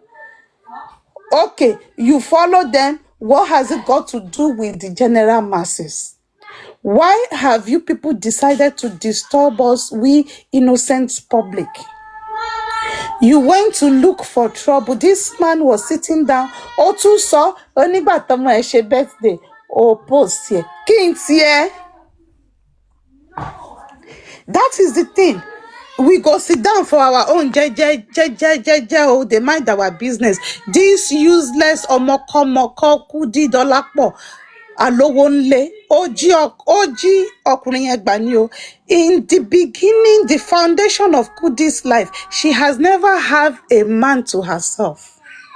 Ṣé mọ̀ pé kí obìnrin bẹ̀rẹ̀ láìfẹ́ pé even from dating, from having boyfriend and girlfriend, that you know that you are exclusive. Kudi has never had that experience that I'm with, this is my man. Kudi has always go after people's men. What she does not belong to Kudi is what Kudi is always after. So Kudi ó ti lọ gbé igi eléèrà, ó ti lọ gbé ètò kọjá agbára ẹ̀, ó wá gbé wọlé tán, ó wá sọ di sọ̀bọ̀dìyẹsà, ó wá sọ máa yẹn, ó wá wọ agbádá sí lọ́rùn. Mi ò ti ṣe mo ti bu ni mo kàn ń ṣe ní à ń pera wa sí àkíyèsí ni, so that tí n bá máa wá fún ó máa mọ̀. This is just a clarion call. Mo ń pè ẹ́ ṣàkíyèsí ni. Mami Mayor, Solemn Assembly là ń pè lọ́wọ́. Solemn ẹ ṣe Bíbélì ní pé ẹ jẹ́ ká pera wa ní ìpè tó ní ìrònú. Wàá lò béèrè tó bẹ́ẹ̀. Because tá bá ṣí ọmọ ogun sílẹ̀ fún ẹ, Kúdí ó kú mọ bó ṣe máa ń ké. Ìwọ ló máa bọ́ ta ó dẹ̀ ní rònú báyìí. Wọ́n bú mi. Àwọn tí Wunmi yẹn kò sí nǹkan tí wọ́n sọ sí mi tán. Wọ́n ní yóò fọ́ lójú ṣàparọ́ mọ́ ẹni. Ẹjọ́ in all I have said. Olóṣì ni ẹ Kudi. Kàkà kó gbọ́ kó fi ṣoṣù kó fi para kó wọ́ọ̀kì. Kó lókèwé. Wàá tún wá sọ nǹkan ta sọ. Ṣòro pa máa ṣẹ́pà sọ ni. But the thing is, in all honesty, Kudi, in everything I have said, ṣé mo parọ́ mọ́ ẹ? Mi ò rárá bú fún ẹ. Ọ̀rọ̀ mélòó la fẹ́ sọ ta fẹ́ parọ́? Ọ̀rọ̀ mélòó mo fẹ́ sọ tí mo fẹ́ fi parọ́? Ṣé ò bá Johnny Délé Táíwò jẹ́? Ṣé Délé Táíwò dú ẹ ní ẹ̀yìn agbo? No. Wá sọ. Mayor, Kudi o, ẹ̀ ń bí ẹ lélẹ̀. Ṣé ò dá ọ̀ ní Délé Táíwò gbé lọ tó fi fún ẹ lóyún ni? Níbo ló ti press tó fi fún ẹ lóyún? Ìyá wa sọ. Ọjọ́ tán lọ ṣe fídíò vixen yẹn nìyẹn ní pé ọmọ ẹ̀ wá ó yá di kíní yẹn mú di speaker di irin mú ó yá káṣọ sókè gbé tuntun sókè bí yẹn ṣe wọlé nìyẹn. Àwọn ẹlẹgbẹ́ kan náà kò lóṣì tó bá ṣàti yòókù ẹ̀ ń bẹ̀ ṣáà wá tẹ̀ ó yọ nínú tí Búkì lókì bọnu Kúdí. Délé Táíwò ló ń lọ. Backstage, why waste money on hotel or on outing when you have no, sir, there are some things that you like. Báwo mo ṣe máa lọ gba hotel 300 naira tí màá lọ ṣe short time onídọ̀tí olóòrùn lè mọ̀ mọ́. Tí mo lè sáré dó lẹ́yìn agbo. Tí mo kàn lè sáré dó lẹ́yìn agbo. Omi ìgbà yẹn kò tí ì sí pure water àwọn tó ń tomi inú ògò. Òun ni Délé Táíwò rà tó fi ṣan okú ẹ̀ náà. Tó fi ṣẹ́kun ẹ̀. Wípé òun ò gbọ́dọ̀ gbé òórùn yẹn délé. Because tó bá gbé òórùn tó jáde lára Kúdí délé, ọjọ́ ìníyàwó ẹ̀ máa lé síta. Ó wá di after 3 months. Ìyẹn ti dú ẹ lẹ́yìn agbo on a steady fún 3 months. Ó wá dé after 3 months. Ó wá ń sọ pé bọ̀dá Délé, mo dẹ̀ ní nǹkan tí mo fẹ́ sọ fún yín. Mo ti lóyún. Ìyẹn ní kíni? Mo ti lóyún. Ìyẹn sọ pé òun wà níyàwó ńlẹ̀. sọ fún mi pé níyàwó àbórí ẹ burú pé màá ní mi ò níyàwó ńlé ni mò ń dú ẹ lẹ́yìn àgbo ọmọ eléré ni ẹ̀ náà ọmọ orí street ni ẹ̀ náà wọ́n ní ìyàwó tá a bá fi jó fẹ́ ìran ló máa wò lọ. Ìjó náà ló máa wò lọ. What are you talking about? Àwọn ẹbí ẹ pé ó lọ bá bàbá ẹ ó ní my father is a lawyer ìyẹn ní ìrandíran ẹ̀ ò bá jẹ́ lawyer. Come and give me evidence of ibi tí mo ti dó ẹ. Wọn ọ̀rẹ́ evidence. Ìwọ ló fẹ́ bí last born fún ìyá àti bàbá ẹ̀.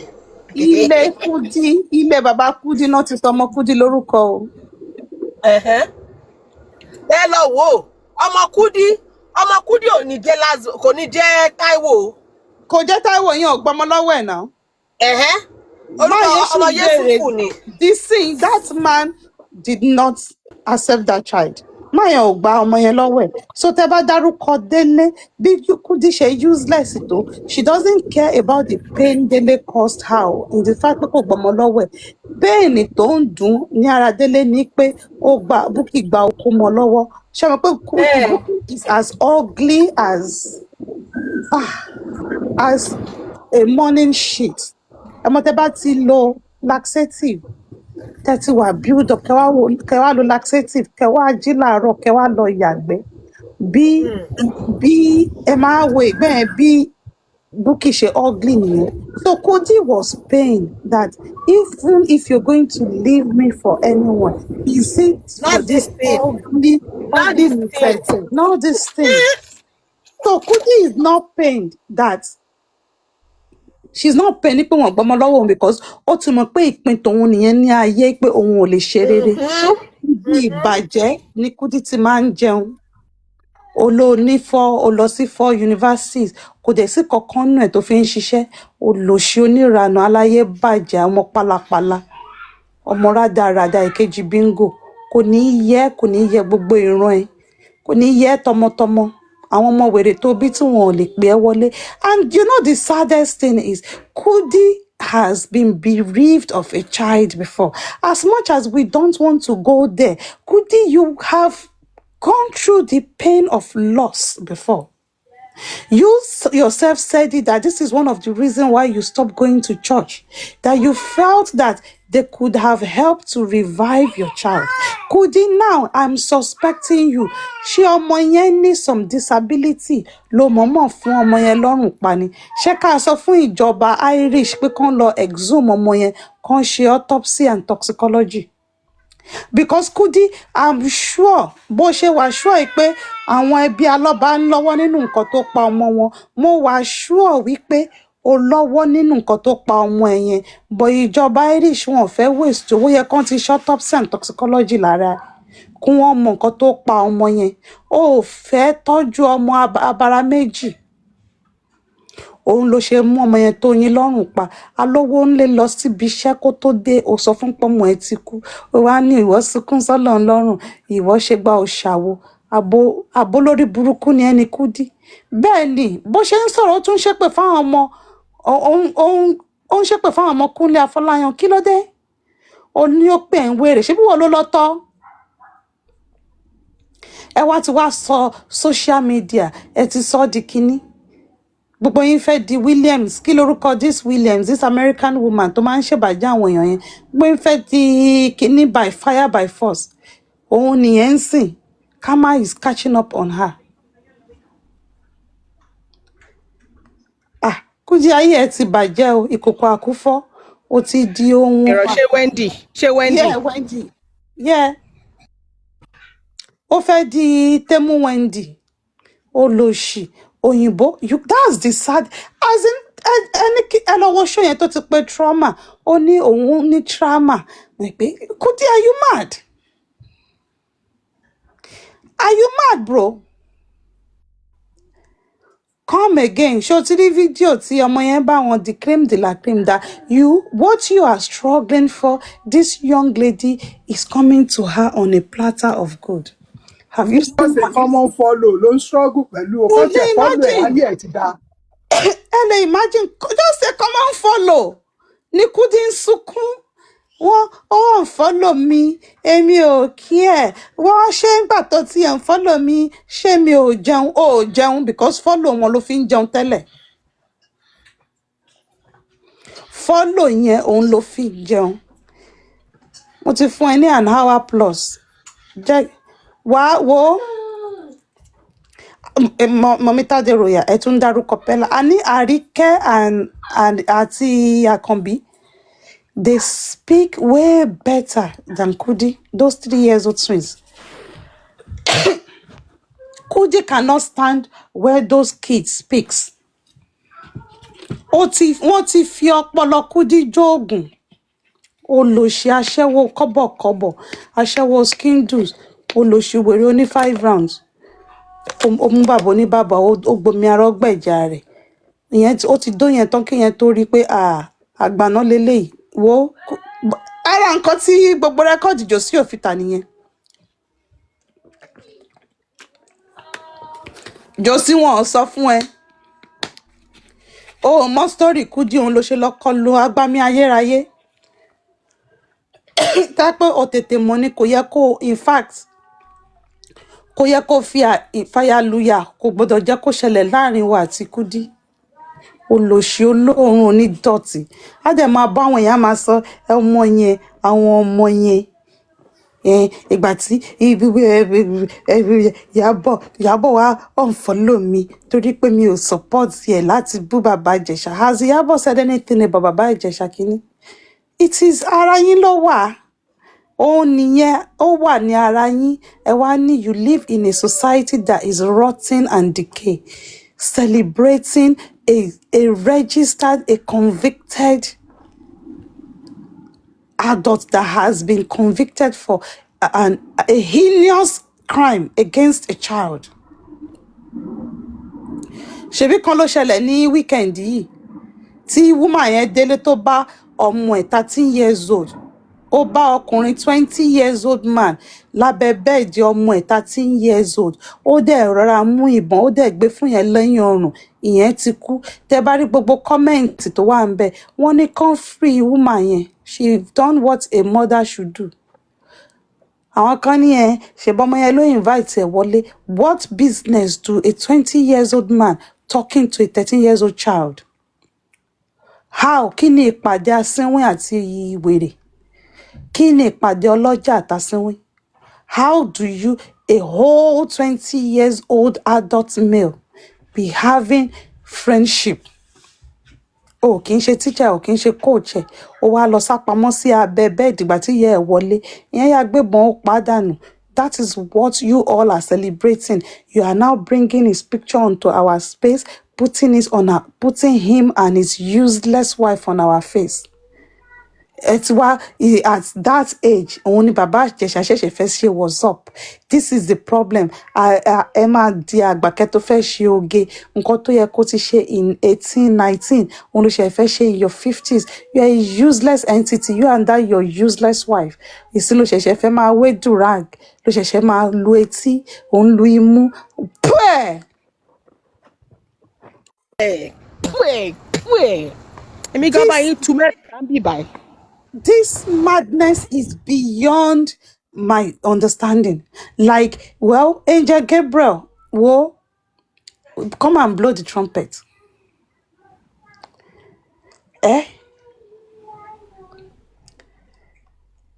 Olórin yẹn kọ, one day at a time, sweet Jesus.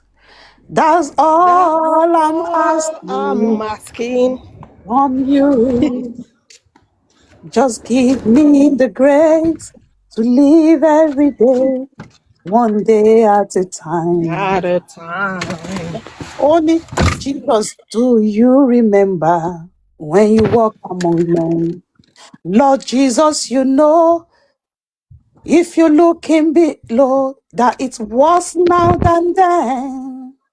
It was so. There's pushing and shuffling. And it's crowding my mind. It is worse than that period. Ṣebí díẹ̀ náà ṣe nígbà Sodom and Gomorrah tọ́lọ́run kì í fi payé rẹ́. payé rẹ́. Tí Ọlọ́run wọlẹ̀, in fact, every day ni Jesus ń beg on our behalf. He is begging and begging on our behalf. Ìgbà tí Ọlọ́run wò nígbà tó sọ fún Abraham, ó ní tóun bá rí 10 people, 10 righteous men ó in the máa land. spare, No one need destroy Sodom and Gomorrah. that he will spare that land. Ó ti fi iná deal pẹ̀lú ayé, ó ti fi omi deal pẹ̀lú ayé. He now made a covenant. Bóyá òun wá ní disease and all kind of things ló ṣe ń ṣẹlẹ̀. Because how do you put that disgusting Baba Ijesha into our face every single time? What sort of blood money lẹ́yìn bloggers ń gbà tẹ́ fi ń post pictures káàkiri? You are now celebrating him, saying, you are celebrating him, saying God is giving him second chance. You all are disgusting piece of trash. And Kudi, you are the chief of the disgust. You disgust me. You are a disgusting piece of good for nothing daughter of a blind Bartimaeus. Good for nothing, you. Flash. You compare the loss, comparing the loss of a young rising star to an adult who knowingly exploits a child. Are you crazy? All because you all want to gang fight, you want to speak out of tune. Ó ń pariwo látijọ́ tó ti ń pè Ìyábọ̀ ní queen mother, ìwọ pé queen mother rí, ṣé wàá tọrọ queen mother lọ́wọ́ ẹ ni? Ìyábọ̀ never came out and called herself queen mother. People saw that she's a queen. People will see what you carry, they see what you carry, and they will relate with you with what you carry. The people that started calling her queen mother saw that she is a queen and a mother, and she's a mother indeed. The mother that murdered your mother. Kudi, in all honesty, who on this social media will see, even your children do not call you a queen. You are a trash. Even your husband. To be a more fun would never. A warning láti call you láti pè any queen. It's a taboo. Sis, that bridge, she said taboo. He was coming for Iyabo, all in the name of that Kunle Afolayan called that she's a mad woman that she is. But the truth is, Kunle did not lie. Are you not? Are you not? Is she not a mad woman? Kudi can't even be a palace slave. She cannot be given that honor of being an in-house slave. Ọmọ títì, òun ni Kudi. Ọmọ orí títì, ọmọ tí wọ́n fi ń ṣe, tó fi ń panu, ìpápánu, àwọn ọmọ orí ìta, àwọn ọmọ gọ́tà, àwọn ọ̀mùtí, àwọn drunks and drunkards, àwọn gamblers and the worst and the dredges of the society. Nǹkan ìpápánu wọn, òun ni Kudi. Dọlápọ̀ Alówónlé. So in case about pé Kudi wo ni mò ń sọ, Kudi Dọlápọ̀ Alówónlé.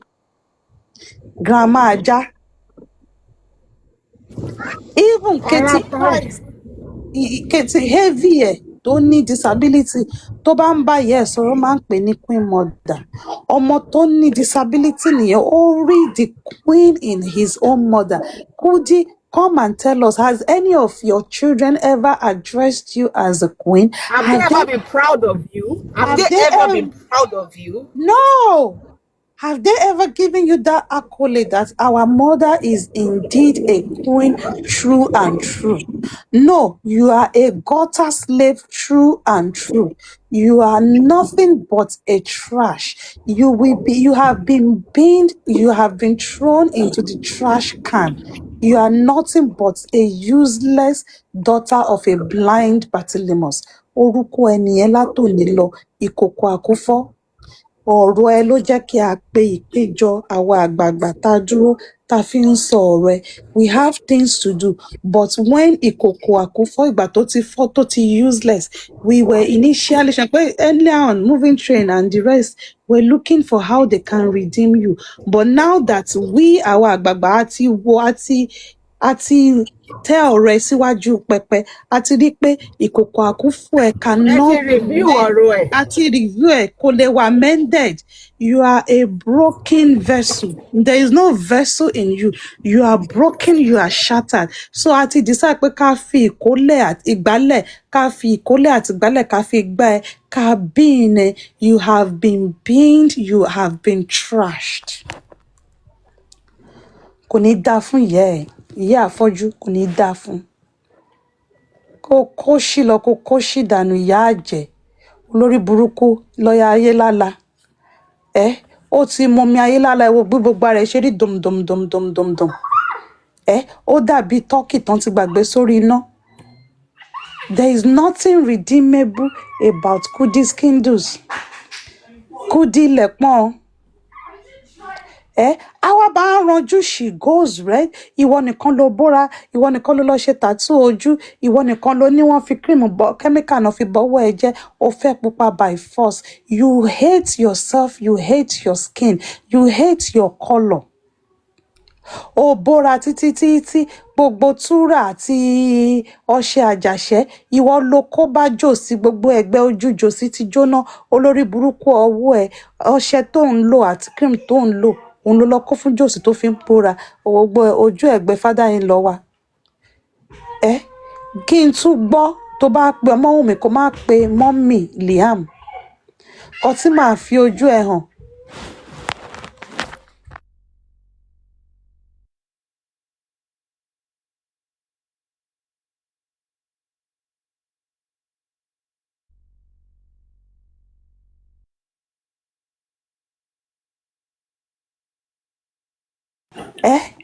Ó ti fi cream ó ti lo organic cream ó fi ètò bó ọwọ́ ẹ̀ Kudi burú olórí burúkú yẹn ètò ló bó ẹ lọ́wọ́ ìṣe kò dànù ṣe ló gbé wá tó wá gbé fún jòsí kí ni ó tẹ̀ fẹ́ jọ mí lójú obìnrin arúgbó òbó arúgbó ara ẹ̀ ò ń bọ̀ láti ìlú òyìnbó ó ra ẹja inú agolo wá fún father in law wa ó ní respect you are a useless entity.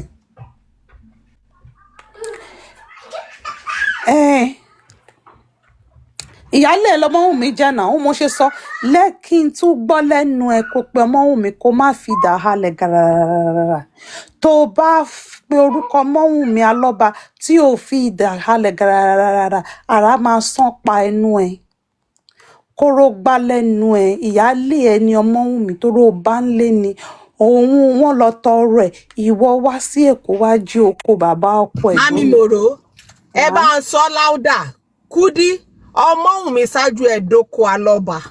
Bẹ́ẹ̀ ni ó wọnú ilé alọ́ba wọ́n mọ̀. Give some respect. Ìyálé ẹ̀ kákọ̀ lanu pàkà. Ìyálé ló jẹ́ sí ẹ. Bọ̀dá ló yẹ kó pe Liam the real culture of Yorùbá. Bọ̀dá Liam ni. Wàá pè ní bàbá ọkọ mi bàbá ọkọ mi Liam jẹ́ sí ẹ. Wàá ní bàbá ọkọ mi Liam. Ó jí oko grandfather ẹ̀dọ́ ìwọ ó lọ jalè oko ó sì ẹ ti kọ́ ó lọ jalè oko olè ajókòdó ajókòlóko. Ajókòdó àbájókòdó olè olè onídòkúdò olóṣò onírun funfun lóbò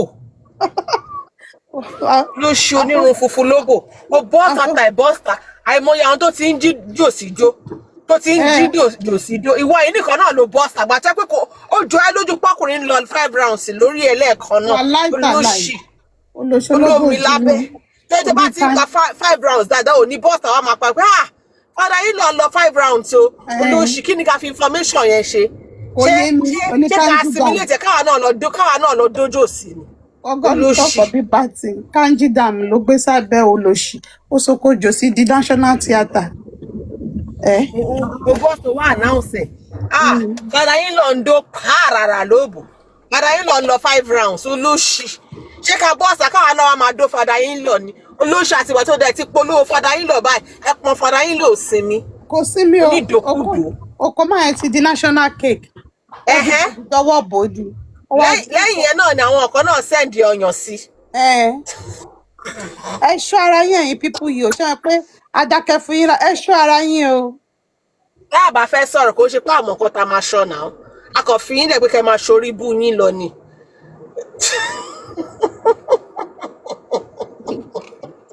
Overcooked turkey mọ́mí mo ro mọ bí skin Kudi ṣe rí ni ẹ mọ tẹ bá ra turkey tẹ bá filẹ̀ sómi bí i 3 days kẹ́ tó wá sí ẹ mọ tẹ bá má dá sórí nọ́mbà ẹ̀ á kọ̀ fọ́ tún ká ni olórí burúkú ẹ̀ ṣe rí nìyẹn olóṣì alára bàjẹ́ ìwọ náà a máa búyàn. Kò tún lè ra kí olùṣe ọwọ́ rẹ̀ ó ra ọṣẹ àjàṣẹ́ àti túrà ó bí ti túrà àti movate pọ̀ àwọn hydroquin náà tán ti báàní nílùú òyìnbó kan má tà mọ́. àwọn tempovate àtọ́ṣe àgànyìn ni àwọn tempovate ni. wọ́n wá ràpọ̀ sínú kínní wọ́n á jù sínú gàrí tó máa gbé wọlé wọ́n ti mix ẹ̀pọ̀ kínní yẹn ti wọnú brain ẹ̀ gbogbo ọpọlọ ẹ̀ olóṣì. ó máa jó wọn wàìwàì ni ìwọ ṣe drag cream vendor yẹn jù ìwọ ṣe drag ẹ jù ṣe bá sọ pé àwọn àjẹ máa jáde fún ẹ ìwọ ṣe drag ẹ jù wèrè ya wọ́n ti sọ pé ẹgbàá lògùn ẹgbàá ló ń jẹ wèrè ó gbọ́ yẹn báyìí wèrè ya dànù wọ́n ní táwọn àjẹ́ àwọn obìnrin ò bá já ago tẹ́yìn tàbí Kogi woman àwọn àjẹ́ máa jáde lọ́sàn gọ̀gọ̀ tí ò ní wọ ṣọ́kọ́ máa gbé ẹ ṣe ìwọ ṣe drag ẹ lọ. òun nìkan ló máa rí wọn ní ọjọ́ púpọ̀ ní rí wọn. wèrè ya Kudi ya wọ́n sọ yẹn fún bá olóòbùkù ẹ̀ yá dànù. ṣé nǹkan tí ó máa yẹn sọ fún nìyẹn ṣé nǹkan tí ó máa yẹn sọ fún nìyẹn. yes now nǹkan tí yẹn ní cream yẹn sọ nìyẹn pé máa jẹ́ ọmọ Kogi ni mí kí lẹ́yìn mọ́ mi yẹn mi. mo ló láwọn àjẹ́ máa jáde fún. yes now she said àwọn obìnrin máa jáde wọ́n máa rìn o wọ́n máa jáde fún Kudi. ẹ má fa àwọn Kogi ṣeré ọmọ mi yẹn mi. Kudi olóṣì ó gbọ́ yẹn lásán báyìí ó já wọlé ni ìwọ ṣe díràgì ẹ lọ olóṣù wa mọ̀ pé wèrè ju wèrè lọ tá a bá ń fi wèrè pamọ́ tẹ́pà ń ṣe business online àfẹ́ ìyá yẹn sọ báyìí ó lọ láìfò ó ní ìwọ tún dárúkọ mi táwọn obìnrin ò bá jáde lọ́sàn gangan tó ní wọṣọ tó máa gbé ẹ ṣépè wèrè ó yá olórí bu kí ló ṣe láyé ó yá dànù first time tí Kudi tó máa dẹnu lé ọ̀rọ̀ yẹn kan báyìí láì lọ kọ́ọ̀tì láì ṣe nítì olóṣì yá dànù ní of course Mommy Debbie she's from Kogi now she be real Kogi babe ó jáde sọ ni èmi ò ní báyìí ṣe sága lórí social media èmi action ni màá gbé àwọn àjẹ́ jáde fún ẹsẹ̀ wọ́n á bá mi gbé eré wèrè yá. kò rí báyìí the woman ṣe dà lórí social media ojú lásán lẹ pé.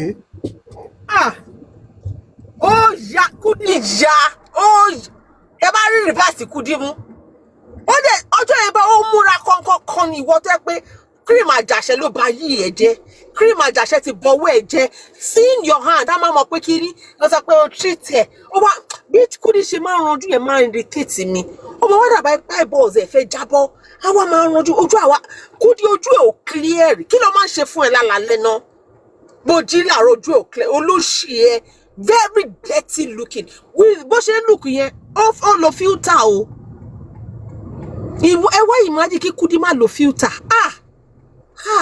báwo ni Kudi ṣe máa marí tó bá jí láàárọ̀ kùtùkùtù báwo ni Kudi ṣe máa marí láàárọ̀ kùtùkùtù tó bá jí I can only imagine ìwọ mọ dàbí ọ̀rọ̀ tí olóyún ò gbọ́dọ̀ jírí láàárọ̀ kùtùkùtù I'm so sure gbà tó fẹ́ bímọ ó kàn máa traumatize I'm so sure àwọn dókítà tó gbẹ̀bí ẹ lẹ́yìn tó bímọ tó bá máa lọ fún pay time off ni ó máa lọ fún pay time off ni because ó máa traumatize ojú ẹ lásán máa traumatize àwọn medical personnel tó gbẹ̀bí ọmọ fún ẹ olóṣì àjẹkù Délé Táíwò ní time and need yóò bọ́sítà ó tún ojú ṣe ó make up ó lo filter ó sọ pé ó fẹ́ wá sọ nǹkan tó wà láàrin ìwọ àti obìnrin mi kókó ló pa yín pọ̀ how do your children feel about you how do they feel about you. in fact ọkọ mi mo ṣí ọkọ mi máa ń ní relationship yẹn ni How do your children feel about you? ọkọ máa end relationship yẹn tí bá ṣe irú nǹkan bẹ́ẹ̀. Marriage yẹn ti tán nìyẹn. I always want to know how. Oh God. Kudi ayé ẹ bàjẹ́ o. Ọkọ mi tó jẹ́ pé ayé ẹ bàjẹ́.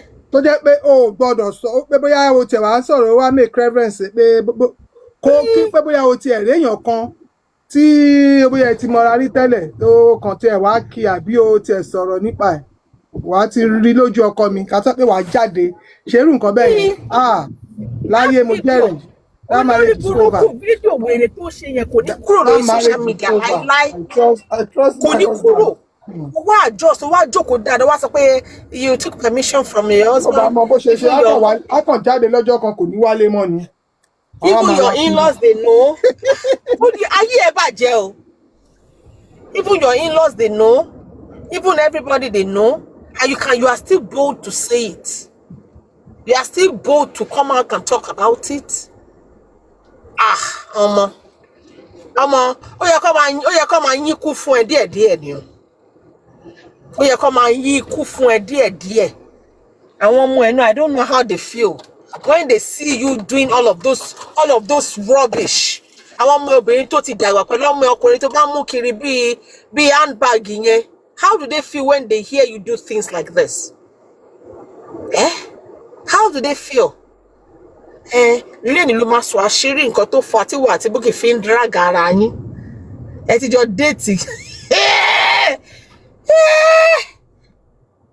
I would never. Our relationship kan wà tó yẹ pé àlọ́ rámi ni you should not even open your mouth to talk about them. Àní ọkọ mi tí ò bá mọ bó ṣe máa sọ pé Yẹ́misí mi ò ṣe mọ́ á kàn jáde lálòun lọ bí iṣẹ́ ni ò ní wálé mọ́. Torí ìtìjú yẹn òun ló máa bá jù. What a useless woman. What a useless woman. No, they knock us sílé. Àwọn àbúrò ọkọ mi everybody tiẹ̀ wà lórí social media. Jésù Olúwa. Bẹ́ẹ̀ làwọn èlòmí ṣe máa ń sọ pé Yorùbá ò ṣe é fẹ́. Àwọn Yorùbá kinní kan. Kudi ò kì í ṣe Yorùbá gan. Àbí ṣé Yorùbá ni? Ìjẹ̀bú ni Kudi o. No, Ìjẹ̀bú ni Kudi o. Yorùbá ni Kudi o. Ọmọ àlè lóbìnrin yẹn o. Ọmọ àlè. Ọmọ àlè àbọ̀mọ àlè. Ọkọ ẹ̀ Ìjẹ̀bú ni o. Ẹ má ti wá sọ́dọ̀ wa bìkọ́ ọmọ mi Yẹmí ti dé nìyẹn o. Ẹ má ti wá sí wa o. Ọkọ ẹ̀ ṣì fẹ́. Ẹ fẹ́ gba dẹ́síbìtì. Mi àgbà ẹ ti kọ yín mú. Ọmọ Ìjẹ̀bú lọmọ àlè ẹ̀. Ọmọ àlè Ìjẹ̀bú. Bí wọ́n ṣe gbóyún àlè tó máa ń dójú tì wá ni. Bí wọ́n ṣe gbóyún Adéwálé Oyinlọ́lá wá fún àwọn àgbẹ̀jẹ̀. Màá bọ́ sórí social media. Àwa ní torí nǹkan tẹ́mi àtẹ nìkan ṣe ń jà tí mo lọ́kọ́ lé kókó ló pa wá pọ̀. Ibà lọ́kọ̀ gan lé Mọ̀mí Yẹmí at my age. As how? Mi má jẹ ń rọ̀rọ̀. Mi mi má gbàbọ̀dè. Àzàzà ò. Ẹ ṣe mí kú ọ́. Òun náà kọ́ kíní ló ń tì òkú Mohbad máa gbà tó tí ọ̀rọ̀ Mohbad ti ṣẹlẹ̀ ní wúmọ̀ ẹ̀ ti ń ṣe wọ́n ràn wà lára ẹ̀ tẹ́lẹ̀ o bọ̀ eléyìí tí wàá lé kéńtà òkú ọmọ yẹn ló ń tì torí kò sí any sane person Bukky gan bó ṣe ya wèrè tó gan tẹ̀ tí ò dẹ̀ lọ́kọ́ lé òun gan ò sọ wípé okólópò wọn àti ẹ̀ pọ̀. Mọ̀mí Yẹmí Kudi tó ṣì ń dó bàbá oní bread as at 4 years ago. Bukky tó ṣì ń dó bàbá oní bread 4-5 years ago. Bukky ṣì ń sọ fún wa pé 8-10 years rẹ tóun ò tí ì dóko ó ṣì ń gbé pamọ́. Kudi ní Manchester yìí kò fẹ́ tí ò mọ̀ pé ó ń dóko ó ṣì ń bẹ bàbá oní bread kí yẹn tó fi lọ mú yàwó wá láti Nàìjíríà ó ṣì máa ń fi òbò bẹ bàbá oní bread. Bukky máa dó á gbé oko bàbá oní bread sẹ́nu á ṣe selfie lólórí burúkú Bukky yìí o tó bá bọ́ sí social network tá ló ń ó ti pẹ́ tóun ti dóko last ó ṣì ń gbé pamọ́ òun ò dóko. Ṣé bàbá oní bread náà gé okó ẹ̀ lẹ̀ fún Bukky báwo ló ṣe gbèsè tó fi ń ṣe selfie. Ìyẹn ní tóun bá ti sùn lọ ṣọ pé yẹn fẹ́ gbowó lọ́wọ́ ẹ̀ owó ilẹ̀ tí Bukky tà òun ló kó fún bàbá oní bread tí yẹn fi open bakery. Ìgbà tí mẹ́wàá ìṣẹ̀lẹ̀ lù ú. Mẹ́wàá ìṣẹ̀lẹ̀ wọ́n ní tí ó ní kọ́lọ́ máa fi àtijẹ́ wá síbi tó nira tí ọkùnrin náà bá dẹ̀ wà tó lazy tẹ́ pé owó obìnrin ló fẹ́ gbà nǹkan tí ó ṣẹlẹ̀ nìyẹn. Bukky ló fẹ́ fún bàbá oní búrẹ́dì lówó tó fẹ́ fi open bakery. Gbà tí yẹn ò dẹ̀ lè lọ ṣiṣẹ́ kó lọ ṣe kinní wọ́n ní ó ṣe aláàrú lóyìnbó ó fẹ́ ṣe bí Adéjọrọ̀ lọ́jọ́ ọba kò possible so ó gba òbò Bukky bẹ́ẹ̀. Tó tí Bukky bá ti sùn ọ̀dọ̀ ẹ̀ tó ti sùn lọ ìyẹn ní tóun bá máa fi jí láàárọ̀ báyìí òun á ti bá tó ti gbókò òun sẹ́nu. a ti gbókò ẹ̀ lórí social media. náà á ti gbé okó sẹ́nu á ti yà selfie. Tẹ́ pé okó dẹ̀rẹ̀ nǹkan ẹlẹgẹ́ ni ó wà ní between eyín Bukky. Téèyàn ní rọra gbára dúró jẹ́jẹ́ yẹn jẹ́ pé. ìyẹn ò ní lè jà. Ìyẹn ò ní lè jà because Bukky máa fi eyín yẹn á fi já okó yẹn kúrò ní tìyẹn bàbá. Bàbá oní bread àti ìyàwó ẹ̀ wà lára àwọn tí orúkọ 27 tí Bukky fẹ́ pa. Yeah. Orúkọ bàbá yẹn wà ń bẹ̀ àti ìyàwó ẹ̀ tí yẹn lọ mú wá láti Nàìjíríà tó ṣépè Bukky ṣépè kíkan gbà tí báwo tó gbọ́ pé bàbá yẹn lọ mú ìyàwó wá láti Nàìjíríà ó níyàwó ẹ̀ ò ní fo idún ṣoyún kò ní fẹ́yìn gbọ́mọpọ̀ ìyàwó yẹn ti bímọ 2.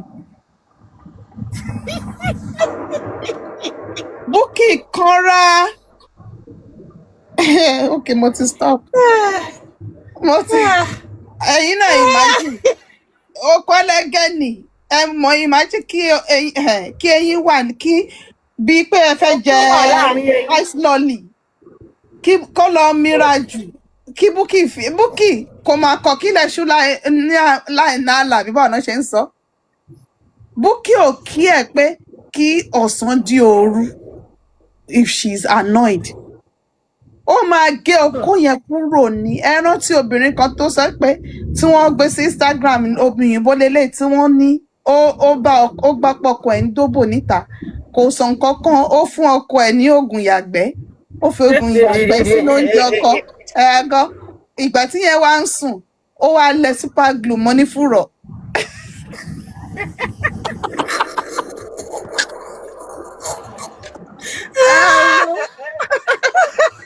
ní fúnra kẹ́ wọ́n yẹ kí kú sáyé o. Ọdọ hospital àwọn kiri that strongest super monkey kìíní yẹn. ṣé gorilla. Òun ló lẹ̀ mọ́ ní fùrọ̀ ọkọ rò bóyá ó fẹ́ fóun ní smooshing ní lóru àṣé obìnrin yẹn ti gbé kìíní imagine kan ó bẹ̀rẹ̀ sí ní bí ìgbẹ́ ni he ended up in A&E. She's been arrested. So Bukky doesn't care pé kí ilẹ̀ ṣú without anything. She doesn't care to change the cosmic of the earth. Tó bá ti jẹ́ pé ọ̀rọ̀ oko, she doesn't care. Ẹ wo bí Bukky ṣe parọ́ nígbà tó wà àti Délé Genesis finish. Tó sọ pé èèyàn ń bá yẹ ẹ̀sùn. Who say something? Is it not abnormal? Bukky will do the unspeakable. She will do the unforgiving. She will do an abomination just to score a cheap point. Ó máa gé okó yẹn jẹ ni kò wá kí èrò prison ní Bukky normal. Tó ó máa gé okó yẹn kúrò ni. Ó máa sọ di pé kàkà kékú má jẹ sèse a máa fi ṣàwàdà nù. Tí Bukky bá ní kàkà kí bàbá oní búrẹ́dì lọ máa dún ẹlòmíì máa kú jókòó ẹ̀. Ó máa jẹ okó ẹ̀ ni wọ́n máa yọ eyín yẹn in fact wọ́n máa rò bóyá Bukky gbé kọ́ọ́lí lórí okó yẹn ni because kò ní fi okó yẹn sílẹ̀ wọ́n á rò bóyá epilepsy ó mú lórí okó ni ṣe mọ̀ pé tí eyín epilepsy téèyàn bá ní gìrì wọ́n á rò bóyá Bukky ní gìrì lórí okó ni wọ́n ní máa kó mọ̀ ni plier ló máa fi ply eyín ẹ̀ out of that okó máa mọ̀ nǹkan tó ń ṣe èèyàn tó lè kọ orúkọ ọmọ ẹ̀gbọ́n ẹ̀ àwọn ọmọ àbúrò ẹ̀ sí àwọn tó fẹ́ pa from the 27 people out of 27 people tí Bukky fẹ́ pa 20 of them are people. What was she thinking? What was Bukky thinking? Kò yé mi o apààyàn ni kí lápààyàn máa ń rò tẹ́lẹ̀ she is a criminally minded wicked witch. Bukky put all the names of her family àwọn ọbàkan ẹ̀ àwọn ọmọ ẹ̀gbọ́n ẹ̀ ìbejì ẹ̀gbọ́n ẹ̀ tó wọ́n wà lára orúkọ tí Bukky fẹ́ pa àwọn ọmọ yẹn wà yunifásitì lamẹ́ríkà báyìí ọmọ Bukky wà nínú ẹ̀wọ̀n wọ́n ní be careful when you wish evil on somebody else ọmọ ẹ̀gbọ́n ìyá Rẹ̀mí tó máa ń sọ àwọn ọmọ Rẹ̀mí wọ́n wà ní yunifásitì ní amẹ́ríkà Bukky ọmọ tiẹ̀ wà lẹ́wọ̀n ó ní mental health kìíní Bukky has not sit down kó wá solution sí ọ̀rọ̀ rẹ̀ ọ̀rọ̀ ọlọ́rọ̀ ni Bukky fẹ́ bá wá ṣe justice. Wunmi Bukky alva. ẹ bá wa pé ó sì ti pọ́ sí ẹ gbọ́dọ̀ dà wá nù o. ẹ má sọ wá di homeless o ẹ wá náà ẹ jọ̀ọ́ ṣé ẹ rí papa shit àbí papa shit sì kú sílé ni àbí wọ́n ti gbé host ṣé ẹ ti gbé papa shit ní tẹ́ ẹ sọ fún wa because 2 weeks rẹ̀ ń sìn àárí papa shit o ọmọ ẹ̀dẹ́mà àbó ti kú sílé ní ṣe pé kò sẹ́ni tó mọlé ẹ̀ kò sẹ́ni tó mọ̀nù ẹ̀ àbó ti fìtìjú kó wọlé ni. ó sì. Ẹkúndayọ̀ ọmọ ẹ̀dẹ́mà kí ló ṣe ẹ́ blink twice if you need help. àbọ̀n ti lọ jù ẹ́ sí bottomless pit ni because olórí burúkú nìwà àti Kudi.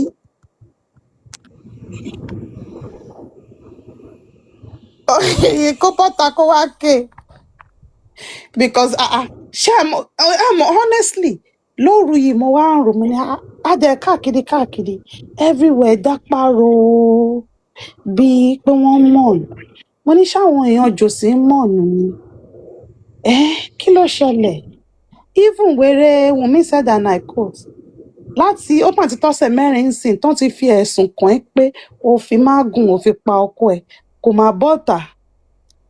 bọ́ta kẹ̀. Yétúndé Rálíátù. òun náà ti mọ bó ṣe ń rí. Yétúndé Rálíátù aya Kazeem Apárí láti ọ̀sẹ̀ mẹ́rin tó ti dé láti Nàìjà ó máa bọ́ta kó sọ fún wa pé ọkọ ẹ kú o ọkọ ẹ ò kú o ó máa wá dìbọ́ǹkì ẹ ọ̀sẹ̀ mẹ́rin kò bọ́ta tó máa sọ fẹ́rẹ́fẹ́rẹ́fẹ́rẹ́ ẹni máa ṣe blẹ́blẹ́blẹ́blẹ́blẹ́blẹ́blẹ́blẹ́ wèrè títí kùsùnà abẹ máa gbé kínní ìyẹn náà ti kúrò ọ̀tọ̀ ló ń ṣe ń sìn ẹ wo gbogbo yín ẹ wo láìfún yín without Ọmọwùnmí you all could not do anything with your life is stuck you are wèrè tó wà ní abẹ secret expose yẹn you go explain tire ọ̀kẹ́kù ni ayé ẹ ti bàjẹ́ ìpín Bukky Jesse àti Kudi òun nìpín ìwọ tó wà ní abẹ́ secret expose yẹn can you ever do without putting Ọmọwùnmí into your write-up? No. They can't. You will cry. Wo wàá ṣègbé wàá pásán ó tẹ̀ tí pásán ayé náà sọ kò nídìí kínní. ẹ tó rẹrù ayé kiri. Kọ̀ǹpí náà ń sunkún kiri. Gbogbo yín ẹ ti parọ́. Your nose is now coming out like that of Pinocchio. The more Pinocchio lies, the more his nose grows out. Ẹ ti parọ́ ẹ wo Báyọ̀ gbàngbàngbàm gbìngbìngbìn however Báyọ̀ onírọ́ ó ti di pẹlẹbẹ ń tọ̀bẹ egotamọ́ boss with irọ́. Báyọ̀ your life ayé ẹ̀ ò wu àwọn ará ọ̀run kìngin ayé ẹ̀ ò wu ará ayé ó wà ní between ayé àti ọ̀run ó wá ń sọ kátikàti you can't even formulate your lies as in how can you lie you can't even perfect your lies. Look at your life. Pokiyo Alva Senator Inch Santosin Sanolaide Critical Morons where thou because I saw bọ́ta nígbà yẹn 3 years ago ẹni pé ẹ̀yin máa fi ojú àwa hàn màbo Alva ẹni parí ayé yín ti tán G-Babe olóṣè amúgbó Alva Mọ́mí Kosh olórí burúkú elépè olórí ibojẹ cockroach tí jẹ gbogbo orí wèrè tán However, is fún mi amúgbó olóṣì tí ò rówó ra ẹyin tí mò ń rà nínú ilé ní ọ̀sẹ̀ kan ó máa dá is fún mi ní okòwò ẹyin. The crate of eggs are buying this because I got teenagers in this house. Tí mo máa ń rà especially ṣe ti rí èyí ọmọkùnrin mi yẹn ó máa ń sọ fún yín pé ẹyin o ó ní kíní kan energy o ó ní kíní kan protein o ó máa ń jẹ yẹn everyday.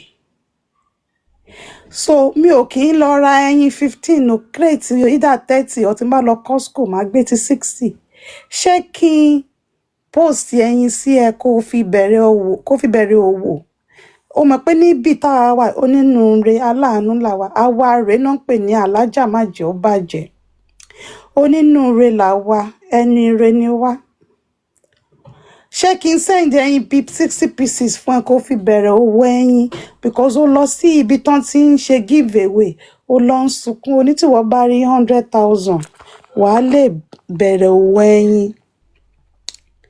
Hajia Ẹwàdé Hajia Alva ẹlẹ́kùn egbére Monroe ńkọ́. You see that Baba? You know when they call that Baba? When I was talking to that Baba, why you people talking to that Baba? You see that woman, she treated that Baba so wrong. Why did they talk to that Baba like that? However, so we can have clean and calm black app for like 2 weeks.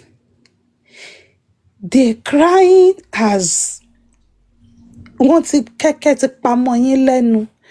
Susie, is Mohbad still in your bedroom or he has moved into your bathroom? Ó parọ́ títí ó tún parọ́ mọ́ òkú. Ó ní òkú wà nínú bedroom ẹ. However, Susie is the craziest bad shit ever. Susie's madness is on par with that of Boshere. Mo ṣe ń try láti weigh their madness kí n wo ètò ga jù nínú wèrè wọn.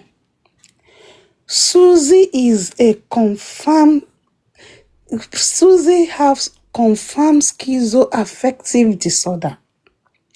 Boshere is psychotic. Wunmi ló pa Mohbad. Sherry Temi yẹn. Wunmi ló pa Mohbad. However, did you see the video that baby did with the celebrities? However, Yomi Onibode, Yomi Ole, however, are we still waiting the September 29 or you are cooking another lies to give to your moronic fellows? Ṣé 3-second video yẹn, ṣé ti rí àwọn tó ń ṣiṣẹ́ underground ẹlẹ́bọ̀tọ̀ náà gbé fóun, wọ́n ti gbàbọ̀dé fóun, kìnìkan. However, Yomi Ole, tówó bá tán lọ́wọ́ alákọ̀wé, a sì máa sáré kiri, tóṣù bá ti lóyún gbèsè, àrántí ọmọ ní gúgúrú pẹ́rẹ́rẹ́, ẹ̀pà pẹ́rẹ́rẹ́, gúgúrú pẹ́rẹ́rẹ́, ẹ̀pà wo. Wọ́n ní owó tí ọmọdé bá kọ́kọ́ rí, àkàrà ló máa fi jẹ. Wọ́n da owó bo Yomi ní justice for Mohbad. Ó rò bóyá bó ṣe máa lọ nìyẹn. Yomi fi owó ó lọ fi ń sun hotel, ó lọ fi ń sun 5-star hotel. But ṣebí téèyàn bá fẹ́ sun 5-star hotel, ó máa gbé ọmọge tó jẹ́ 5-star. But because Yomi is such a cheap irritant, ó lọ ń dó Leo. Ó dó ọmọ success, ó gbé Leo pamọ́ sínú bathroom. Ìgbà tí ọmọ success lọ, tọmọ success wo okó yẹn, ó ló dàbí dùndú. Ó ní okó ẹ̀ dàbí the tip of microphone or the tip of a ball pen. ó wá lé yẹn lọ ó yọ okó yẹn nínú òbò ọmọ Sussex ó lọ kì í bọ òbò Leo ìyẹn wọ pátá pupa wá bá ẹ Leo ṣó ìyàwó Ṣàngó ni ẹ ni àbí ṣé Ṣàngó lẹ́ ń bọ nídìílé yín ni ó fi owó jẹ ìjẹkújẹ Yọ̀mí jẹ ẹ máa rí gbà tó bá ṣe live video bó ṣe ń fi right hand bush rice sẹ́nu ló ń fi left hand gbé tọkí sẹ́nu ó máa jẹun pàṣàpàṣàpàṣàpàṣà á ra bottle water ó ń live ayé Davida Loca Yọ̀mí however I'm going to do a world tour and the world tour with this a máa pe ìjọba lẹ́jọ́ a máa lọ sí Hague I will go and give letter to the minister wọ́n ti pe àti ní new prime minister o I will go to iwájú White House Yọ̀mí however owó ti tán Lárí Ọmọdọ̀lẹ ayé ẹ ti bàjẹ́ agbára dáradá àgbàlagbà kan tó kó sí kànga however ó ti torí ọ̀rọ̀ Wunmi wọ́n deport ẹ̀ ní Belgium bàbá bímọ máwò ọlọ́mọ yẹn kò sí tí Larry bá ń sọ̀rọ̀ kẹ́ máa gbọ́ àwọn àkùkọ kan máa dún lẹ́yìn ìkúlé ẹ̀ kúkúrúkú kí ló dé wọ́n ṣépè fún ẹni bí mẹkáníìkì ṣe ń gbà nǹkan gbogbogbò wọ́n lè ṣe ayọ̀ bá mi mú gúdà kan wá ń bẹ̀ yẹn Larry ní wèrè ẹ náà máa sọ pé fún mi ní spinal kan bẹ̀ yẹn ló kékeré bọ́ọ̀tù kékeré yẹn ni mo fẹ́. however olóṣì Adéwálé ọmọ bàmí níjẹ̀bú alpha. Adéwálé olè ajájìyẹ ẹ mọ bí tó máa ló ń jókòó sínsìn bọ̀bọ̀ tó ṣètè jọǹpa tí ẹ̀kẹ́ dàbí Teletubbies lips ẹ̀ wá dàbí extra kí lorúkọ táyà mọ́tò tó popular ń gbà yẹn kí lẹ pé Michelin etí ẹ tó Michelin kọ̀ọ̀kan bọ̀bọ̀ yẹn nígbà yẹn náà ti bá bóun mi d-man àbí nǹkan ibẹ̀ ni wèrè Adéwálé lọ ń jókòó sínsìn ó wá change orúkọ ẹ̀ sí chief àwọn olè àgbà olè chief àwọn alájá chief àwọn ajẹ́dìyẹ olóṣì ó ní mílíkì lẹ́pọ̀n. Mọ́mí light off ìyá oníwọ̀nranwọ̀nran olóṣì olè oníwọ̀ olóṣì ìyẹn ò sábìrì tá a máa ti lọ béèrè òun ó ní tẹ bá dọ́dọ̀ àwọn ní taxi airport ní New York ẹ béèrè mi olóṣì támúrégé jìgá ṣé tí kò ló máa lọ tà fún wọn bẹ́ẹ̀ ni ṣáàrán dídí ló máa lọ tà fún ọ ní támúrégé jìgá wèrè. however ìyá àjẹ́ ó gbé ọmọ 24 years old sílé depression ti fẹ́ pa ọmọ ẹ ti ní agoraphobia kò lè bọ́ tanulé o wá solution sọ̀rọ̀ ọmọ tiẹ̀ o ló fẹ́ bá carpenter wá solution fọ́rọ̀ ọmọ tiẹ̀. however àwọn olówó igbó sílẹ̀kùn fólè. Mọ́mí bó ṣe eré ó yẹ sọ̀rọ̀ mọ́mí bó ṣe eré ẹlẹ́kùn ayé ó fòkú. Mọ́mí bó ṣe eré the lamentation. Book of lamentation. Mọ́mí bó ṣe eré ó yá ẹ jẹ́ kí mọ́mí bó ṣe eré sọ̀rọ̀ ó yẹ sáré sọ̀rọ̀ ẹ ṣé Mr. Lati ẹ ti rí àwọn ìjọba wa yẹn orí ìjọba ni wọ́n ti bẹ̀rẹ̀. Orí ìjọba yẹn ló yẹ ká ti bẹ̀rẹ̀ àwọn níwọ̀n fẹ́ tó bá jẹ́ pé Amẹ́ríkà tí mo wà ní Amẹ́ríkà ìjọba ṣe máa ṣe ní. ṣe rí nígbà tí wọ́n pa George Floyd gbogbo wa dìde gbogbo Amẹ́ríkà dìde I say we now said Black Lives Matter ṣẹ́tìrí Mr. Lati ṣẹ́tìrí ìjọba Nàìjíríà yẹn nígbà tí mò ń gbé ní Kaduna ní 1967 bí àwọn ìjọba wa bá ṣe sọ fún Yar'Adua nìyẹn Yar'Adua wà gbọ́ kíní kan so torí ẹ̀ àwa sá kúrò ní Kaduna àwa sá lọ sí Mọdákẹ́kẹ́ bí Mọdákẹ́kẹ́ àti Ifẹ̀ ṣe bẹ̀rẹ̀ ìjà ẹlẹ́yàmẹ̀yà nìyẹn bí àwa sá wa lọ sí ọ̀dọ̀ Tọmọ Sàkárà nígbà tí Tọmọ Sàkárà ibi tó tún fẹ́ máa jẹ́ kí ilẹ̀ dẹ̀ fún wa bọ́n ṣe pa Tọmọ Sàkárà nìyẹn bọ̀ ìgbà tí a wá wò pé bóyá ká máa bọ̀ lẹ́kọ̀ọ́ àwa ní ká máa bọ̀ lẹ́kọ̀ọ́ wọ́n wá ní pé bí àwọn kíní ṣe bẹ̀rẹ̀ nìyẹn.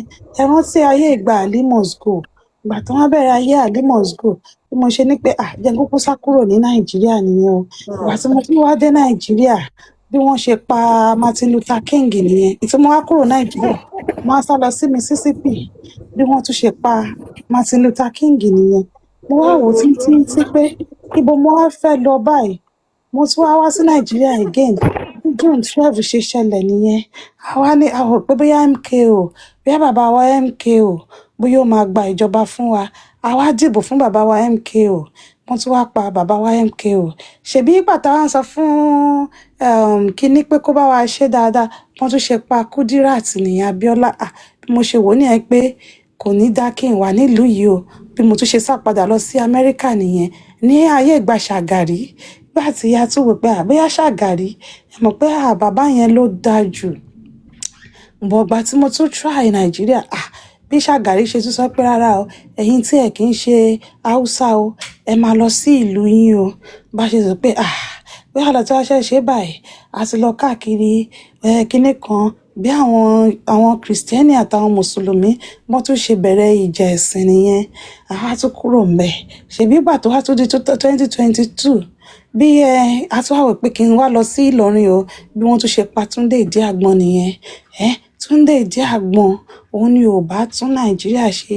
Ṣe rí pé táyé pé Túndé Ìdí Àgbọn ló jẹ́ president nígbà tó ń pa Mohbad, Túndé Ìdí Àgbọn á ti gba ìjọba fún wa. But wọ́n ti mọ̀ pé wọ́n máa pa Mohbad, òun náà ṣe pa Túndé Ìdí Àgbọn sílẹ̀. Wọ́n ti plan ikú Mohbad kí wọ́n tó bí Mohbad, torí tí Túndé Ìdí Àgbọn bá fi wà lórí oyè, wọ́n máa pa á fún wọn ní, kò ní jẹ́ kán pa Mohbad yẹn, bọ̀ wọ́n wá pa Mohbad. A wá wò pé wọ́n wá pa Túndé Ìdí Àgbọn. A wá wò pé ṣebí ìgbà ayé Abacha òun náà fi bí Mohbad. Pé ó tẹ́ pé wọ́n fi Apple pa Abacha, bóyá Abacha ò bá fún wa ní ìjọba. Mr. Lati, ṣètìrí ọ̀rọ̀ Nàìjíríà yẹn.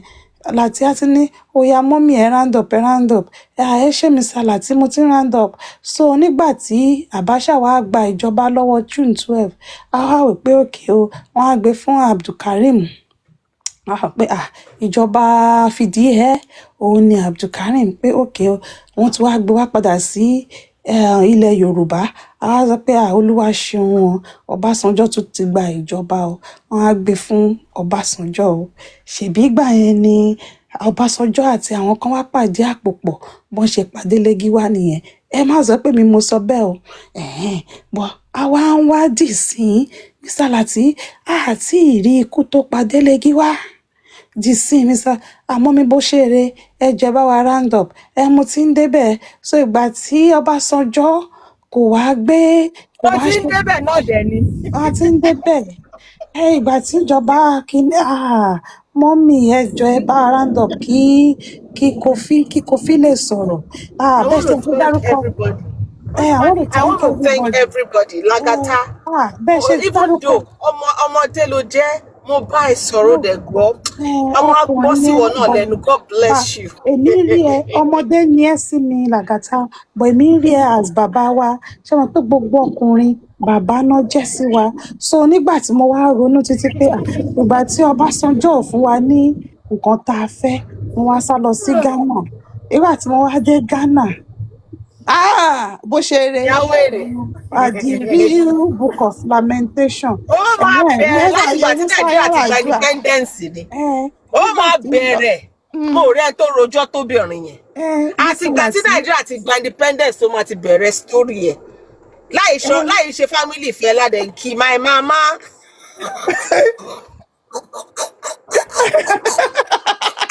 Then kí my mama. Láì ṣe ìrànfẹ́ lá. Torí àwọn fẹláǹsì ló pariwo dẹ̀ǹkì my mama dẹ̀ǹkì. Ó máa bẹ̀rẹ̀ tán láti ìbẹ̀rẹ̀ ayé ni olóṣì. Ṣé mọ̀ pé Mr. Lati tó bá tún dijọ́ kejì mọ́mi bó ṣe rè kí lẹ rí sí ọ̀rọ̀ Wunmi tó pe bàbá ẹ̀ sí ẹjọ́. A tún bẹ̀rẹ̀ láti bẹ̀rẹ̀ ni. Máa gbọ́ kọ́kọ́ ṣe. ẹ ṣé Mr. Lati, ẹ kú àgbà, àgbà yín àgbàlẹ̀, ṣé ẹ ti rí? Even kọ́lẹ̀ dàgbà jù láàrin wa. Ọlọ́run ti fi yín ṣe olórí ẹbí wa. And you are handling the position so well. Ẹ ṣé ẹ kú. Even though Ọlọ́run ti fi yín ṣe olórí ẹbí tí Ọlọ́run fún yín yẹn kò ní dìbàjẹ́.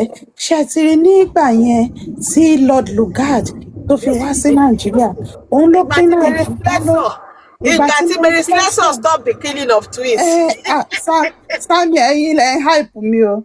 Nígbà tí Mary Slessor wá sọ pé mọ́mí bó ṣe re, a ní kẹ́ ẹ sọ fún wa ibi tíṣẹ́ gbọ́ voice note tó máa ń sọ pé bàbá mo ń lọ síbẹ̀ náà ni nǹkan tó ṣẹlẹ̀ nígbà tí girlfriend Mary Slessor tí girlfriend Lord Lugard tó sọ pé kí a lọ sí ká sọ ìlú yẹn di Nàìjíríà.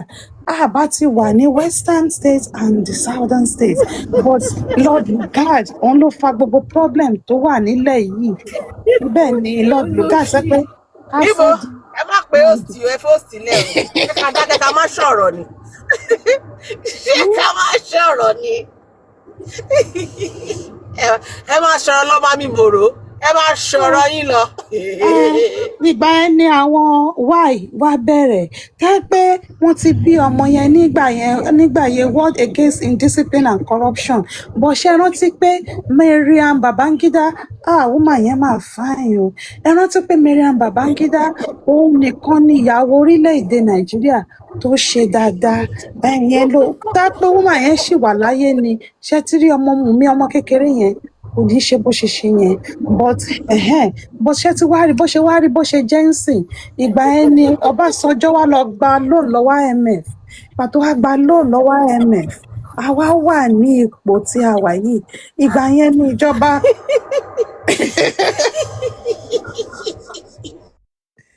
that woman ẹ má tọ̀ sára.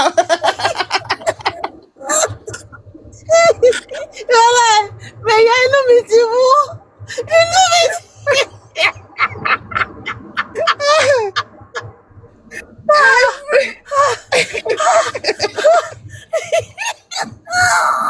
Mo fọ́ o. Ìyá wèrè. Ó máa bẹ̀rẹ̀.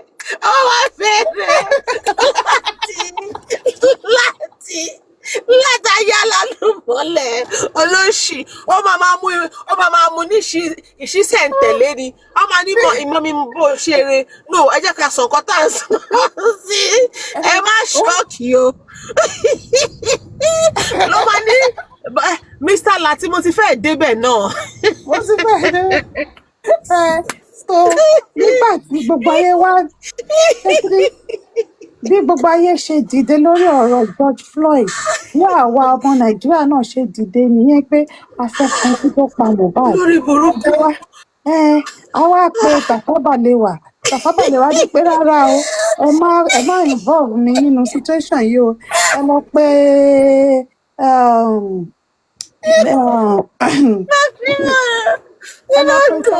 ẹ lọ pé Bensaro Wíwà. Ó wá jẹ́ kí n rántí, ṣe mọ̀ pé nǹkan tí Abacha ṣe fún Bensaro Wíwà yẹn kò dáa rárá. Àwa sọ pé bẹ́ẹ̀ ni ìgbà tí Nnamdi Azikiwe wá sọ pé ẹ jẹ́ ká pín Nàìjíríà. Ẹ ti mọ ohun ẹ̀yẹ lò. Mr. Lati nǹkan náà ṣẹlẹ̀ nígbà tí mo wà ní Nàìjíríà. Àwọn ọmọ yẹn méjì bó ṣe ń bọ̀ báyìí, àwọn kan béèrè pé kí ni àwọn fẹ́ jẹ ni, bí wọ́n ṣe mú wọn nìyẹn tí wọ́n bẹ́ wọn lórí.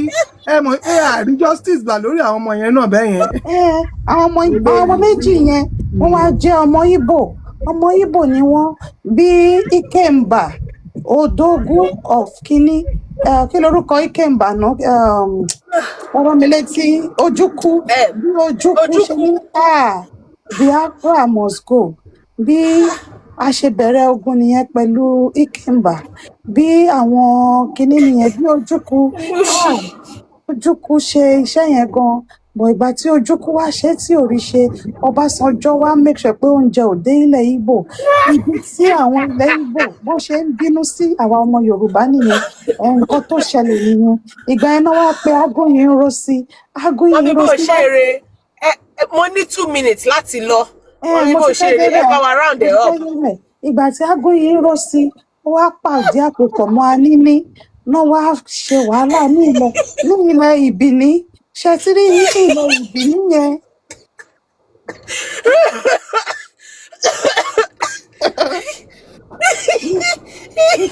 Lóbìnrin yìí ò lè kú re o. Ní ilẹ̀ Ìbìní yẹn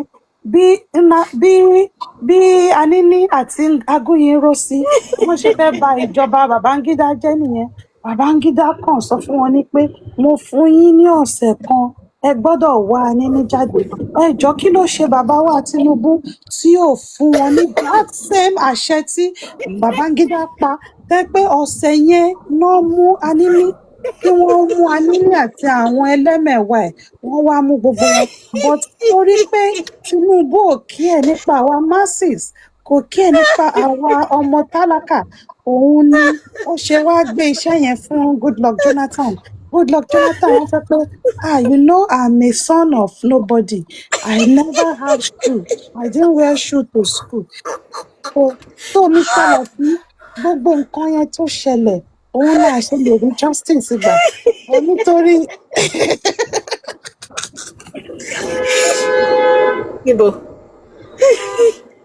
Saying so much without making no sense the way she relates things ìgbà tí ṣe mọ̀ pé ó bá yẹ pé kì í ṣe àwọn òyìnbó yẹn àwọn náà pa Selassie tó yẹ pé kì í ṣe wọ́n pa Selassie yẹn àti kí lórúkọ bọ̀bọ̀ Burkina Faso yẹn in fact I need that irú ìjọba yẹn wọ́n á lọ sí Ifá ní láti lọ jí Ìdí Àmì ẹ wo bí Ìdí Àmì ṣe dì pẹ̀lú wọn ní Uganda ẹ pé irú ìjọba Ìdí Àmì la nínú àti màgbà justice but torí pé kí àwa Yorùbá ìmọ̀ wa ò papọ̀ tí ìmọ̀ wa bá papọ̀ bí àwọn ará Uganda yẹn ní ìjọba tó ṣe bí àwọn ìpapọ̀ wọn yẹn Mayor báwo lẹ ṣe ń sọ gbogbo kìíní tẹ́ rẹ́rìn náà. bó ṣe rè ká fúlù fún ẹ mi ì mọ kò ní kúlù fún ẹ àbáyọ náà ti jẹ tí ẹ gbìngbìn orí báyọ̀ ni gbìngbìngbìn Ìdí Àmì ajẹgúnjẹran tápẹ Ìdí Àmì ni wọn ò bá ti ṣe ọsàmì ẹ̀yin lẹ ń fún mi ní mọ̀sọ̀gbìn sorúkọ tó bá pé kì í ṣe pé Bẹ́ńsàròwé wà yẹn tẹ́kùn ló wá pọ̀ wà láyé ni kò bá ti bá wa kọ́ sítórì yẹn ṣe mọ̀ pé journalist àgbà ni kò bá ti bá wa kọ́ ṣùgbọ́n Abacha òun ni ò jẹ́ kí kó ṣe kínní torí justice tá à ń wá yẹn òun ni ó jẹ́ kí Messi má score any goal ní àti Argentina fi lose torí justice for Mohbad tá àgbà yẹn ni tá pé àgbà justice for Mohbad ni Messi ò bá score goal ẹ wá wo bí wọ́n ṣe ayé tó yẹ pé Spain ló wá win goal ẹ wo bí Saka ṣe score 3 goals ní England tán fi gbé ipò ẹlẹ́ẹ̀kẹta tó yẹ pé ìmọ̀ wa papọ̀ àwa Yorùbá bí ìmọ̀ wọn ṣe papọ̀ ní ọjọ́ tí England àti France ń play yẹn ni àbá ti gba justice so Mr. Lati ẹ ṣe gan àgbáyé àtàlẹ́ a tún máa gbọ́ nǹkan tẹ́ ń sọ so bó ṣe jẹ́ nìyẹn ẹ ṣe gan Lagata ẹ ṣe gan Mr. Kofi Mr. Kofi yẹn bẹ́ẹ̀ ṣe jẹ́ kí n rántí Mr. Kofi ẹ jẹ́ kí n rántí bí àwọn ọmọ Ghana bí ìmọ̀ wọn ṣe papọ̀ bóyá in fact lè gba Yorùbá nation anyway Crunchy Queen ó ti wọlé bí àrà Crunchy Queen olórí Foursquare Crunchy Queen olórí bòbò jẹ́ ẹ máa kí tẹ́mì pa platform fún 1 week o ẹ fẹ́ sọ wá di homeless ni láti á wá máa gbọ̀n orí láti á máa mi orí kò sí nǹkan kan tí bó ṣeré ń sọ tó wọ etí Látìfù Lámìdí Làgọ́ṣe bàbá Ṣàìbù bàbá Tọ́yìbù alva bàbá Látìfù tó ń jó wájó pẹ́ alva wọ́n sọ̀rọ̀ sí láti níbí for just 3 days 7 days la fẹ́ lọ tẹ́lẹ̀ but 3 days láti lose 10 kg láti lọ gẹ irun ó fá irùngbọ̀n ó gẹ irun láti wọ native ó dé fìlà. Just 3 days. Now imagine we give it to you back to back the way you have been harassing Omowunmi. What would have happened to you? Lati, you would have evaporated into the thin air. Mo wò ẹ́, àánú ẹ dẹ̀ ṣe mí, mo wá fẹ́ dáríjì ẹ́. But mi ò lè dáríjì ẹ́ because ẹ̀mí àwọn èwe òrìṣà ewé ò lè ever dáríjì ẹ láti kínídà Debbie óyá Debbie óyá bá wa ka Deuteronomy ṣé wàhálà tí ṣe rí ọmọ yẹn ọmọ Wùnmí yẹn olórí rẹ̀ gbà ní ìwé Deuteronomy orí 11 ẹsẹ̀ 16 ó wá jẹ́ kí n kà fún yín. Báyìí ni Olúwa àwọn ọmọ ogun wí, ó ní kíyèsí èmi ń bọ̀ kánkán, ire mi sì ń bẹ pẹ̀lú mi láti fún oníkálùkù gẹ́gẹ́ bí èrè iṣẹ́ ọwọ́ ẹ̀. Kíyèsí èmi ń sọ fún yín ẹ̀yin ọmọ ẹ̀mí wípé kẹ́ gbọ́n tí Olúwa ń sọ. Kíyèsí èmi sì sọ wípé àwọn náà máa pray ń bí àwọn máa counter àwọn máa ṣe àṣé Ọlọ́run ò kì í ṣọlọ́run èké. Ayé ń retí ẹlẹ́yà níbo lẹ fi t'Olúwa sí o. Wọ́n ń retí ẹlẹ́yà níbo lẹ fi t'Olúwa sí o. Ẹ má rẹ̀ dápin o. Aráyé ẹ má rẹ̀ dápin o. Wọ́n ń retí ẹlẹ́yà o. Wọ́n ń retí ẹlẹ́yà níbo lẹ fi t'Olúwa sí. Ó yá màmí. Nígbà tí ní ìwé àwọn adájọ́ obìnrin opó yẹn lọ bá adájọ́. She changed the course of history. The judge keeps sending her back, but she keeps coming. And the judge was forced to listen and heed to her needs. And Bíbélì sọ fún wa pé òun ní ọkọ opó, òun ní bàbá fún aláìní bàbá. Ẹ̀yin ọmọ ègbé, ẹ̀yin ọmọ ẹ̀kọ́, ẹ̀yin wá feel pé you can change things. Ẹ fẹ́ sọ irọ́ di òótọ́.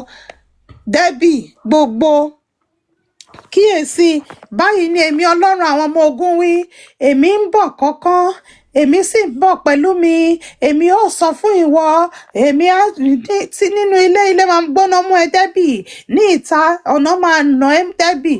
Ṣé ilé ògbóná mọ iṣẹ́ ọ̀nà ẹ Debbie? Wọ́n tún gba ẹ ní 3 million wọ́n gba ẹ. Kí ló ṣe ẹ́ tó kúrò lọ́dọ̀ Láti? Ṣé bẹ́ẹ̀ sọ pé ẹ̀yin ẹ máa gba justice báyìí o, ẹ máa fi omi ṣàn wá lọ́wọ́, ẹ jọ̀ọ́ talára ń gbóná mọ́ nínú ẹ̀ ń sìn. Ṣé ẹ máa ever wò if we could see to future we would never have thought Lati and Debbie wọ́n máa kẹ̀yìn síra wọn. Debbie was the platform holder of Lati, the Elepe one of Ekpe land ní orí Lati platform. Ekpe wá ń ṣe gbìngbìngbìn ní ayé Debbie àtàwọn ọmọ ẹ̀. Bẹ́ẹ̀ mami Moro àti Devil's Protection náà. Devil's Protection tó dàbí Tawinji, she is one of the most ugliest UFO in this case of justice. The day I saw that girl's picture, I was like, wow. She's ugly and hungry. Do you see how tiny she's looking? Malnourished, dirty pig. Àwọn dà lónìí. Làgàtà làgàslábò olòṣì alágbèrè. Olórí burúkú ó ṣe orí bí ìdí apẹpẹ. Wo bí orí ìwọ nìkan ṣe tó Làgàtà. Lagata, go and get a mirror or borrow a mirror or use the screen of your phone to take a picture and check your head. Orí ẹ dàbí driver Wednesday, àwọn parent Wednesday. Orí ẹ olórí fàdíyà èṣù lẹ́yìn ìbejì. Orí ẹ dàbí orí Edward olórí burúkú ọmọ òfò ọmọ rádaràda. Orí òṣì náà ló fi pàyà ẹ̀. Orí tó fi pàyà ènìyàn olórí kórí. Alva. We now ṣe kíní kan olè criminal. Ṣebí ìwọ àti àwọn kúkú ẹ lẹ lọ jí jòsí ní ọ̀dọ̀ Blẹ̀kẹ̀tẹ̀. Ìwọ àtàwọn tó kù lẹ́yìn ẹ wá sọ jòsí di essential commodity tẹ́ ń gbé kiri. Yeah, he looks like Wednesday's driver. Olórí burúkú ọmọ òṣì ọmọ rádaràda. Wasting your life away doing nonsense. You are the spawn of the devil. Vengeance, Alva, Baba Crew the cat. Jokem Arakogun. Rántí olórí burúkú olórí kò lọ títí tẹ́ pé gbogbo nǹkan tí yẹn mọ̀ ní láti ṣépè. Ọkọ kú mọ́ olórí kò lọ sí Nàìjíríà lọ sin ọkọ. Ezu Flakes, Ezu Witch, how far? Ezu Flakes, how far? Wọ́n tí wọ́n dá láyé. Gbogbo yín Temi platform á rí yín wó àfọyín tútú á wá dá yín sínú bottomless pits. Detola Dùgẹ́. Ọlọ́yàn triangle Alva. Ìyá widow. Ìyàwó ẹni kejì ìyá Black Widow Alva olòṣì Obo Westo Alva. Tóyìn Peperempe Alva. Tóyìn Alámàlà ó fi custard ike ó fi ṣe pọtí Alva. Custard kíní tẹ́ bá mu custard tẹ́ máa jù ní custard ike ní toilet Tóyìn Alámàlà Alva. You see that baba? We collect kíní kan for that baba. Kòrò mu custard kọ́ ike ọ̀dà ni o. Ike ọ̀dà ni. Olòṣì eléri ibú ọmọ rádaràda Alva. Westo the fugitive Alva. Ayé gbogbo yín ti bàjẹ́. Ẹ má bínú. Mosquito Ma. Tí Uma ẹ bá ń fi ọlọ́pàá wá yín kiri, máa fún ládírẹ́sì yìí. Ẹ máa fún kí ni mo ṣe bí ti. Uma ọ̀dọ̀ láti yẹn. Àgàdà tó bá tutù. Lamentation. Mo lè parí kírètì kan. Alva. Mosquito ní half ọyàn. Alva. Queen Alájà Alva. Mọ́mì, ṣẹlẹ̀ sọ́lá sọ̀rọ̀ yẹn, ó máa ń dùn mí gan. Ṣẹlẹ̀ pé bàbá yẹn ò sílé nígbà tó yẹ kú. Alva. Àní crunchy point wà, ó ń fèsì ẹjọ́ níbi iṣẹ́. Queen Alájà aláriwo, Queen pariwo títí. Òun là ń sọ̀rọ̀ ń bí iṣẹ́ rí ká pariwo. Ẹ̀yin wèrè. And then make a point. Máa scream like a banshee. Alva. Ó máa pa obi stick tó jìnnà. Tọ́lákẹ́ apààyàn. Tọ́lákẹ́ apààyàn. Eriki Alva. Adédoyin Alva. Ṣọlákẹ́ ni. Papariano, wait. See, Papariano, I have a question. You see, that's Wunmi. She's a small girl. Why can a small girl be that bold? My sister-in-law. My sister-in-law, my ex-sister-in-law now went to Temi's platform. You see, I like Doyin. Doyin now talk about my ex-wife. Let's me talk my Papariano. You see, Doyin, I like Doyin a lot. But Doyin went to Temi. It was Doyin. She was the one that gave my information to that people. Doyin. Mo mo ní ṣé ó máa gbé kọ́lé ni Ṣọláké Eric Rí onírọ́ ayé halva ọjọ́ yẹn mo wà níbi iṣẹ́ tí Eric Rí wèrè ní bí wọ́n ṣe pa Mohbad báyìí bọ́n ṣe pe èèyàn mẹ́ta nìyẹn mo wá kọ síbẹ̀ mo ní ṣé Jack Meshach and Abednego náà pè ní because kò yé mi onírọ́ ayé ẹ̀ ti bàjẹ́ Eric Rí halva wọ́n kọ́ ẹ̀ tọmọtọmọ ìyá one with God ìyá àjẹ́ ìyá 64 ìyá àjẹ́ halva ẹ̀nà 3 million owó yín wọgbó owó tó yẹ in fact kẹ́ mú owó yẹn kẹ́ máa yọ $100 daily kẹ́ máa fi dó oko kẹ́ máa fi dó àwọn ọmọ akátá kẹ́ sọ pé òkè òní o in fact ọkùnrin is the cheapest commodity ẹ̀yin ọkùnrin tàbí ẹ má bínú tó bá fẹ́ dó ọkùnrin you don't even have to pay they are the cheapest commodity tó bá ti ṣe ráìsì fún or tó ro iyán fún so you won't even spend up to £100 tó làálẹ̀ fún ọkùnrin will put their kidney into anything but you dóko rí nǹkan kan ṣe however mommy one with devil. ní mo ro màá ọkùnrin ẹ̀ tí ẹ̀ ní láti sóúnjẹ fún wọn. light off o. Nídìí láti sóúnjẹ fọkùnrin kó tó fọ́ puli tó bá fẹ́ fọ́ puli kẹ́kọ̀ọ́ pé bọ̀bọ̀ mo fọ́ fún ẹ jẹ́ àlọ́dọ́ra wọn ti parí kì í ṣe bíi tẹ̀yìn ó ti parí. àwọn ọkùnrin ti ń kó ẹ mọ̀ bínú ẹ̀yàn ọkùnrin o tí bá kàn sọ fọkùnrin kan sí pé àlàyé mo kó ẹ̀jẹ̀ nàìjíríà àlọ́dọ́ra wa ọwọ́ kan ni ọwọ́ kan mi ò ní ìdásí sóúnjẹ. mo ti ra organic pineapple ní Costco láàárọ̀ yẹn má wọrí màá jẹ pineapple mi. Alva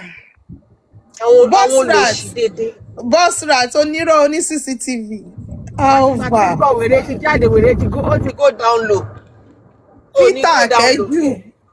Peter Akẹ́jù petkesh olè oníhàkà ìsọnù Alva. ṣé black haka ní àbí white haka àbí èwo haka wo ni ẹ ń bẹ. kò ní kankan haki olè ó kàn gba 2,000 euro mọ́ wọn lọ́wọ́. no ẹ má mú iye ẹ má lọ sí IT ti padà látọjọ́ IT ti repent aristocrat lè fẹ́ sọ aristocrat alva aristocrat olè mo fi ń ṣẹ̀ṣẹ̀ tíráàkì aristocrat rí. mi ò rí rí o. Tẹ́ ti jẹ àkàrà òṣùrí. Tó máa tóbi pọ̀fùpọ̀fù yẹn. Tó máa tóbi pùpùpù yẹn. Bí ẹ̀kẹ́ aristocrat ṣe rí nìyẹn. Ṣó kúrò àbò gálẹ̀? Ó dúdú mi wàá mọ̀ bóyá ó ga. Ó dúdú bí forehead Shodamite. Ó dúdú bí darkness. Ìyẹn aristocrat ò lè yẹn. Ṣèbí tí a mọ darkness náà ni. Ìgbà tí ó ṣe live show níjọ́ yẹn ní rí anything the screen was blank. He was doing a live show. It was when he opened his teeth that is when you actually knew there was a human being. Somebody was there. He is as dark as night that has no light. Bí aristocrat olè ó máa sọ òyìnbó ó dé ń jọ yẹn you people are evil you are evil. Má sọ ẹ̀yin dà however. olóṣì ó fún òyìnbó ti kó wọn lómi ọbẹ̀ làwọn náà rò pé okay this man is leading us to the promised land àṣẹ owó lòun náà wá gbà everybody Mohbad kú táìkù gbogbo ibẹ̀ sí ní ṣí foundation ẹ̀yin oní foundation ìsọnù ẹ̀yin olórí burúkú yẹn ẹ̀yin wèrè. mo fi ń ṣe wọ́n béèrè anasukuọ anakọjáyé anasukuọ. àti bàbá àtọkọ ẹ̀ tí mo ra wọn ti wọlé lọ. òun ló nọkọ o àwa jà fún liberation ọkùnrin yẹn ni tí ẹ bá mọ̀ jẹ́ kí n mú yín lọ sínú ìwé ìrántí. ẹ mú mi lọ màámi mo wà ń bí. orí ìkànnì yìí la wà tájókòó wa jẹ́jẹ́ as usual. bí anasukuọ aṣọ ti na ọkọ ẹ̀ ní ìnà bàrà ó ti nà ní ìnà tó ń na aṣọ òfì ó na bọ̀bọ́ yẹn ìyẹn pé police. Ẹ mọ ibi tí ó ti wá máa ṣe ẹ̀sìn àgbáyé òun ná ọkọ ẹ̀ ó dẹ̀ wà lórí TikTok bí wọ́n ṣe gbé sókè nìyẹn lórí TikTok bí a ṣe gbọ́ nìyẹn ibi tí ọkọ ti ń pe emergency bí yẹn ṣe ń pe 999 náà ní are you breathing ó ní barely wọ́n ní kí ló ṣẹlẹ̀ ó ní ọkọ yẹn ti nà òun pa ó lọkọ ọkọ ní ìyàwó òun ti nà òun pa ó na bọ̀bọ́ yẹn wọ́n sẹ́ndì ọlọ́pàá wọ́n sẹ́ndì ambulance in fact wọ́n tún sẹ́ndì morgue wọ́n sẹ́ndì. irin ló gbé sápá ni. in fact àmọ́ bóyá terminator ni o wọ́n tún sẹ́ndì pósí pé in case pé káwọn tó débẹ̀ bóyá ó tún máa na bọ̀bọ́ yẹn pa. wọ́n gbé pósí àti body bag wá. wọ́n gbé body bag dání o ITU náà ti resuscitate bọ̀bọ́ yẹn o. Wọ́n ṣe kó ṣẹ̀kẹ̀ṣẹ̀kẹ̀ sí Anasuko olórí burúkú yìí Olivia sí ọwọ́ nìyẹn àtìgbà yẹn tó ti ṣẹ̀sín ó ṣẹ̀sín àgbáyé wọ́n máa nípẹ́ máa ṣẹ̀sín market square ẹ fi ìpẹ́ ẹ máa lọ sí physical market square ní orí social network yìí is a market square so that was the rise and fall of Anasuko bí Solomon Gandhi born on Monday bí ayé Anasuko ṣe bàjẹ́ nìyẹn. So that was the story of Anasuko. She beat the man into stupor. I have never seen that kind of thing in my life. I felt ara mi bù máa ṣọ ẹ̀rù bà mí mo ní ìkúnlẹ̀ abiyamọ o mo ní Olúwa o màá lo muan ó yẹ káàntì mọ̀ pé àwọn èèyàn go like òun ideally tó bá ti ń ṣe bẹ́ẹ̀ ṣe bí wọ́n máa sáré bẹ́ẹ̀ pa pé náà nǹkan kan ṣẹlẹ̀ ẹni ẹ̀ wá fílẹ̀ láti wá gbọ́ gbogbo ẹ̀. wọ́n á filẹ̀ bẹ́ẹ̀ ni woman yẹn na bọ̀bọ̀ ẹ wá rí pé gbogbo nǹkan tó ń ṣe náà fi ń project. bẹ́ẹ̀ ni the man was bad we have to intubate him they brought body bag because the way he was speaking on the phone.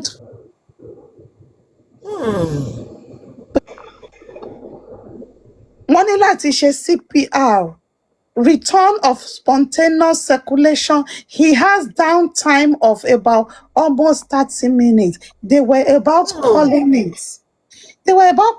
it but bí ó ṣe ṣe orí ìyẹ́ ni ò sùn lọ́rùn ìyẹ́ wá mí sí ló fi ṣe Rusk was after 30 minutes they were about calling it. So that was the end of Anasuko. Olórí burúkú àná kọjá yìí ṣó máa pa gbogbo ọkùnrin fún wa lórí social network ni. Na by force ṣé dandan ni fífẹ́ ni. Yeah, she was a side chick náà nǹkan tí yẹn náà jẹ́ lóyò. Ó fẹ́ kí màá yẹn fìyàwó ẹ̀ sílẹ̀ kó wá jó òun ní main chick ìyẹn ni pé ìwọ tẹ́ pé táùtù nìyẹn. Ó na bọ̀bọ́ yẹn mi ò rírú ẹ̀ rí kí èèyàn dẹ̀ na ọmọkùnrin ó gbé bọ̀bọ́ yẹn mọ bí Hokogan ṣe gbé kinní ní ọdún yẹn tó gbé sókè tó dẹ̀ lẹ́mọ́ ó kọ́kọ́ ṣẹ́ síbi tán ó wà lẹ́mọ́lẹ̀ ló di pa ò bọ̀bọ́ yẹn ó di Humpty Dumpty sat on a wall Humpty Dumpty had a great fall Humpty Dumpty scattered. And the kingsmen could not put Humpty Dumpty back together again. That was the story of Anasuko. Àgàgà tó bá tutù, rich Grace. Grace Shonde, however, arúgbó ọjọ́ told me. However, with Ọlọ́run tó mutí ta ló fi jọ. Ọmọ Ọlọ́run tó mutí parọ́ ta ló fi jọ. Ọmọ Ọlọ́run tó mutí ta ló fi jọ. Tó ń parọ́ tó mutí ta ló fi jọ. Tó ń parọ́ ta ló fi jọ. Ọmọ Ọlọ́run tó ń ṣe panṣágà ta ló fi jọ. Ọmọ Ọlọ́run tó lọ ṣe Sunday lọ́dọ̀ Jòsí. Ta ló fi jọ. Ìyàwó wòlíì tó ń ṣèké ta ló fi jọ. Tó ń dòkó ta ló fi jọ. Sáìdì chick ta ló fi jọ. Àgàgà tó bá tutù. Ta ló fi jọ? Ọmọ Àgàgà tó Ọlọ́run. bá tutù, ta ló fi jọ? Àgàgà tó bá tutù, ta ló fi jọ? Tó ń dòkó, ta ló fi jọ? Tó ṣe pàṣákẹ́, ta ló fi jọ? Ó mú gbogbo oko inú ṣọ́ọ̀ṣì, ó fi òbò bàjọ́ jẹ́. Wòlíì aṣẹ́wó orí pẹpẹ. Alva. Imagine kí ẹ jẹ́ mọ́mì ṣọ́ọ̀ṣì. Òun ni mọ́mì ṣọ́ọ̀ṣì, ìyá Yáàdì, alágbèrè. Kí ọmọ ọjọ́ wa bá mọ́mì pé mọ́mì báyìí lọ́kọ. Kí ni mọ́mì màá sábà wèrè? Ó yẹ lọ dókó ń ta. Ẹ máa gbọ́ tí ó máa nǹkan tí mo fẹ́ sọ nìyẹn ṣé wọn mi jí sí nǹkan tí mo fẹ́ sọ nìyẹn tí ọmọ ìjọba lọ sọ pé àmọ́ mi. Èsì Ṣóńdé tó ń parọ́. Ta ló fi jọ? Warimi, your mommy and rich Grace were classmates. Please, when are you going to call mommy to come and tell us her history? Ó fi ọkọ sílẹ̀ ní Sunday, wá sí ọbẹ̀, wá sí ẹja tútù, wà wá boil rice, wà wá gbé sí àbí ṣáwá ẹja tútù ní. Ṣe pé Josie is very picky, Josie is a picky eater. Á wá gbé sí àwo tó ń ganran yẹn, ẹ mọ àwọn àwo ayé àtijọ́ yẹn, á gbé sí, á wá fi kíní ràpẹ̀ dáadáa, á wá gbé sínú àwọn big cooler yẹn, ó máa gbóná tó máa fi jẹ́ kò ní. Àwọn ṣàfihàn àwọn àtijọ́ yẹn. Á wá gbé lọ fún Josie, tí Josie bá wá gbó tán, á wá gbé fún Josie kó jẹ.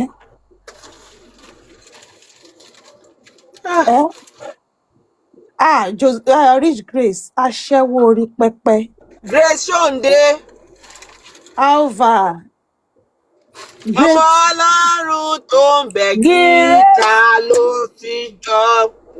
Ọmọ Ọlọ́run tó ń bẹ̀ gíta ló fi jọ. Ọmọ Ọlọ́run tó ń ṣe dọ́gí ta ló fi jọ. Tó ń yọ̀dí ta ló fi jọ. Tó ń yọ̀dí ta ló fi jọ.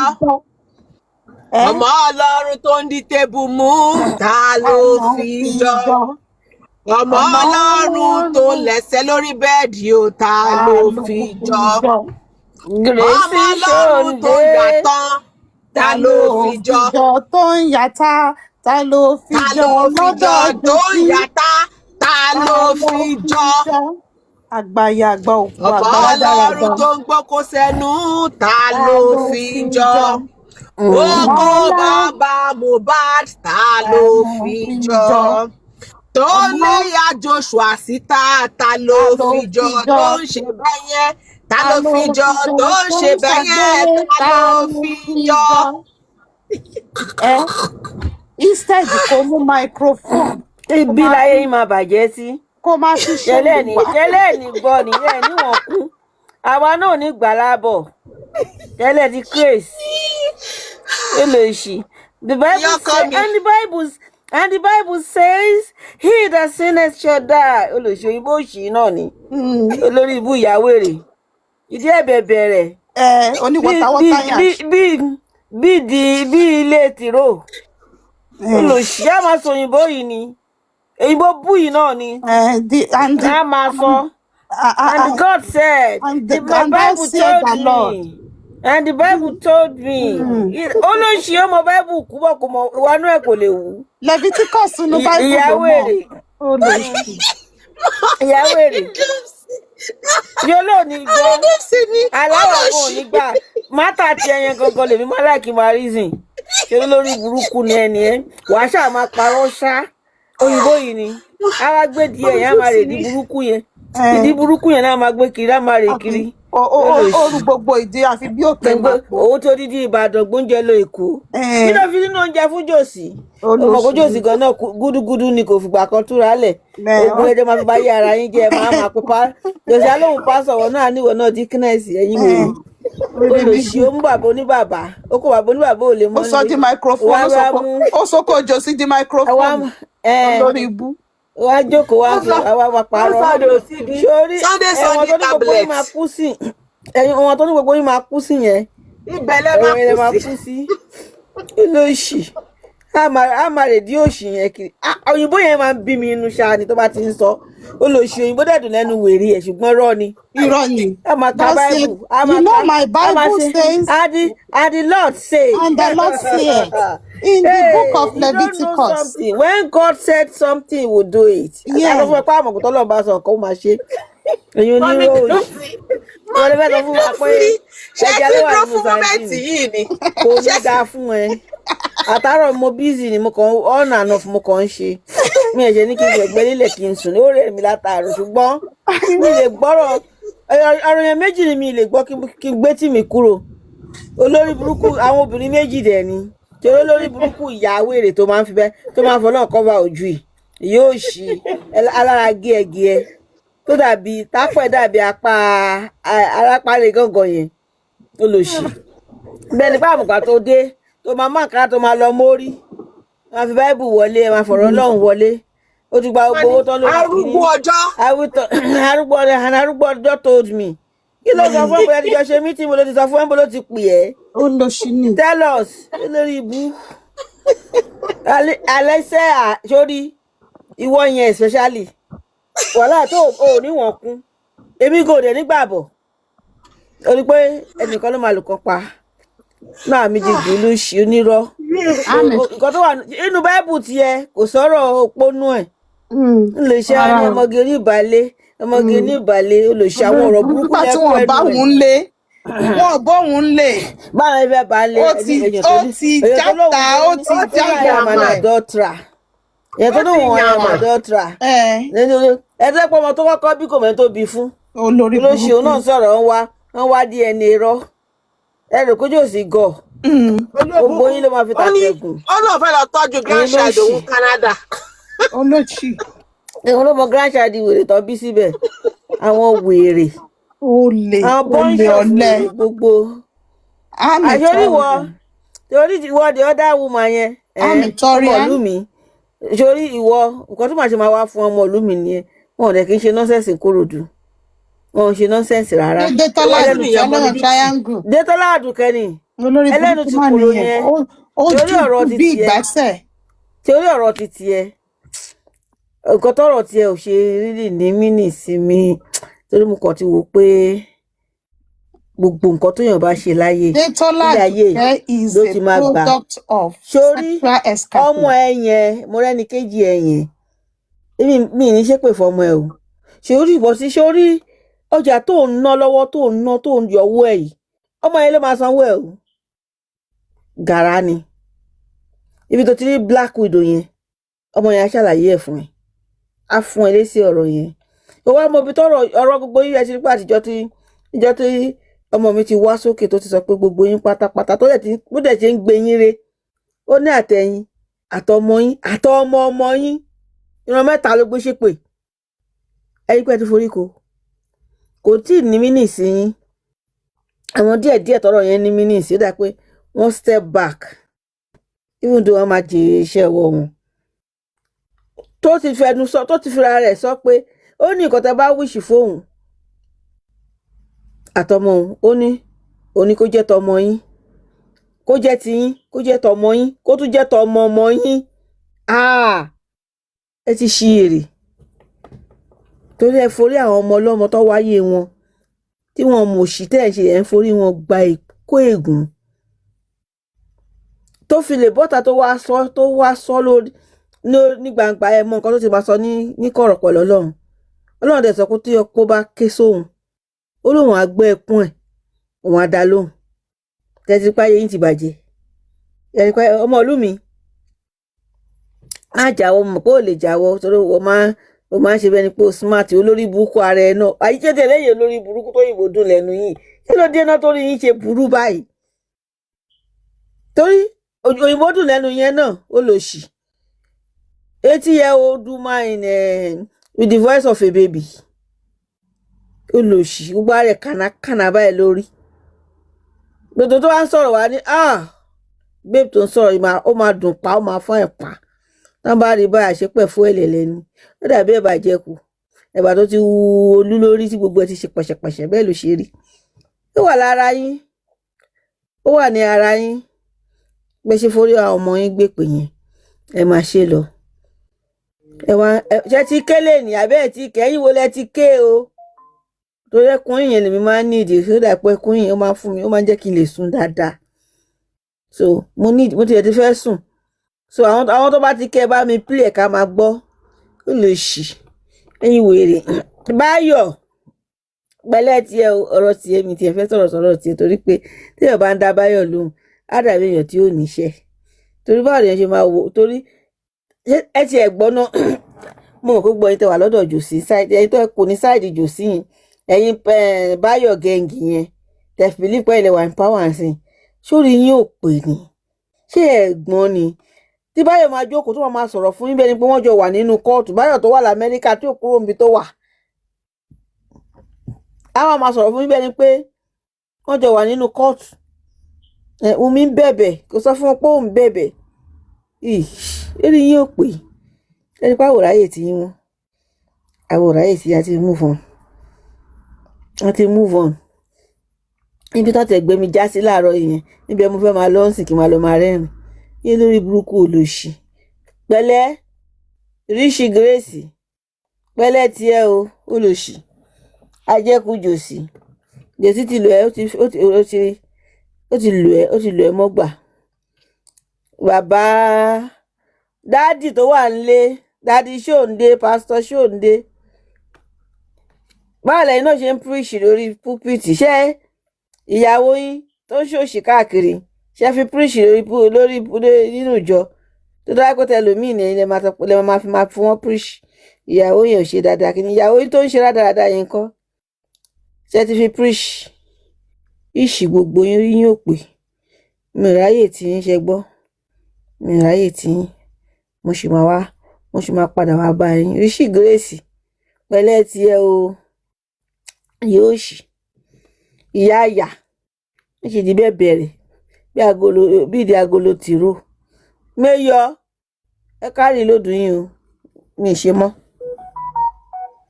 irọ́ èèyàn yín ni o Rich Grace ó ti gbọ́ aṣẹ́wó orí pẹpẹ alágbèrè one of TikTok owó láìfọ ẹ bọ́n ṣe orí láìfọ ẹ ìyá ayé àdìyà aṣẹ́wó tí ẹ bá lọ fi ẹjọ́ ọkọ yín sùn pé mọ́mì wọ́n fẹ́ fi ẹjọ́ dádì Túndé sùn yín ẹ rí dádì Túndé kò kí ń dómi dáadáa á pé dádì Túndé pé á ní pé ọkọ ẹ wá kí n tẹ̀sí ẹ̀ kí mọ̀ bóyá ó mu kódó dáadáa bí ayé Rich Grace ṣe bàjẹ́ tó nìyẹn olóṣè alágbèrò ní panṣágà onínàbì Rich Grace bí ayé ẹ ṣe rí Grace a wá lọ títí tí o bá ṣe ń lọ bá ṣe pàdé I'm a Taurian ẹ ti ráwa Taurians ìpè tó pè mí o tí n bá ti ní mo ní ìpè tí ò bá ti sí kíní kò sí ìdálẹ́bi ní ọkàn mi ìsinmi ológo ni ìsinmi ológo òun ni fún àwa tá a ní ìpè ìgbà tá a lọ sí inquest ìkúnlẹ̀ abiyamọ ẹ máa ké tí n bá ti rántí orin tí mo kọ fún bọ́ọ̀ yẹn tí bá ti rántí orin tí mo kọ fún ìlérí olúwa yẹn ẹkún dẹ̀ máa gbọ̀n mí mọ́mì ẹ jẹ́ kí n kọrin yẹn fún yín. ẹ má gbàgbé láti Tenny Ológo platform ló yá ẹ bá Tátẹ́ní wọ́n kí inú mọ́tò yìí o wọ́n kí ẹ má gbàgbé bẹ̀yẹn náà o. Tátẹ́ní mọ́mì Tenny mọ́mì Dupsy mọ́mì Yẹmí mọ́mì ènìyàn burú mọ́mì moving tray mọ́mì shoulder might mọ́mì maxi fresh mọ́mì muhi ẹni bá jẹ́ alẹ́ àgbọn àgbọn ata ìlérí lọ o ìlérí lọ o ìlérí lọ o ta ló pa tó ń bá ti ń kọrin yẹn ẹkún màmá gbọ̀n ṣe ti ní ìgbà tí pathologist wá ó wá níṣe ni wọ́n da gbogbo organosulfate wọ́n dà sí lára. Mo wá nawọ́ sókè mo wá béèrè mo ní dádì kí ni organophosphate wọ́n wá ní kẹ́míkà tán fi ń pààyàn òun ni. Ẹkún wá gbọ̀n mí mo wá ń ké ìkúnlẹ̀ abiyamọ wá ṣe mí. Ṣé ti rí àwa ta ní ìpè ìsinmi ológo ni fún wa. Ṣé ti rí Torian bí ọ̀gá mi Bráyọ̀mí bí ọ̀gá mi Bráyọ̀mí àwa Torians a kì í parọ́. Ibi tí Torian bá wọn délé léyìí o. Ẹnu ìgbàròyìn lálákan. Ọkùnrin lálákan o, obìnrin lálákan. Mo ṣe suspect lálákan.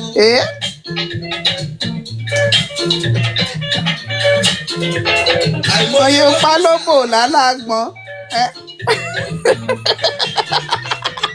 Gbogbo ìràwọ̀ lálákan. Gbogbo ìpè lálágbọ́n.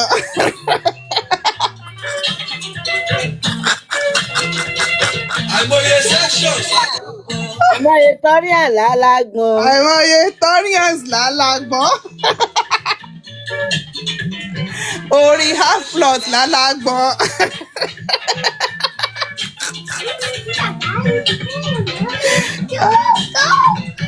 Ó pálóbò lálágbọ́n.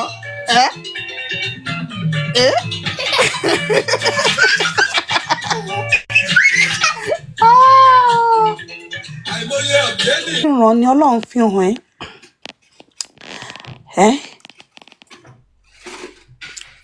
wọ́n dó ẹ lórí street ní Àbújá ó wá di wèrè lálágbọ́n ó kúrò nìbàdàn ó wọ night bus ó lọ ń ṣe rádaràda pẹ̀lú Yọ̀mí wọ́n á pe Yọ̀mí lóhùn ọ̀mọ́ ẹ rí ó wá bọ́ sí orí social media ó wá ń ṣe ẹ̀sùn ní nǹkan. Ṣé Yọ̀mí sì ń ṣe justice? Kò yẹ ṣèbí bí tá a bá dọ́rọ̀ nìyẹn lónìí pé gbogbo wọn ti pa lọ́lọ́ ó wá di kí kẹ́kẹ́ pa kó pa mọ́ wọn lẹ́nu kẹ́kẹ́ ti kẹ́ pa mọ́ bàbá wọn lẹ́nu kí kẹ́kẹ́ pàṣẹ kó pa mọ́ wọn lẹ́nu sọ kẹ́kẹ́ ti hurun inú ẹlẹ́dẹ̀ ló ń gbé tó bá tójú lòdùn wọn bára jígí fún wọn. Ṣé torọ Wunmi lẹ lọ gẹ́gẹ́lẹ́ gẹ́ngẹ́lẹ́ àwọn dà. Mi ò believe pé a máa ní modicum of silence social network wa ó wá di pé àwa gbọ́ nǹkan kan gbogbo wọn tán ní àwọn ò ní gbà o justice yẹn àwọn máa kú ní táwọn bá gba justice àgbọ́ nǹkan kan o. Ikú ti lé wọn kiri báyìí. Ikú ti lé wọn kiri.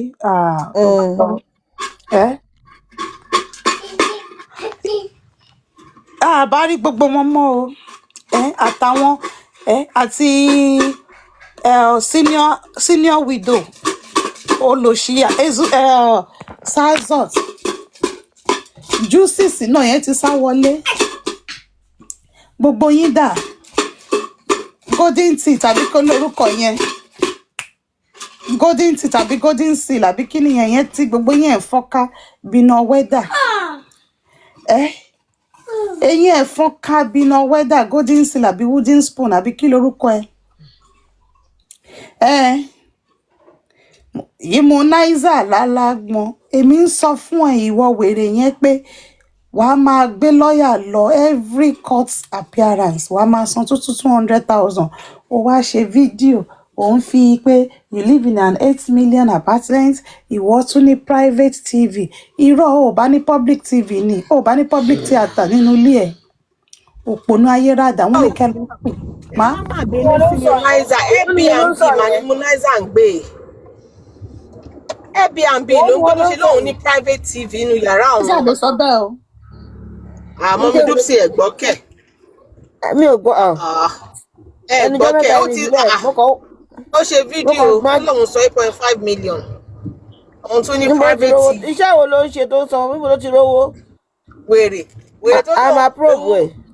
Ṣebí FCC máa bí pé ṣáwó ló ń ṣe. Wèrè tó ní pé òun jáde láti ilé olówó olórí burúkú ẹ̀ 700,000 ló fẹ́ fi bẹ́ẹ̀lì wèrè tó wà ń bẹ̀ for days.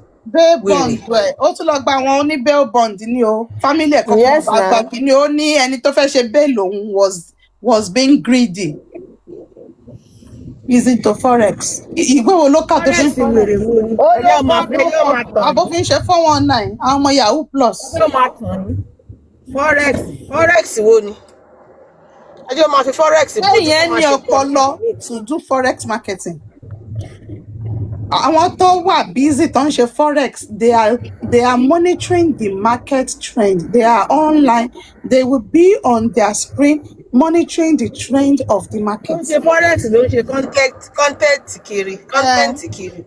Àbó ti ṣe forex ni. Ẹ má jẹ́ ó máa parọ́ fún yín o ẹ̀yin ìyá mi inú Olúwa. Ìgbà tí wèrè that guy is a G-boy. Ìgbà tí wèrè man like Pharaoh tó lóun wá lọ sí court. There are stinking comments tí mo lọ kọ síbẹ̀ á fẹ́ tó péjì kan. Ìgbà tí máa cover ẹ̀ nígbà tí mo máa fi ṣe ibi tí mo máa fi àdá gbá ọ̀rọ̀ mi sí lélẹ̀. Mo wá sọ fún pé kó lọ fa irun orí ẹ̀ pé àdá tó wà lórí ẹ̀ yẹn ó ń búlọ̀kì ẹ̀. Lọ gé irun orí atẹ́gùn. Àwẹ̀ pé.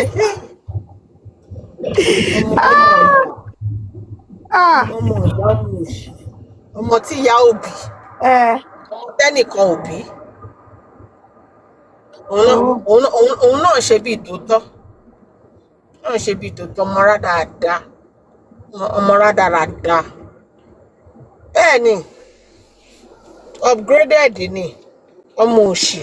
Honestly, I even have my private TV in my room wèrè.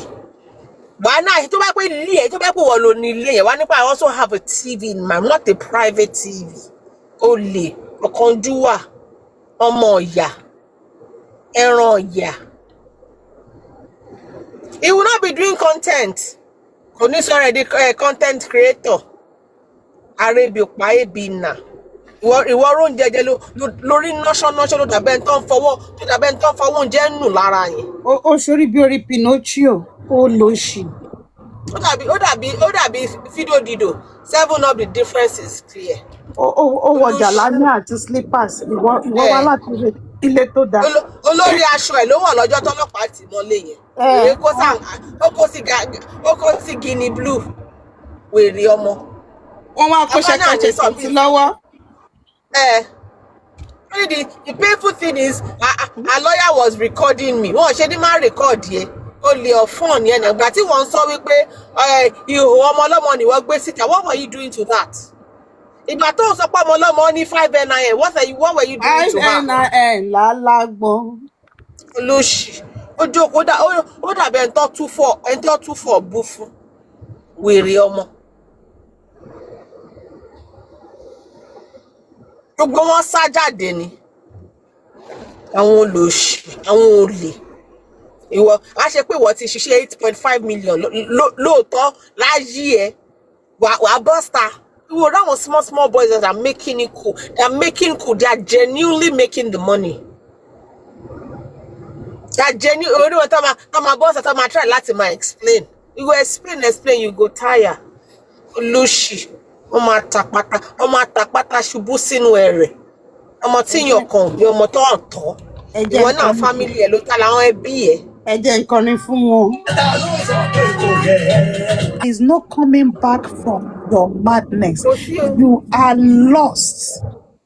Mumusco there is Tunji, and there is one Fawaz, and there is Kobi, Abikini Enje, and Expander. You see, those 5 men should never have been. They were the spawns of the devil itself. These men are disgrace to the entirety of what manhood should be. Ó yẹ kán ti tẹ̀ wọ́n lọ́ọ̀dà ní kán fi wọ́n ṣe abọ́bakú. Ìgbà tí Aláàfin kú ó yẹ kí wọ́n sin wọ́n pẹ̀lú Aláàfin ni.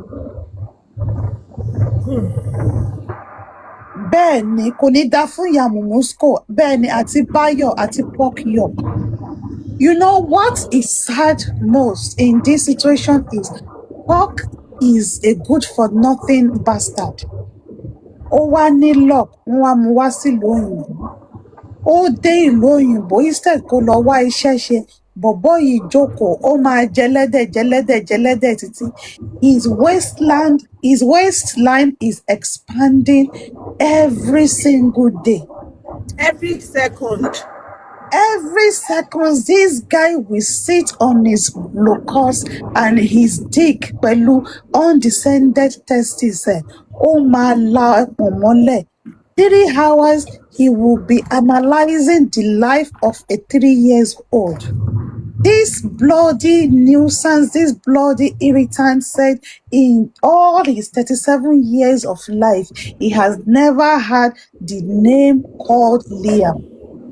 He has never come across any human called Liam, both in real life and in book or in movie. He said he does not know the foundation of what Liam is.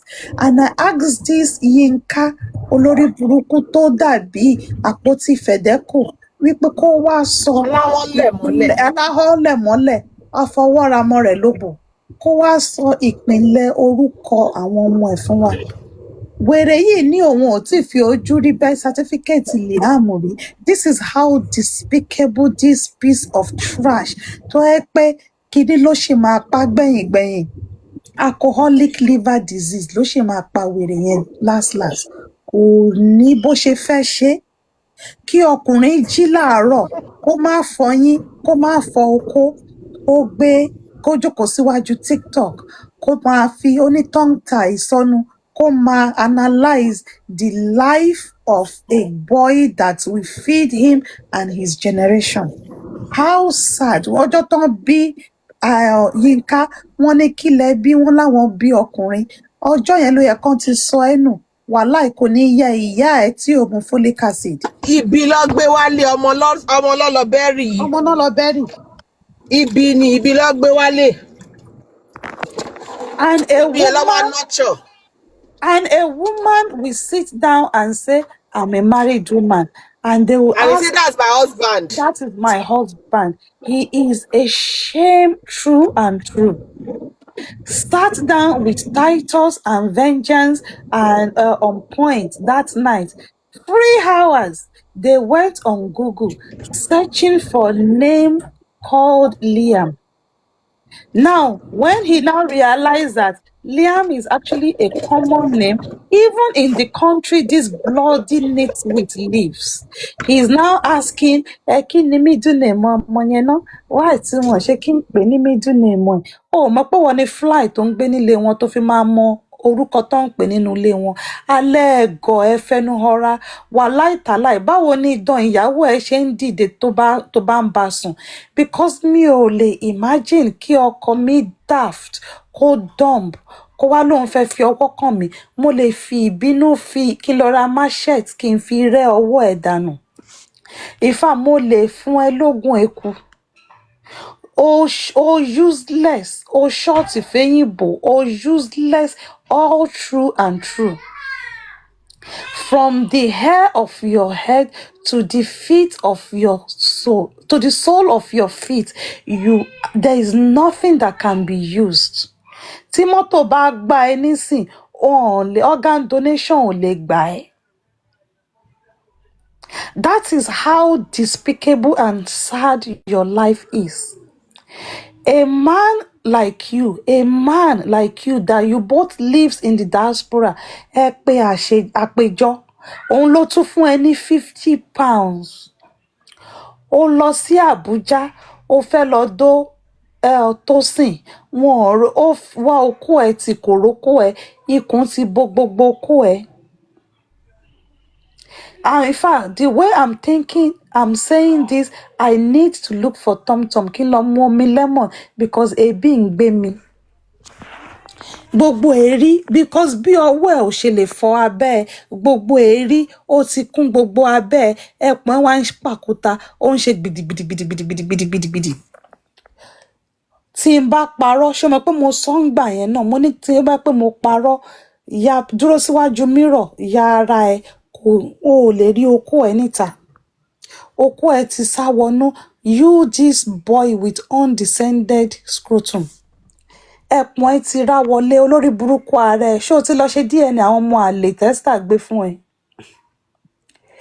At 37 your life has started and ended at 37.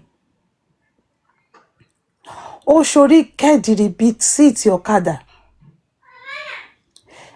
ṣó ní ṣó pork àní kò sí hypertension ló máa pa ẹ́ cholesterol á wá fi ọba lé liver disease ló máa mẹ́mí ẹ̀ lọ kò ní yẹ ìyálà ìyá ẹ̀ kí èèyàn tó lóun lọ sí yunifásitì kó máa sọ pé why tí ọmọ Wunmi ò ṣe wá ṣe public DNA. Have you in the history of your miserable generation heard of what is called public DNA? Mother is wọ́n ṣe àṣìgbé ọmọ wọ́ọ̀dù tí ìbá ṣe páyé ẹ ti bàjẹ́ orí burúkú lẹ́gi mọ́ ẹ lórí ó jábọ́ lẹ́yìn ìyá ẹ ò ní bọ́ọ̀tà kó máa sọ pé kí obìnrin olóbìnrin kó máa wá ṣe DNA ọmọ ọlọ́mọ fún ẹ ayé ẹ bàjẹ́.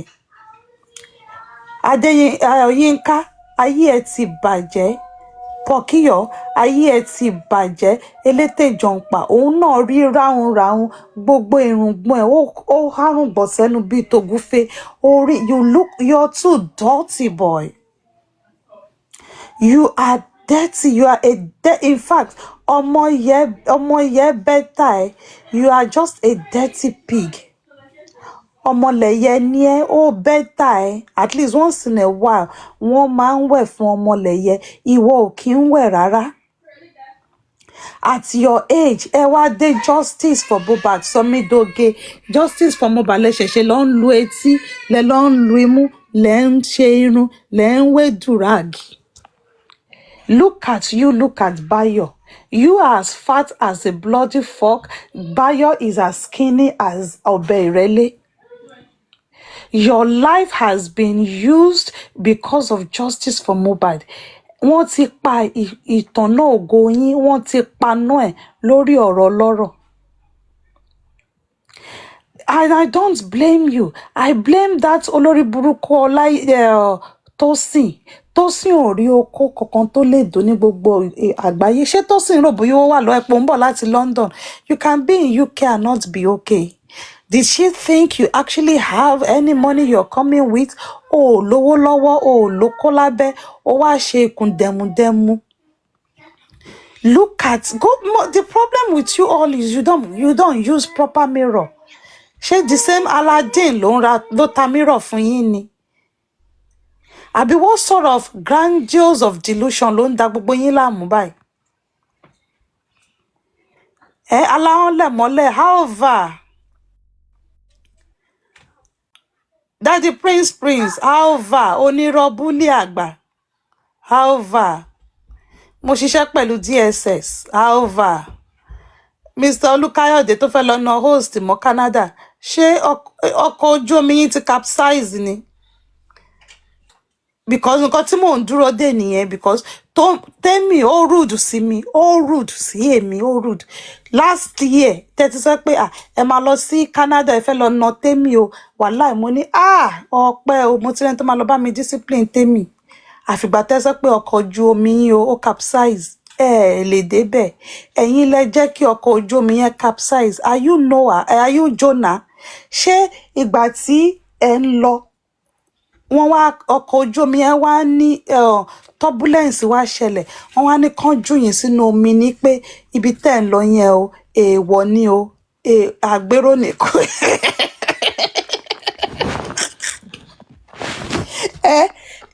bẹ́ẹ̀ ṣe tóbi tó lẹ ṣe jókòó sínú boat kídí ẹ wá capsize wọ́n yà jù yín sómi.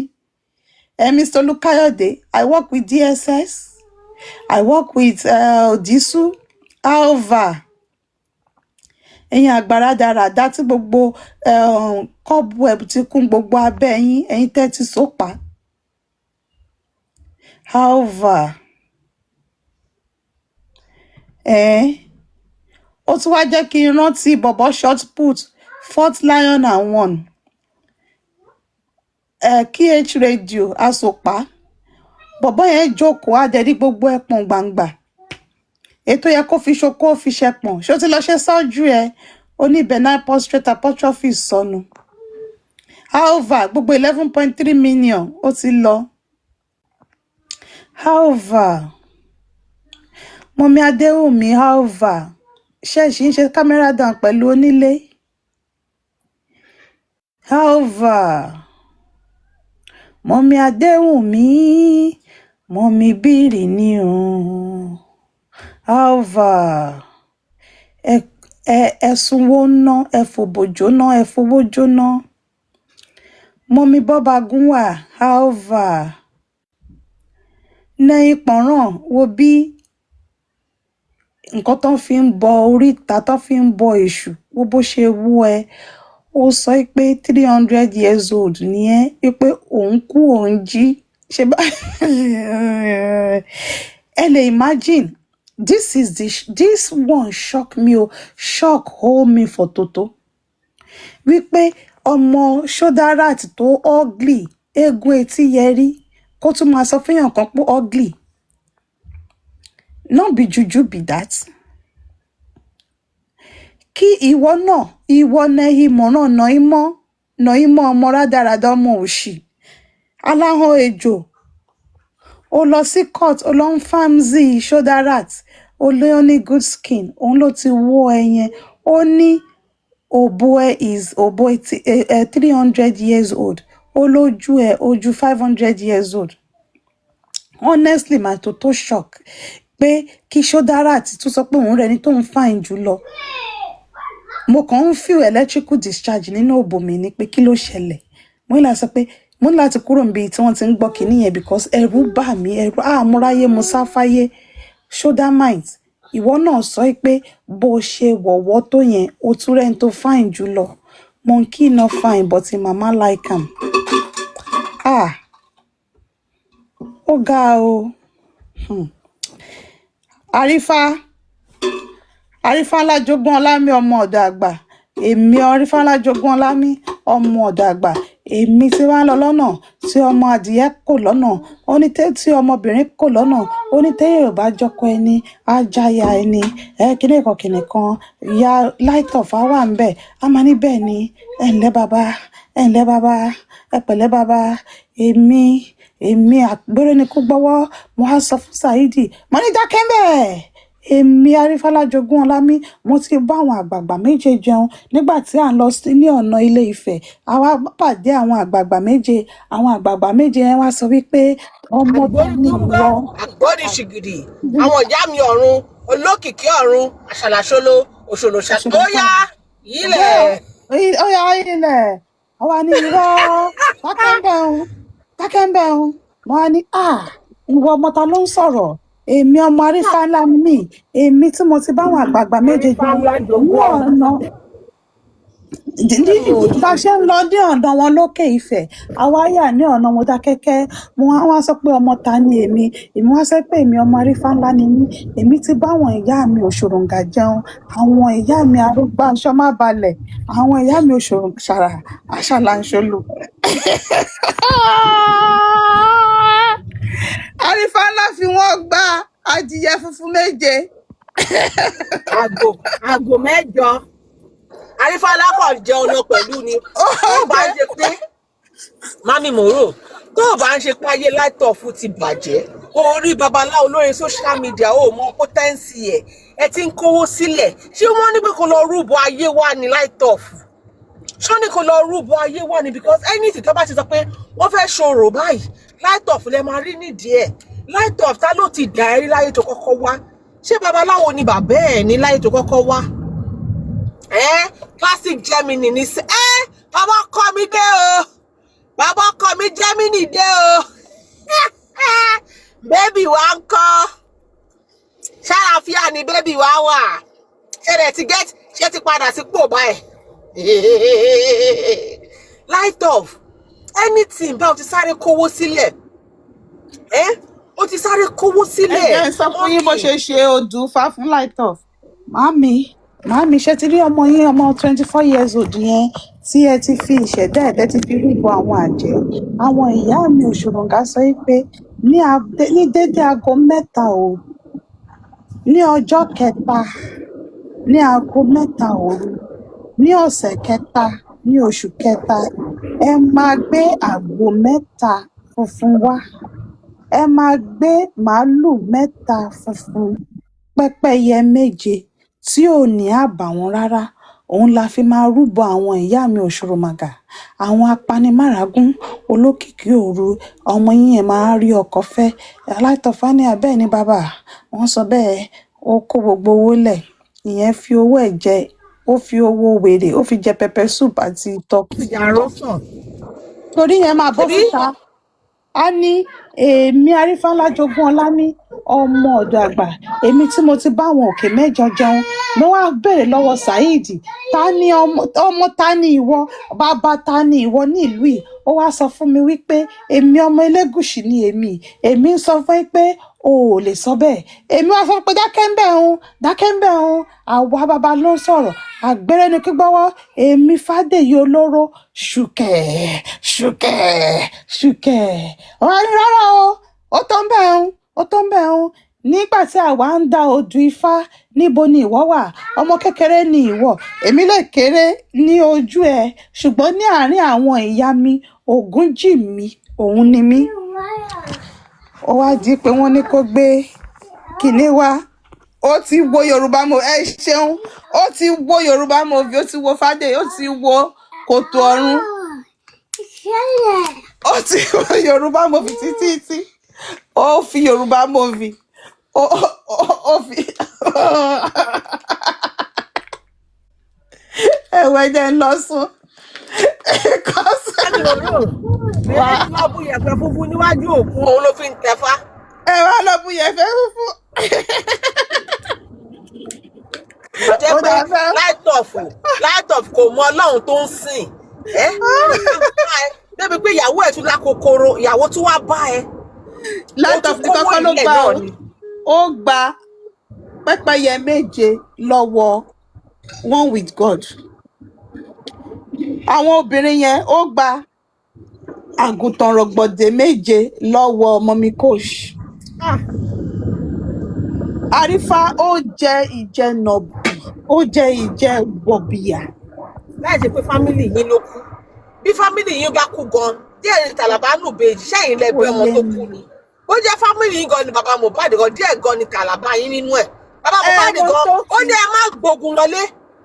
Àìmọ̀ tí Arífá fi jẹ wọ́n wípé tó ṣe ti pe Saheed lórúkọ yẹn, wọ́n sọ pé ọmọ tó lè pe odindi ọba lórúkọ dámi pé ó ní nǹkan tó gbójúlé o. Náà bá ní kí Arífá, wọ́n bá arrest Arífá o. Ẹbí ó yẹ kí Arífá di Fádèyí kó di ọ̀fẹ́, kó di pé èmi tí mo ti bá àwọn ìyá mi jẹun ní ọ̀nà.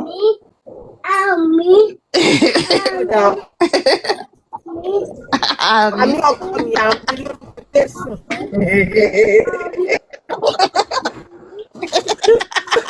Ọmọ tó bí sínú plastics ni ẹ o. Mi ẹ o. Òyìnbó àgbà ló gbẹ̀yìn olóṣì. Tó yẹ pé ọmọ yẹn máa dún bí ọmọ pẹ́pẹ́yẹ lẹ́yìn ilé yín ni. Ṣé ń gbọ́ mọ́ o? Ó gbọ́ wá sórí ó sọ amen. Àmọ́ ọkọ̀ gbóyìnbó nìkan o. Ó tún kọ́ àmì tó tún kọ́ Yorùbá. Ẹ máa sọ̀rọ̀ Arífá olóṣì ẹ lọ màjàre.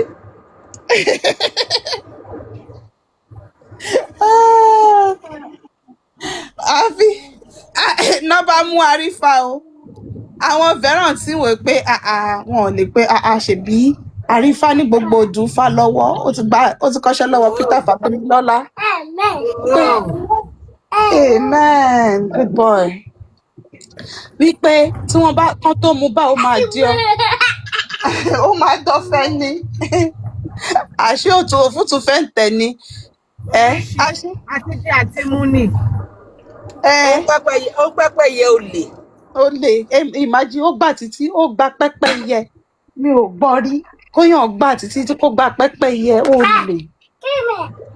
olè òun dà lónìí onírun méje lórí jòsí dó ìyàwó ẹ̀ jòsí àwọn mẹgáàdì dóyàwó àrífà ọṣọ ti ṣọ ẹ díẹ̀ ní ọmọ àlè tó ṣe bí sínú ọmọ àlè tó bí yẹn kò ní yẹ tìrantìran àmì ayé ọkà ayé ọ tìrantìran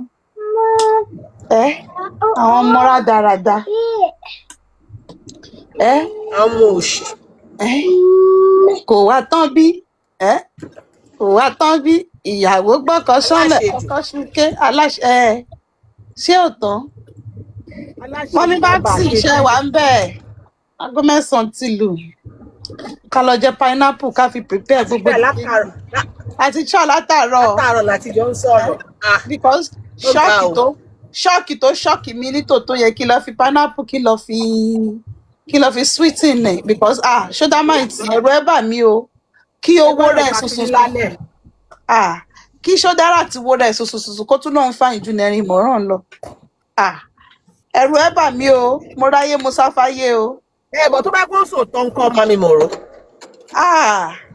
irọ́ eégún etí yẹrí rí gbogbo ahọ́n ṣódà máìtì ni àfi bí ẹni pọ́ lọ yá ahọ́n lọ́wọ́ Yínká.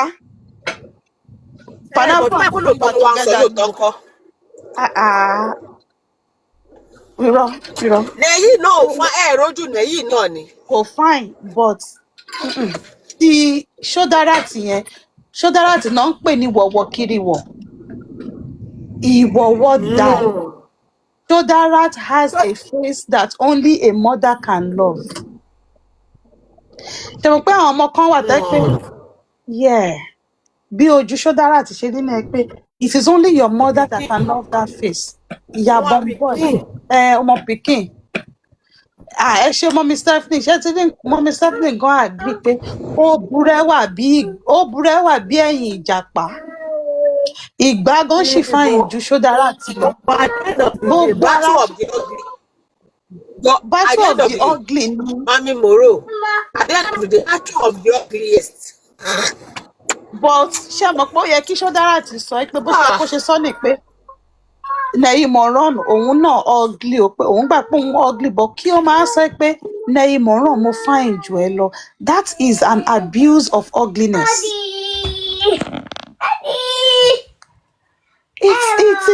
It is unbelievable. Shodarat mama sọ bẹ́ẹ̀ mọ́ o.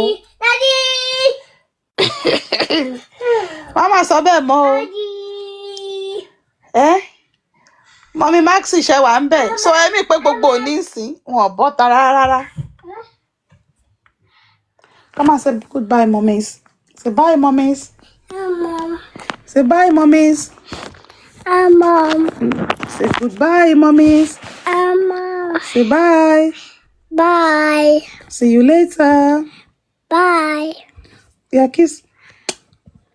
Love you, boo boo. We love you. Blocking. Ṣé àyà ṣe escape lọ́wọ́ Wálé?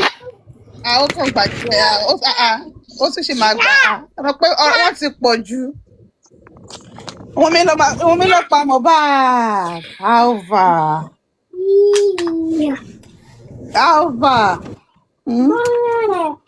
Èmi máa sọ. Wọ́n mi lọ pa Mohbad. Alva. Ilé ògbà ọ̀nà ògbẹ́.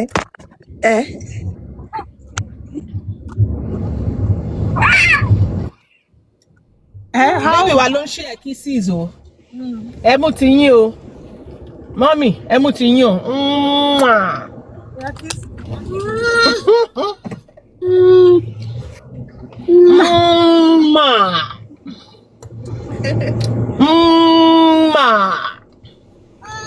We love you, baby. Péré. Ọmọ ẹ bàbá ké ni bàbá crew the cat. Ọmọ ẹ ò tí ì sọ̀rọ̀ o. Àlọ́ bàbá ké ni bí cat tó ń gbàgbé sínú tunnel. Oh boy. Mọ́mí Maxi iṣẹ́ wa ń bẹ̀. Ẹni aburú àti sùn. Kí ló wà nílẹ̀? Kí là ń jẹ?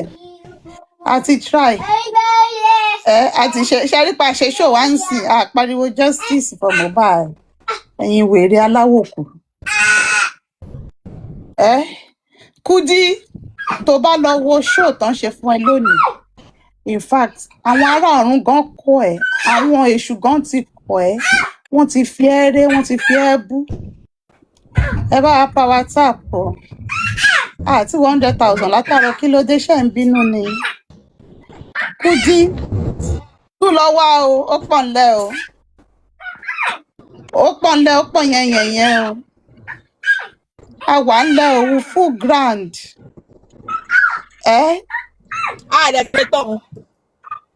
sójà go sójà tí come tán fún kí o. bẹ́ẹ̀ ni o Ọ̀dẹ̀ náà ti sọ̀rọ̀ àwọn kan pé tí sọ̀rọ̀. bẹ́ẹ̀ ni o fẹ́rífẹ́ra ló sì rí o. On the surface like in scratch o. Wàá tún ké wáyé wà lókùnkùn mọ́ mo ṣe máa sọ. Àwọn tíìmù mi yẹn. Àmì wúrà. Àwọn tíìmù mi yẹn. Ṣe kọ́kọ́ fún. Àwọn wọ́n bú mi. Ojú mọ́mí òun fọ́. Ṣé àparọ́ ni ṣé ìyá ọ̀fọ́? Ṣá lójú mọ́mí ẹ̀fọ́ àbójú mọ́mí ẹ̀fọ́ lóòótọ́. Ṣé ìyá ọ̀fọ́ lójú ni? Ọmọ ìyá ọ̀fọ́. Àwọn ọmọ kọ́mọ àwọn ìrankíran olóṣì ni ẹ Kudi olóṣì ni ẹ tani bá bá ẹ nílẹ̀ yìí tani bá bá ẹ nílẹ̀ yìí Kudi tani bá bá ẹ I'm not going to another tani bá bá ẹ nílẹ̀ yìí Kudi tí wàá máa pa àwọn kan ní àwọn ọmọ ìrankíran tani bá bá àtiwọ́ kí ló kọ bàbá ẹ nílẹ̀ àwọn ló mọ bàbá ẹ àwọn tó mọ̀ tán bàbá ẹ ní ìlú ìṣọ̀ wọ́n ń gbé bàbá ẹ ṣépè ni àwọn tó mọ bàbá ẹ wọ́n ń gbé ṣépè ni ọmọ bàbá wèrè ọmọ bàbá wèrè onídàá fún ẹ olòṣì wo àwa we talk for a living tó bá ń gbọ́ talk for a living kò ń sú wa kò ń rẹ̀ wá a máa sọ lọ ni o ṣáà rí gbàtà ti wà lẹ́nu ẹ̀ wà tá a gbọ́ pa onírẹ̀wá o wàláyì ẹni bá jalè àgbọn ata lè rí lọ o mo bá jí lọ o. ẹ wo mami mo rò ojú wa ti rọ oríṣiríṣi ìlú yìí. olóògbé orin síta fọmọ inú ẹ ibo làgbàlagbà ti ń kọrin ọ̀fọ̀ fún ọmọ kékeré. pé wèrè tí mo ń jọlá onírun mẹ́ta lórí. ó pa lóbò. kò ní túmọ̀ kò ní rẹwà o. eyín tún ti yọ. èyí pípù yìí tábà sọ wípé a ní sọ̀rọ̀ ẹ ṣáà máa tì wá lẹ́nu tẹ máa ṣáà jẹ́ ká sọ̀rọ̀ tábà náà ní sọ̀rọ̀ ẹ ṣáà máa kó sí wa lẹ́nu tẹ máa fi jẹ́ ká sọ̀rọ̀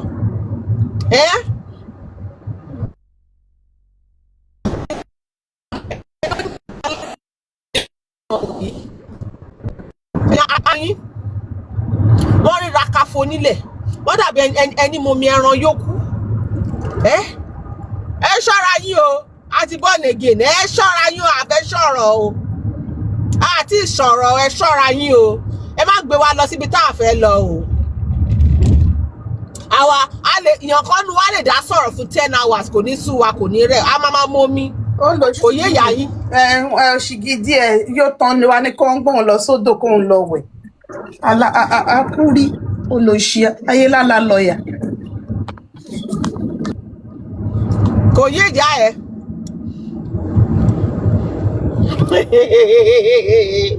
kò ní sú wa kò ní rẹ̀ wá o ẹni bá jalè àgbọn ata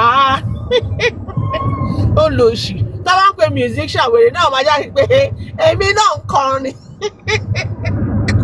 mo bá di lọ o mo bá di lọ o mo bá di lọ o níbo ta ló pa àti mọ́mí fi mí mọ́mí dádì olórí ẹbí dádì.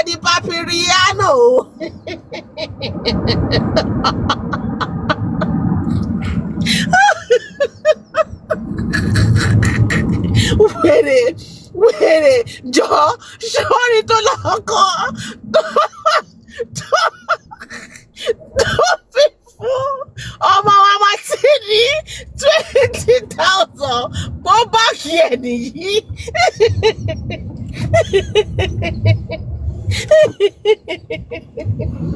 jọ sọ́ọ́rì ṣé àwọn orin tó lọ́kọ́ tọmọ máma ti bá kẹ́ ọ̀bùn tó fún 20,000 tó lọ́kọ́ ní studio.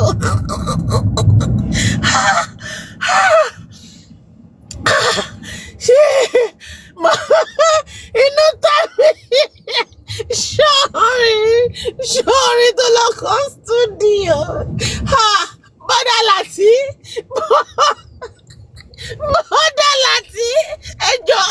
ẹjọ́ wa kọrin studio yìí.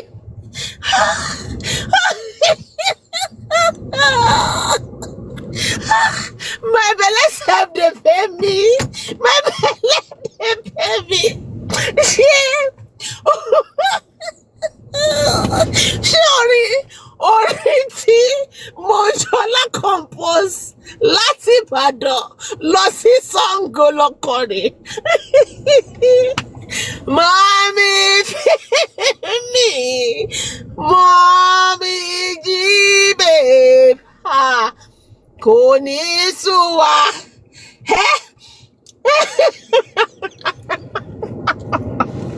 Sorry, tí Mọ́jọ́lá tó bá ní accident bí àti nǹkan bá ṣẹlẹ̀ sí lọ́nà lọ́jọ́ yẹn tó bá níbo ló lánìí mo fẹ́ lọ kọrin studio ni.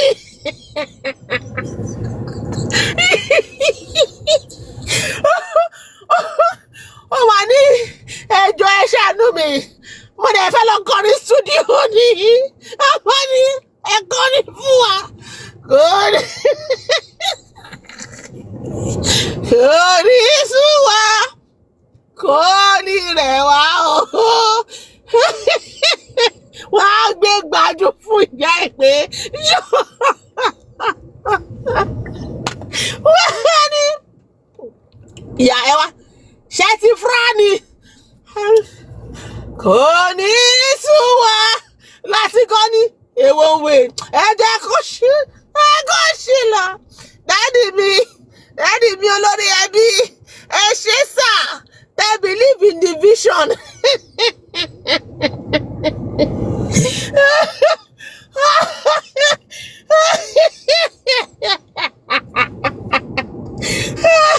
Daddy mi ẹ ṣe sà they believe in division. Kò sí ìdálẹ́dùn lọ́kàn mi, ìsinmi ológo ni. I'm Victorian. Daddy mi ẹ ní sọnù.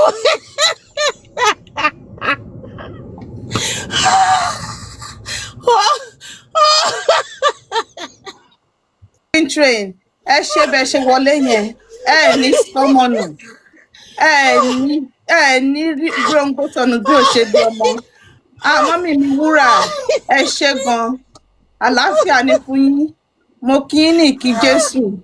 Mọ́mì mi Mary àlàáfíà ní fún yín ẹ ní rí ibi nínú ayé. Mẹ̀yẹ ní sùúrù wèrè bá tún ní mọ́mí fíìmì gbọ́ sí mo porúkọ inú ẹ̀ ni. orúkọ gbogbo yìí mọ̀ pé. Mọ́mí Babs Queen ẹ pẹ̀lẹ́ wọlé bẹ́ẹ̀ ṣe wọlé yẹn ẹ ní sọmọnù. ó ní ìfùmọ̀ pé dáàdì Papriano. Wèrè alágbe olùsí atọ́rọ̀ jẹ.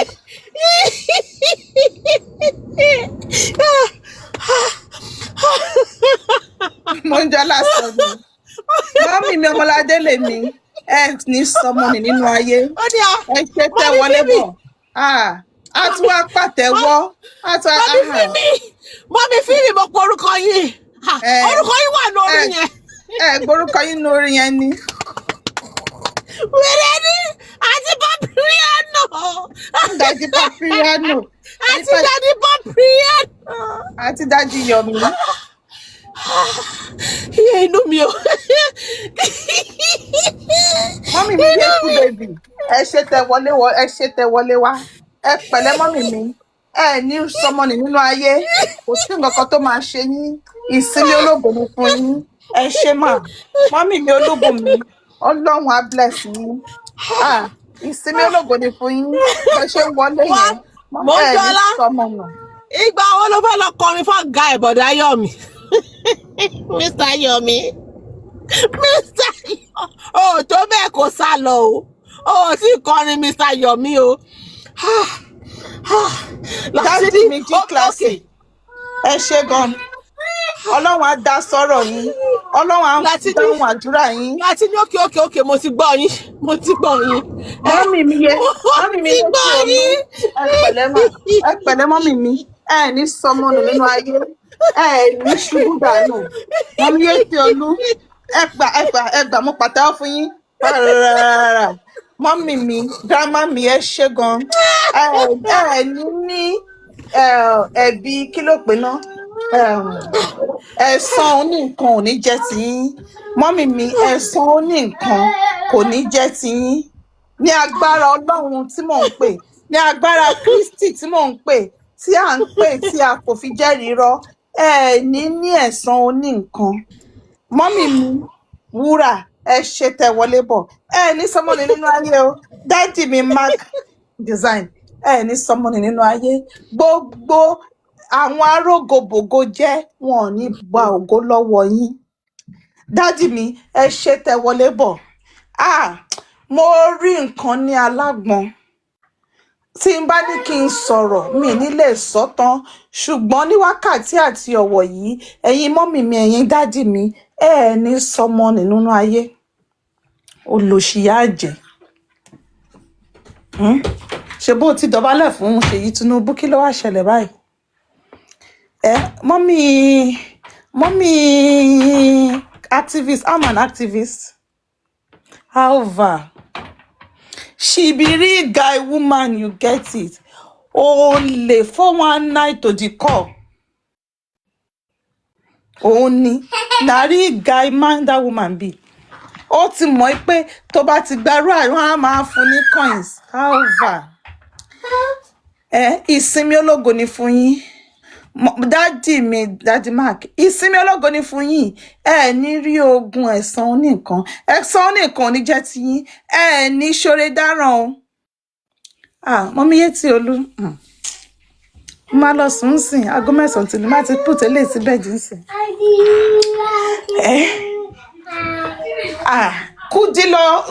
Kudi ló trigger mi. Ó trigger mi. Mo ti ẹ mọ̀ pé kẹ́tì máa àti ń bá ṣe díẹ̀. So òní ní cup ẹ kún. Kudi, your cup has been filled today. And I know you are a damn fool, you are a born fool, you are a buffoon. Wà tún fẹ́ ṣe kinní. Bọ̀ ọmọ pọ́ mọ́ aláta ní ẹ ò lè gbọ́ràn. Àwa dẹ̀ wà ń bí fún ẹ. Olòṣì. Òbó làgàtà. Wọ́n sì pọ̀ moving train. Tẹ̀ tí ìdè ọ̀dọ̀ wèrè oní mashed potato rárá. Adéníkẹ́ Obójò sí. Ó ya picture ọyàn ẹ̀. Ìyá 4x4. Ó yà sí jòsí. Kí ló ṣẹlẹ̀? Kátà la máa blame. Kudi náà la máa blame. Kudi ló lọ sọ́yọ̀ tó tọ̀yọ̀ bọ̀. Instead kò ṣe mẹ́nu mọ́. Bó ṣe wá advertise oko jù sí nìyẹn. Mi rí. I have never seen this level of madness before in my life. This level of madness tún ní rírú ẹ̀ mọ́ o. This madness táwọn wèrè yìí ṣe ó lọ ó mú ó jẹ́ kí Bíbélì ní pé ìwọ ò gbọ́dọ̀ jẹ́ ohun ìkọ̀sẹ̀ fún arákùnrin rẹ. Bíbélì sọ pé gbọ́ ọ̀rọ̀ Ọlọ́run. Báyìí ni Olúwa àwọn ọmọ ogun sọ. Ó sọ wípé ìwọ ò gbọ́dọ̀ jẹ́ ohun ìkọ̀sẹ̀ fún arákùnrin rẹ. Ṣùgbọ́n Kudi wá jẹ́ ohun ìkọ̀sẹ̀ fún Jòsí nínú Lent, nínú oṣù mímọ́. Kudi lọ dóko. Kò gba ẹyọ kan, kò sì ṣe pé kó sáré ṣe quickie o. Kò sọ pé kóun gba ẹyọ kan kóun sáré ṣe mẹ́nu mọ́ o. Ó gba 5 lọ́sàn-án gangan. Kudi tó bá lọ lóyún tó bá bí àfin kọ́. Kí ni ò bá ṣẹlẹ̀?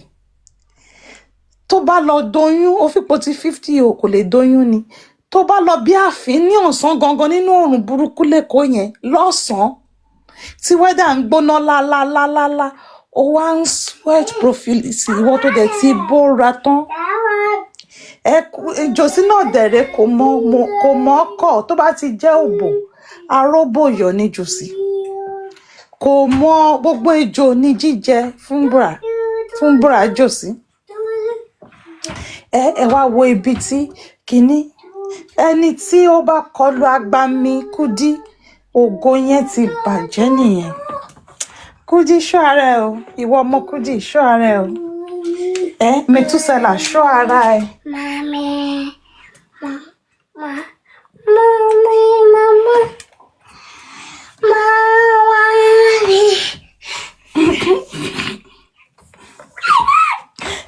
Kudi ṣọ́ ara ẹ ṣé mọ́mí Maxi ṣé ẹ sí ń bẹ̀ ni